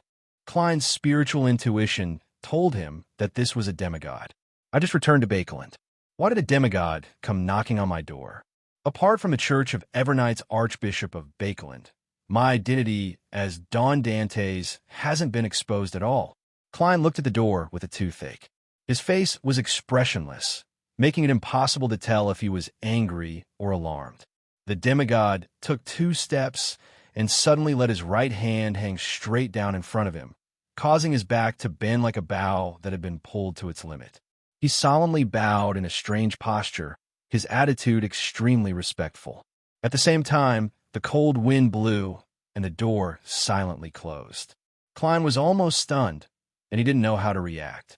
After that, his thoughts drifted, and he vaguely had some guesses. At that moment, the demigod maintained his posture and spoke in a deep voice. "Patrick Bryan of the Charismatic Order has come to greet your Excellency." Oracle. Klein controlled the twitching of his cheeks. Combined with his guesses just now, he roughly understood what was going on. The Evernight goddess's control over artificial death, which was also the death pathway's uniqueness, had deepened once again. She could issue a revelation to the upper echelons of the Charismatic Order's artificial death faction. Klein sighed and smiled as he pressed his right hand to his chest, but he did not make any extra movements. What is God's decree? Brian slowly straightened his body and looked at the gentleman with white sideburns sitting on the reclining chair. He replied with a hint of fanaticism. "We succeeded. God has finally awakened. He wants me to listen to your orders and accept your arrangements from today onwards." Klein had already expected this, but when he heard the other party's answer, he still felt his face turn sour. He didn't know if he should laugh or cry. This is making me, a blessed of the Evernight, take on the role of a blessed of artificial death, secretly leading the Charismatic Order's artificial death faction. Is this a gift from fate, or is it the price that was secretly marked? Since the goddess didn't let the church's archbishop or high-ranking deacons be in charge of this matter, it means that she wishes to keep it strictly a secret. Klein stood up and tried his best to make his expression and tone appear pious. "As God commands, the will of God is my will." After expressing his stance, he sat down again and looked at the demigod, who was standing straight. He pointed at the sofa opposite him and said, "Please have a seat. Please take a seat." Well, introducing yourself is basic courtesy, isn't it? Just now, as thoughts flashed through his mind, Klein vaguely grasped the reason why the goddess had handed him the leadership of the Charismatic Order's artificial death faction. The identity of German Sparrow was closely related to the former Death Consul. Therefore, if anyone were to discover any clues and begin investigating the change in ownership of the Charismatic Order's artificial death faction, they would discover that it was related to German Sparrow. Then, they would be enlightened and feel that they had grasped the truth. They would understand why artificial death was able to come to life and send down a revelation. Based on this guess, Klein deliberately made Don Dantes use a catchphrase of German Sparrow. Patrick Bryan sat on the sofa and thought for a moment. "I'm from Rouen. I once went to East Balham to do business, and because I contracted a disease there, I nearly died. I was saved by members of the Charismatic Order and received the grace of a deity in a ritual, allowing me to survive. Therefore, I secretly changed my faith. My faction has always been slandered by the other members of the Charismatic Order. They believe that we are blasphemous and that we are attempting to create a new death, but that's not the case. We firmly believe that God didn't perish at the end of the 4th epoch. He had only fallen into a deep slumber and needed a special method to awaken him bit by bit. The facts have proven that we were right. You're the witness. The ancient documents I obtained don't say that. The upper echelons of the Charismatic Order are fully aware that I'm imitating the hidden sage's artificial death. Could it be that the gentleman in front of me isn't a core member of the Charismatic Order's artificial death faction, and that he lacks sufficient understanding of the uniqueness? But how can a demigod not be a core member? Even if the numinous episcopate was transformed from the Balham royal family and the Church of Death back then, with its deep heritage and numerous powerhouses, it's impossible for them to waste a demigod. Even the 7 Orthodox churches can't do such a thing. Klein was extremely puzzled when he heard that. Without batting an eyelid, He asked, "What about the other upper echelons of your faction?" Patrick Bryan said with a look of reverence, "When I joined the Charismatic Order, God had already awakened a little. When I joined the Numinous Episcopate, God had already awakened a little. This was all thanks to the saints of the past. They had sacrificed themselves in the various rituals. Currently, we have a total of 3 saints and an angel. They're all in East Balam, and I'm in charge of all matters in Bakeland." That's not right. According to the information provided by Leonard, the members of the Charismatic Order in Bakeland are divided into many teams. They don't know each other, and they only communicate with designated personnel in the southern continent. There's no one in charge at all. Klein's first reaction was that Patrick Bryan was lying, but he immediately eliminated that thought because it was very easy to verify for the blessed in the oracle. He thought for a moment and asked, "What's the angel's name? Where are you now? Did you receive the oracle?" Patrick Bryan said calmly, "That's right. God told me not to tell anyone else, and I can't ask anyone about it. Our leader's name is Hayter. This is both his surname and his given name. He used to be the archbishop of the church. He later received the blessing of God and became an angel. He has been working hard to awaken the sleeping God. He was severely corrupted during a certain ritual. He is currently unable to leave his mausoleum, or else he would directly lose control. He is considered my teacher. This demigod that has existed since the Balam Empire's era is clearly the key figure leading the Artificial Death Project." Klein asked thoughtfully, "What's going on?" "He and the other 2 demigods are from Balam. Pure-blooded?" "Yes." Patrick Bryan nodded. "I roughly understand what's going on." Klein couldn't help but sigh inwardly. He believed that Patrick Bryan wasn't an ordinary demigod, but a byproduct of the Artificial Death Project. Back then, Hayter and the other members of the Charismatic Order's Artificial Death faction didn't plan on saving a person from Rouen. Instead, they planned on using him as a sacrifice or material for a particular ritual. In the end, an attempt that they weren't confident in had an accident. The uniqueness of death had a basic instinct, or some other changes had occurred. This resulted in Patrick Bryan surviving and establishing a certain connection with the so-called artificial death. His soul and body were tainted with a uniqueness. After witnessing this situation, Hayter and the other members of the upper echelons began to view Patrick Bryan as one of the keys to the success of the Artificial Death Project. They gave him potions, taught him knowledge, instilled in him the faith of death, and created a perfect reason for their actions. As for Bryan, due to his unique state, he rapidly advanced and became a demigod. Of course, no matter how crucial he was still experimental material.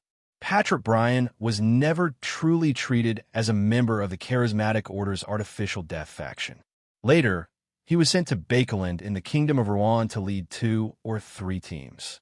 They cooperated in various rituals in an attempt to further activate the uniqueness. Such a guess matched everything that Klein knew so far. First, Leonard had mentioned that the Charismatic Order's Artificial Death faction had placed their experiments in Bakeland. They planned on destroying the enemy's capital if any accidents happened. Second, many teams had one-way communication with the southern continent. Bakeland didn't have an overall person in charge. Third, the situation of artificial death that Patrick Bryan knew was greatly different from the truth. In other words, those fellows in the southern continent didn't care about Bryan's life or death, nor did they tell him the truth.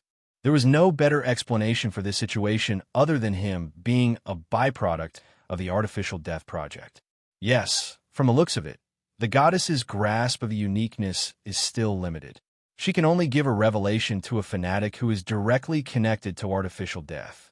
She's still unable to influence Hayter and the other angels and saints. Klein reined in his thoughts and asked, "What sequence are you currently at?" Patrick Bryan didn't hide anything. "I'm an Undying." Chapter 1002.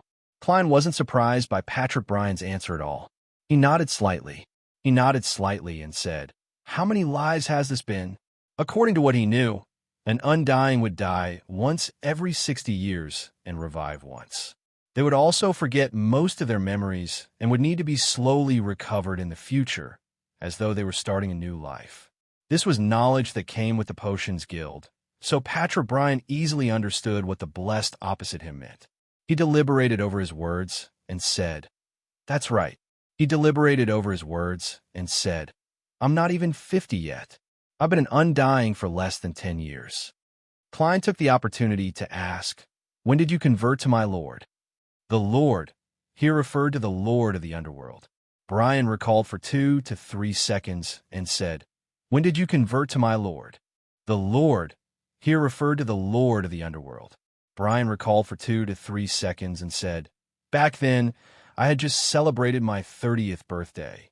He stepped into the mysterious world at the age of 30 and embarked on the Beyonder path. He became a sequence 4 demigod before the age of 40. This speed isn't a sign of astonishing talent, but it means that he's very likely a blessed. Indeed, his spirit and body were affected by the death pathway's uniqueness during that ritual. As Klein listened and thought, he became more certain of his previous guess. Of course, compared to him going from an ordinary person to a sequence 4 demigod in a year, Patrick Bryan's advancement speed was nothing worth mentioning. Klein didn't feel that there was anything to be amazed about. This was because he was indeed a blessed, and he had cheats, not just one. The only problem was that he didn't know if the rewards he received from the gifts were enough. After pondering for a moment, Klein asked, "What's your current identity? What's your current identity on the surface?" "I'm a businessman. I have 2 garment factories in Bakeland. On the surface, I believe in the Evernight goddess and am a supporter of a new party." Patrick Bryan introduced. Klein nearly scoffed as he continued asking, "How many charismatic order members do you have under you? How many numinous episcopate members do you have? What are they doing?" Bryan was already prepared as he smoothly answered, 2 teams, 12 Beyonders. 2 teams, 12 Beyonders. Some of them work in my garment factory, while others work in the watch and clock industry. Each of them has an official job. Under normal circumstances, they will carefully spread the faith of God around them. This progress is very slow, and it is not the main goal. The total number of believers does not exceed 100. Most of the time, they were collecting clues about the various things left behind by God, as well as the different materials needed for the awakening ritual. Once we have a clue, we will take action accordingly. Once the materials are ready, we will experiment with different awakening rituals to find the most effective one. I will be the host of the operation and also the core element of the ritual. He sounds very proud. Klein asked about other things and received detailed answers. Finally, he thought for a while and said with a serious expression, "Obey God's command. From now on, listen to my orders." Patrick Bryan immediately stood up and bowed solemnly. "Yes, Lord blessed." Klein nodded slightly. "First, stop all kinds of rituals and stop gathering materials. God is already awakened and is in the midst of recovery. Don't let noisy voices disturb him." From Klein's point of view, no matter how Bryan and company's awakening ritual changed, it ultimately pointed towards artificial death, which was also the uniqueness of the death pathway. This would make it more active, making it difficult for the goddess to gain further control over it. And regardless of whether Klein was happy to see such a situation happen, since the Evernight goddess had already sent Bryan over, he had no choice but to make such arrangements. Patrick Bryan didn't have any doubts about what he said. This was because death had indeed awakened, and the essence of awakening itself was to disturb. The Undying thought for a moment and took the initiative to ask, "Your Excellency, what do we need to do next?" Klein smiled approvingly. "Continue searching for clues left behind by God. This will help him recover faster." Having said that, Klein was about to make a second request, but he was worried that there were too few clues and that the members of the charismatic order wouldn't be able to find something to do and cause trouble. In addition, you and your subordinates have to carry out extensive literacy activities in the garment factories and other areas where you are active. Set up night schools or classes to rid the people around you of ignorance and barbarism. In order to increase his persuasiveness, Klein pressed his right hand to his chest and began preaching in an abnormally pious manner. God says, "Only by understanding what you believe can you believe." God says, "To those who are lost, one must first strengthen their bodies and arm their minds. because the kingdom he promises doesn't have barbarism or ignorance. Patrick Bryan didn't doubt Dwayne Dantes' words, nor did he find it odd that these two sentences weren't recorded in the Numinous Episcopate's Holy Bible. This was because he was a blessed of a deity, a representative appointed by a deity. He nodded sincerely. I will remember God's teachings. May every soul live eternally in God's kingdom. As he spoke, he adopted the prayer posture of the current charismatic Order Artificial Death faction. That was, he raised his hands high, with his thumbs facing each other and resting them on the center of his forehead. In the corresponding mysticism theory, this was the core of the underworld in every gatekeeper's body. It represented the location of death. Klein returned with the same gesture and words before saying, "That's right. Secondly, no matter who gave the order from the southern continent, you have to submit it to me first. You can only carry it out after receiving my permission. If I don't agree, you can't do it in private. You can only give feedback according to my instructions." He was worried that High Priest Hayter, an angel of the death domain, would still be enthusiastic about the artificial death project. From time to time, he would instruct Patrick and the others to make new attempts. At the same time, he had to ensure that before the goddess further grasped the uniqueness of the death pathway, Hayter and the other two saints wouldn't notice anything amiss, preventing them from responding violently. Still, Bryan had no objections. "Yes, Your Excellency." After instructing the two most important matters, Klein's expression didn't change, but he felt a little more relaxed inwardly. He deliberated and said, "Thirdly, unless I summon you, you are not to come to me. Usual communication is done through a messenger. As you know, many existences in the astral world don't wish to see God awaken." Patrick Bryan nodded heavily. "I understand. My messenger's summoning words are spirit that roams the upper realm, absolutely friendly creature, Patrick Bryan's contract partner. Indeed, it's impossible for a demigod of the death pathway to not have a messenger. Normally speaking, a sequence 6 of this pathway would have one." Without any hesitation, Klein said unhurriedly, "Remember, my messenger's summoning words are spirit that wanders the unfounded, a friendly creature that can be controlled. Remember, my messenger's summoning words are spirit that wanders about the unfounded, a friendly creature that can be controlled, a messenger that belongs to Gehrman Sparrow. Yes, be it receiving or sending a letter, you need to pay a gold coin to complete the agreement." Klein had deliberately revealed the connection between German Sparrow and Don Dantes, mainly to see how the other party would react. German Sparrow. Patrick Bryan repeated the name in puzzlement. Then, he came to a realization as he called out in pleasant surprise, "Your Highness, Death Consul?" Thankfully, although he's a byproduct of a ritual and has a fanatical faith, he at least has a normal level of intelligence. He can consciously gather information and complete the analysis of the problem. Klein heaved a sigh of relief and replied with a smile, I'm not. He's my teacher." Bryan nodded in thought, feeling that he had a clear grasp of the entire matter. Klein could guess what he was thinking, but he ignored it. He crossed his right leg and clasped his hands on his knee. He then asked, "What do you know about the other factions of the charismatic order?" Patrick Bryan sat down again and said, "The most powerful faction within the charismatic order is the royal family faction. The most powerful faction within the charismatic order is the royal family faction. With the descendants of God as the core, they have created many organizations. Their leader is currently a descendant of God with a rather thin bloodline. Her name is Shia Palenque Eggers. She might be an angel, or she might be in possession of an important relic of God. She calls herself the Pale Empress. Apart from her, the royal family faction has 5 saints. Some of them are true demigods, while others rely on sealed artifacts. Apart from the royal family faction and us, the other factions are relatively weak. They are mainly the slumber faction and underworld faction. Together, they only have 3 powerhouses whose strength is equivalent to a saint." After Bryan finished speaking, Klein nodded indiscernibly and said, "That's all for today. If there's anything in the future, feel free to contact me." "Yes, Your Excellency." Patrick Bryan stood up and bowed before retreating to the door. The door opened silently. There were many figures outside as a cold wind blew.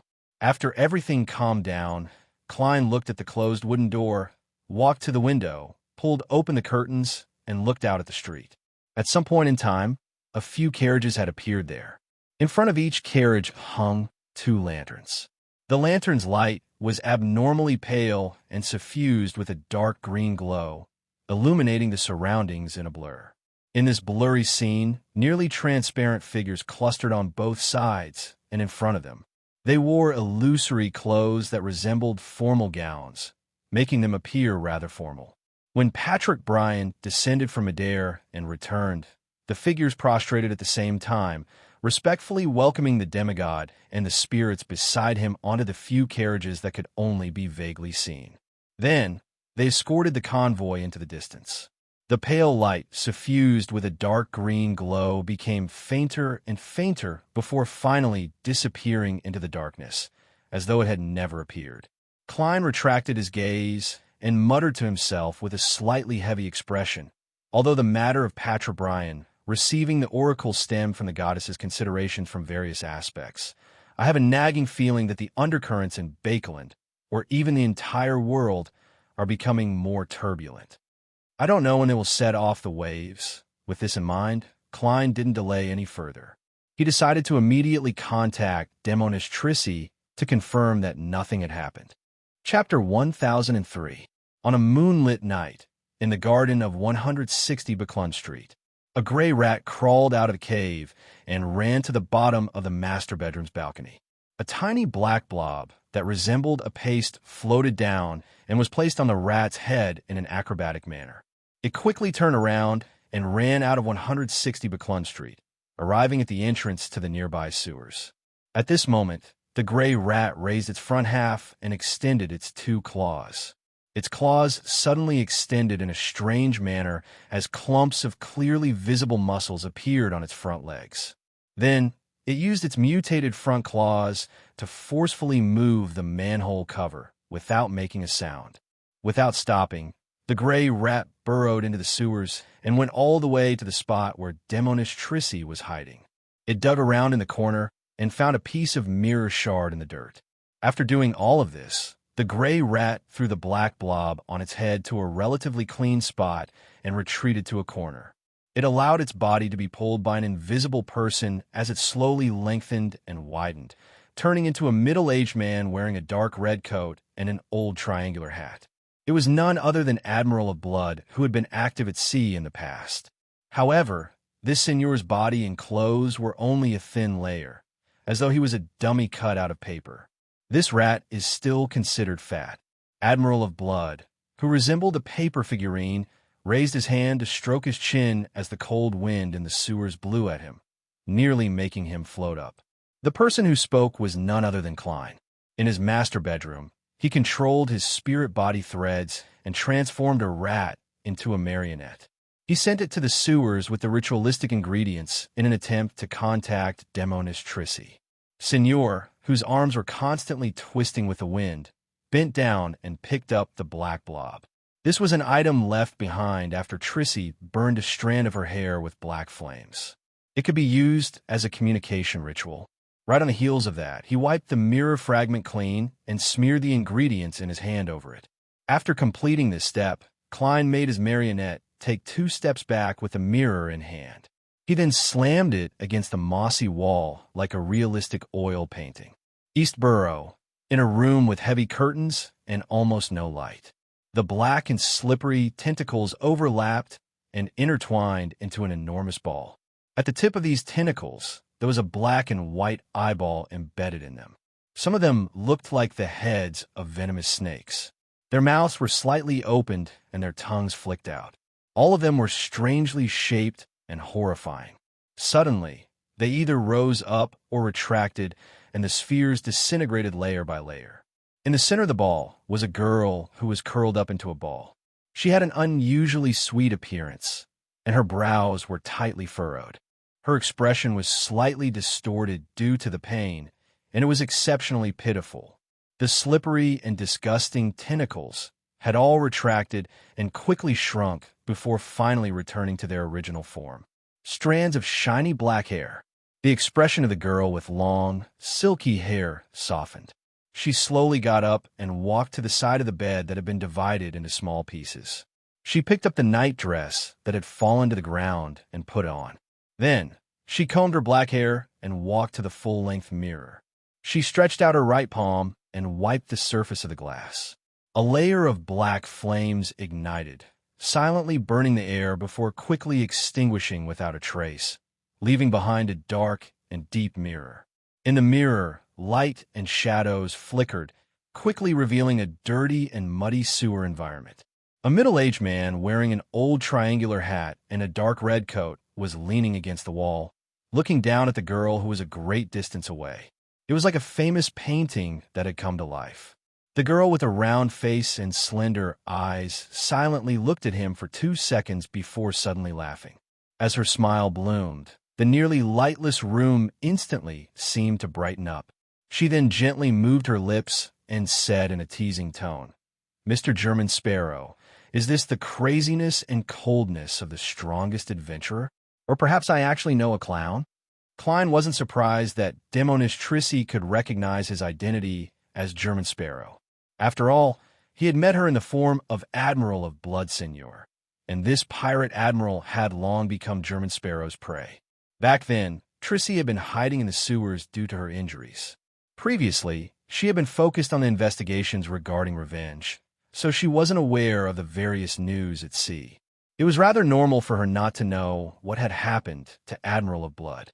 However, after recovering her health and leaving, if she didn't figure out the latest news regarding her collaborator, it could only be said that she had failed both the assassin and instigator stages. Clearly, Trissy's past actions proved that even though she was bad, there was nothing wrong with her brain. Klein didn't argue. Seigneur, who was controlling the paper figurine, smiled and simply replied, "That's right. Why can't clowns be crazy and cruel?" Without waiting for Trissy to answer, he asked, "How far have you investigated the captain of the Royal Guards?" Trissy's expression turned gloomy.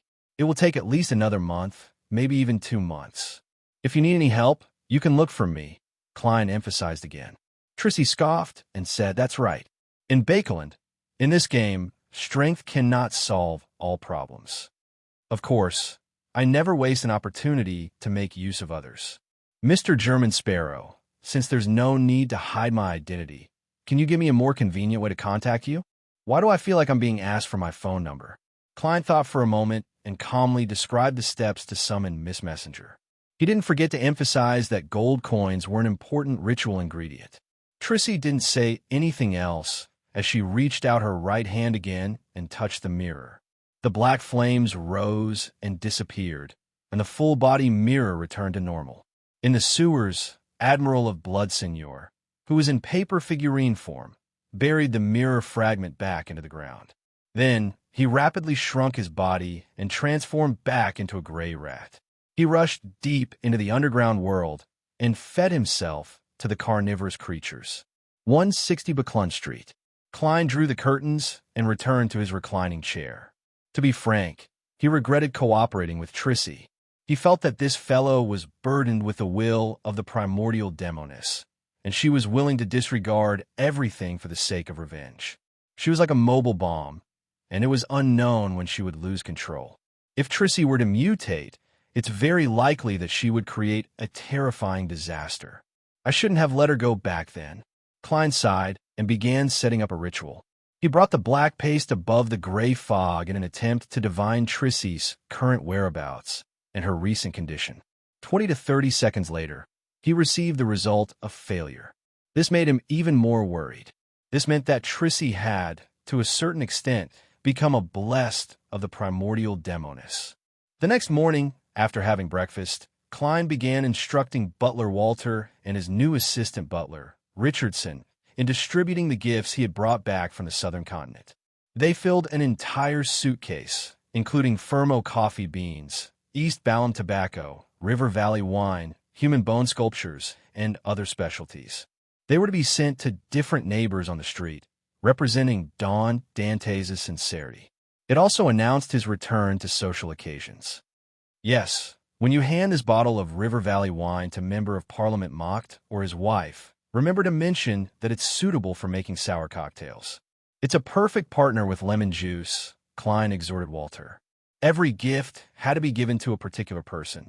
It had to be based on the person's preferences.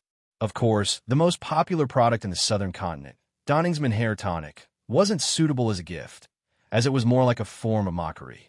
Walter nodded solemnly. Yes, sir.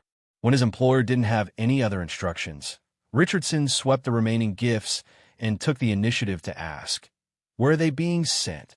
Where are they being sent?" "These are for the Bursary Foundation staff. I'll send them myself," Klein said with a smile. He then pointed at the golden amulet in his hand and said, "I missed the birth of Dr. Allen's child. I need to personally pay a visit to express my apologies. I'll head over in the afternoon and give this amulet unique to the southern continent to that child. Of course, Will Septon series likely won't like it. Compared to this, he would rather have ice cream." After saying that, Klein mumbled inwardly. After the butler and Richardson left one after another, bringing the gifts and the valet to the different neighbors, Klein boarded his carriage and went all the way to the Rouen Charity Bursary Foundation at 22 Phelps Street. After getting off the carriage, he walked ahead. Behind him was his valet, Inuni, who was carrying a huge pile of gifts. Along the way, he would greet any staff member he encountered and give them a gift. Just like that, Klein went up to the second floor and arrived at one of the director's offices. He bent his finger and gently knocked on the ajar door. "Please come in." Audrey Hall's gentle voice sounded. As a rather senior spectator, she had previously discovered that Mr. Don Dantes had come to the Rouen Charity Bursary Foundation and had been waiting patiently. Klein pushed open the door and entered. He took out a small gift box from his inner pocket and smiled warmly. "I've returned from the southern continent. Yes, the business this time was very successful. I brought a small gift for everyone, hoping to share my joy." He deliberately mentioned it to indicate that he remembered Miss Justice's request. "Then I can't find a reason to reject it," Audrey said with a faint smile in anticipation. This wasn't to say that she cared what gift Mr. World would give, but that she was curious about what gift Mr. World would give. After receiving the gift box, she tore open the packaging in front of Don Dantes and discovered an accessory with a white feather as its main body and pale yellow patterns. "This is a hat accessory," Klein explained. "People of a certain social status in East Balham like to wear all kinds of white feathers on different parts of their bodies as accessories. Among them, the ones on hats are the most valuable and meaningful. It's said that this comes from the custom of worshipping feathered serpents." Feathered serpents are the symbol of death there. As for the feather that he had gotten a southern continent craftsman to make into a hat accessory, it was a byproduct of the Artificial Death Project. It could be used as a sacrifice. Klein had once obtained 3 of them. One had been used in Biome and combined with the corresponding copper whistle messenger. He had summoned a monster that had been corrupted and mutated by artificial death. Another feather had been sacrificed to artificial death in the southern continent, allowing him to receive the revelation that Nzangwil's evil spirit had possessed him. This was the last feather, as the present artificial death was actually equivalent to the Evernight goddess to a certain extent. Klein, who had been clearly designated as a blessed, no longer needed to perform the ritual like before. He could use other materials to replace the feather. Therefore, he decided to make the remaining feather into a gift and give it to Miss Justice. After all, she was a believer of Evernight.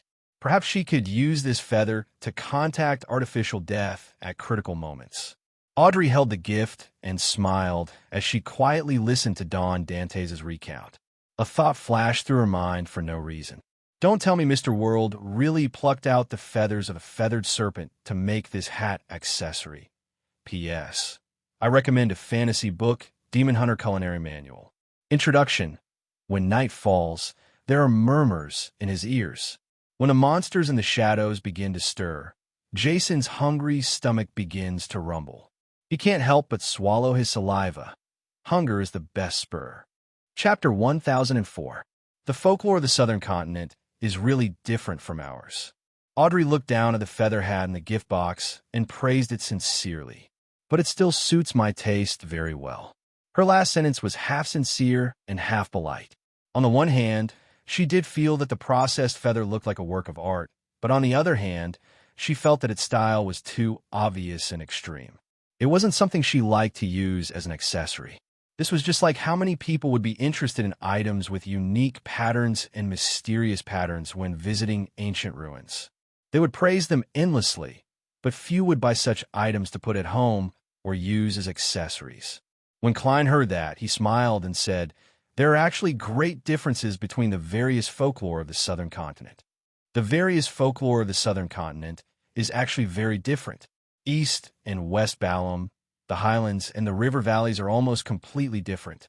Of course, they also have similarities. For example, they revere gold, believing that this metal possesses magical powers." Having said that, he pointed at the feather in Audrey's hand. "Legend has it that those who wear this hat will obtain the protection of a feathered serpent, which is also death." He was hinting at the hidden use of the feather. Audrey, who was already a sequence 6 of the spectator pathway, easily understood the hidden meaning in Mr. World's words. She understood that the hat could receive the response of the so-called death at critical moments and play a certain role. As for how to do it, it was a basic knowledge of mysticism. Audrey had a very solid grasp of it, so there was no need for Mr. Don Dantes to explain it further. She smiled faintly without showing her teeth. "I really like it. I'll place it on my hat at suitable occasions." "That's right. It's really easy to speak to a spectator." Klein returned with a smile and pointed outside the door. "I still have some gifts to give out." "You're the most popular person here today," Audrey replied with a smile, using this tactful method to express her gratitude. At the same time, she felt a little vexed. She was hesitating if she should find an opportunity to inform Mr. World, who had been involved in Quarren's suicide case and was rather interested in it. It's almost Monday. I'll leave it until I'm on the tarot. It'll be easier to communicate when the time comes. Coincidentally, I also want to seek Mr. the Hanging Man and Mayim Hermit's advice on how to deal with the present situation, especially how to guard against the cues and hypnosis of high-sequence beyonders. After all, I can't pray to Mr. Fool in advance every time to obtain the angel's blessings. On careful thought, that kind of hypnosis is really terrifying. I'll do as I'm told without realizing it. Audrey's thoughts were like boiling water as they bubbled. This made her suspect that many people in Bakeland's high society had been hypnotized and had done things against their true thoughts and wishes. In addition, she also vaguely understood something. Every time her father and mother went to St. Samuel Cathedral to participate in the Mass, the person in charge of presiding over the ritual was definitely the Archbishop of Bakeland. And the person who held this position was definitely a demigod of the Church of Evernight. At times, His Grace would even take the initiative to visit us and chat with us. Is this to prevent such matters from happening? That's why Vin Rambis didn't go overboard with her hypnosis. Audrey watched Dawn Dantes walk out her office. After closing the door, she sat down again, picked up a fountain pen, and scribbled on a piece of paper. By the time she reined in her thoughts, the piece of white paper in front of her had intertwined circles. There was a pair of cold eyes and a human face with scattered lines. With just a glance, Audrey tensed up. She hurriedly used the friction between her spirituality and matter to ignite the piece of white paper, burning it to ashes. The random scribbling had, to a certain extent, reflected her true emotions and thoughts. And to a qualified psychiatrist, interpreting such drawings was basic. Therefore, Audrey didn't leave any traces behind. After a while, Klein finished delivering the gifts and chatted with the directors for a while. Then, he entered the room meant for a part-time director like him to rest. He found a pen and paper, sat on the sofa, and began writing in thought. Honorable Mr. Aztec. Back in the southern continent, Klein had written a letter about how Adam had obtained 0-08 and how he, Leonard, and Daly had successfully avenged Zangwill. By blowing the copper whistle and summoning a messenger, he sent it to the sleeping Mr. Aztec. Without a doubt, he had yet to receive a reply. As for the mention of Adam and 0-08 in the letter, Klein didn't mind at all. After all, the Angel of Imagination definitely knew of his relationship with Mr. Aztec, and sharing what he had encountered with someone he was familiar with wouldn't result in any intense reactions. This time, the contents of Klein's letter didn't involve the domain of the Beyonder. With a smile and a gentle pen, he shared in detail the situation of the bursary that he had just learned from Audrey and the other trustees. At the end, he said, "This is really a meaningful matter. I feel satisfied and delighted. Mr. Aztec, do you think so too? When you wake up, perhaps you could try doing something similar. In the future, every time you revive, you will be able to see the children you helped. When that happens, although you won't remember them, they will definitely remember you." After finishing writing, he put down the fountain pen and carefully read it again. After confirming that there were no problems, he blew the copper whistle and summoned the skeleton messenger to take the letter away. Following that, he left the Rouen Charity Bursary Foundation with his valet, Inuni, and came to the nearby St. Samuel Cathedral. He silently prayed for 15 minutes in the dark and serene prayer hall. Just like before, Klein came to the donation box and threw a stack of cash into it. It was a total of 80 pounds. Taking this opportunity, he found Bishop Electra and chatted with him for a while. He listened to the sermon. This announced the return of Don Dantes to religious social circles. As for the gifts, Klein didn't give them in person because he was in the goddess's cathedral. In private, Butler Walter would naturally send the items to the bishop's homes on his behalf. At tea time, Klein left 160 Buckland Street, according to his schedule, and went to visit Dr. Allen. Richardson had already informed him in the morning and received a reply that it was fine. This time, not only did Klein meet Dr. Allen Series, but he also met his wife, Wilma Gladys, as well as the newborn baby and his elder brother and sister who were only a few years old. What a pity that I wasn't able to participate. Klein deliberately paused and successfully waited for Werner Gladys to reply with a smile. Will. He reorganized his words and said, "What a pity. I went to East Balham and wasn't able to attend Will's birth banquet. This is a rather popular amulet over there. It can bring good luck to children." As he spoke, he handed the golden accessory in his hand to Dr. Aaron. Allen Series was not a very eloquent person. He did not refuse and took it directly. He nodded and said, he took it and nodded. "Thank you." Following that, he held the rope and hung the golden amulet into the pram beside him. "Do you like it, Will?" The chubby baby wrapped in silver silk raised his arm and swung it, sending the golden amulet flying. He punched out. The atmosphere in the living room suddenly became a little awkward. Klein chuckled and broke the silence. This is a reaction that all children will have. At this time, the maid brought in a 3-tiered tray with afternoon tea and snacks, which allowed the host and the guest to change the topic, and the atmosphere became harmonious again. As Klein drank the black tea and ate the pastries, he began talking about the unique customs of East and West Balham. It piqued the interest of Alan, his wife, and the other 2 children. They would ask from time to time. During this process, Klein suddenly turned his face to the stroller and asked with a smile, "You don't seem to like my gift?" While he was speaking, Alan and his wife, as well as the other people in the living room, didn't show any signs of abnormality. They were still listening attentively. In the illusion scene created by Klein, the narration did not stop. The fleshy Will Septon snorted when he heard that and said in a childish voice, "That's right. What's the point of this gift? Why don't you just give me water? At least it's drinkable." Klein shook his head with a smile and said, "I have news for you. Ouroboros has been injured by someone. He probably won't be able to continue searching for you for a period of time." He didn't dare mention Adam's name and title. He didn't even think about it, afraid that the leader of the Twilight Hermit Order would notice him and discover the whereabouts of Snake of Fate, Will Septon. As for the description of the Amon brothers, Klein temporarily gave up on it. This was because no one knew if Amon was still in Bakeland. Frequently mentioning the Angel of Time's name might lead to a meeting of fate. However, Klein believed that Will Septon would be able to guess who had injured the Angel of Fate. This was because the only ones who were still active in the real world and were of a higher level than Ouroboros were Adam and Amon. The description he used was someone.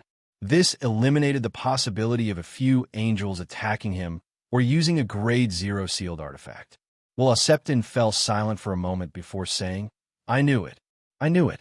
The deviation in your fate is a good thing in the long run. After exchanging the information, Klein was just about to dispel the illusion when he suddenly heard Will Septon mutter, I suddenly have a craving for water. I suddenly feel like drinking water. It's best to add some ice. This beverage isn't good for children. Klein dispelled the illusion with a serious expression and reached out to pick up one of the cups of ice cream that the maidservant had just delivered. Then, under Alan and Wilma's gazes, he scooped up a piece of ice cream with a silver spoon and teased the child with a smile. Will, do you want some? Do you? Mom Wilma immediately chuckled. Arwell doesn't like to eat this. Just as she said that, Klein stuffed the ice cream in the silver spoon into his mouth. Wah! The child in the pram let out a loud cry.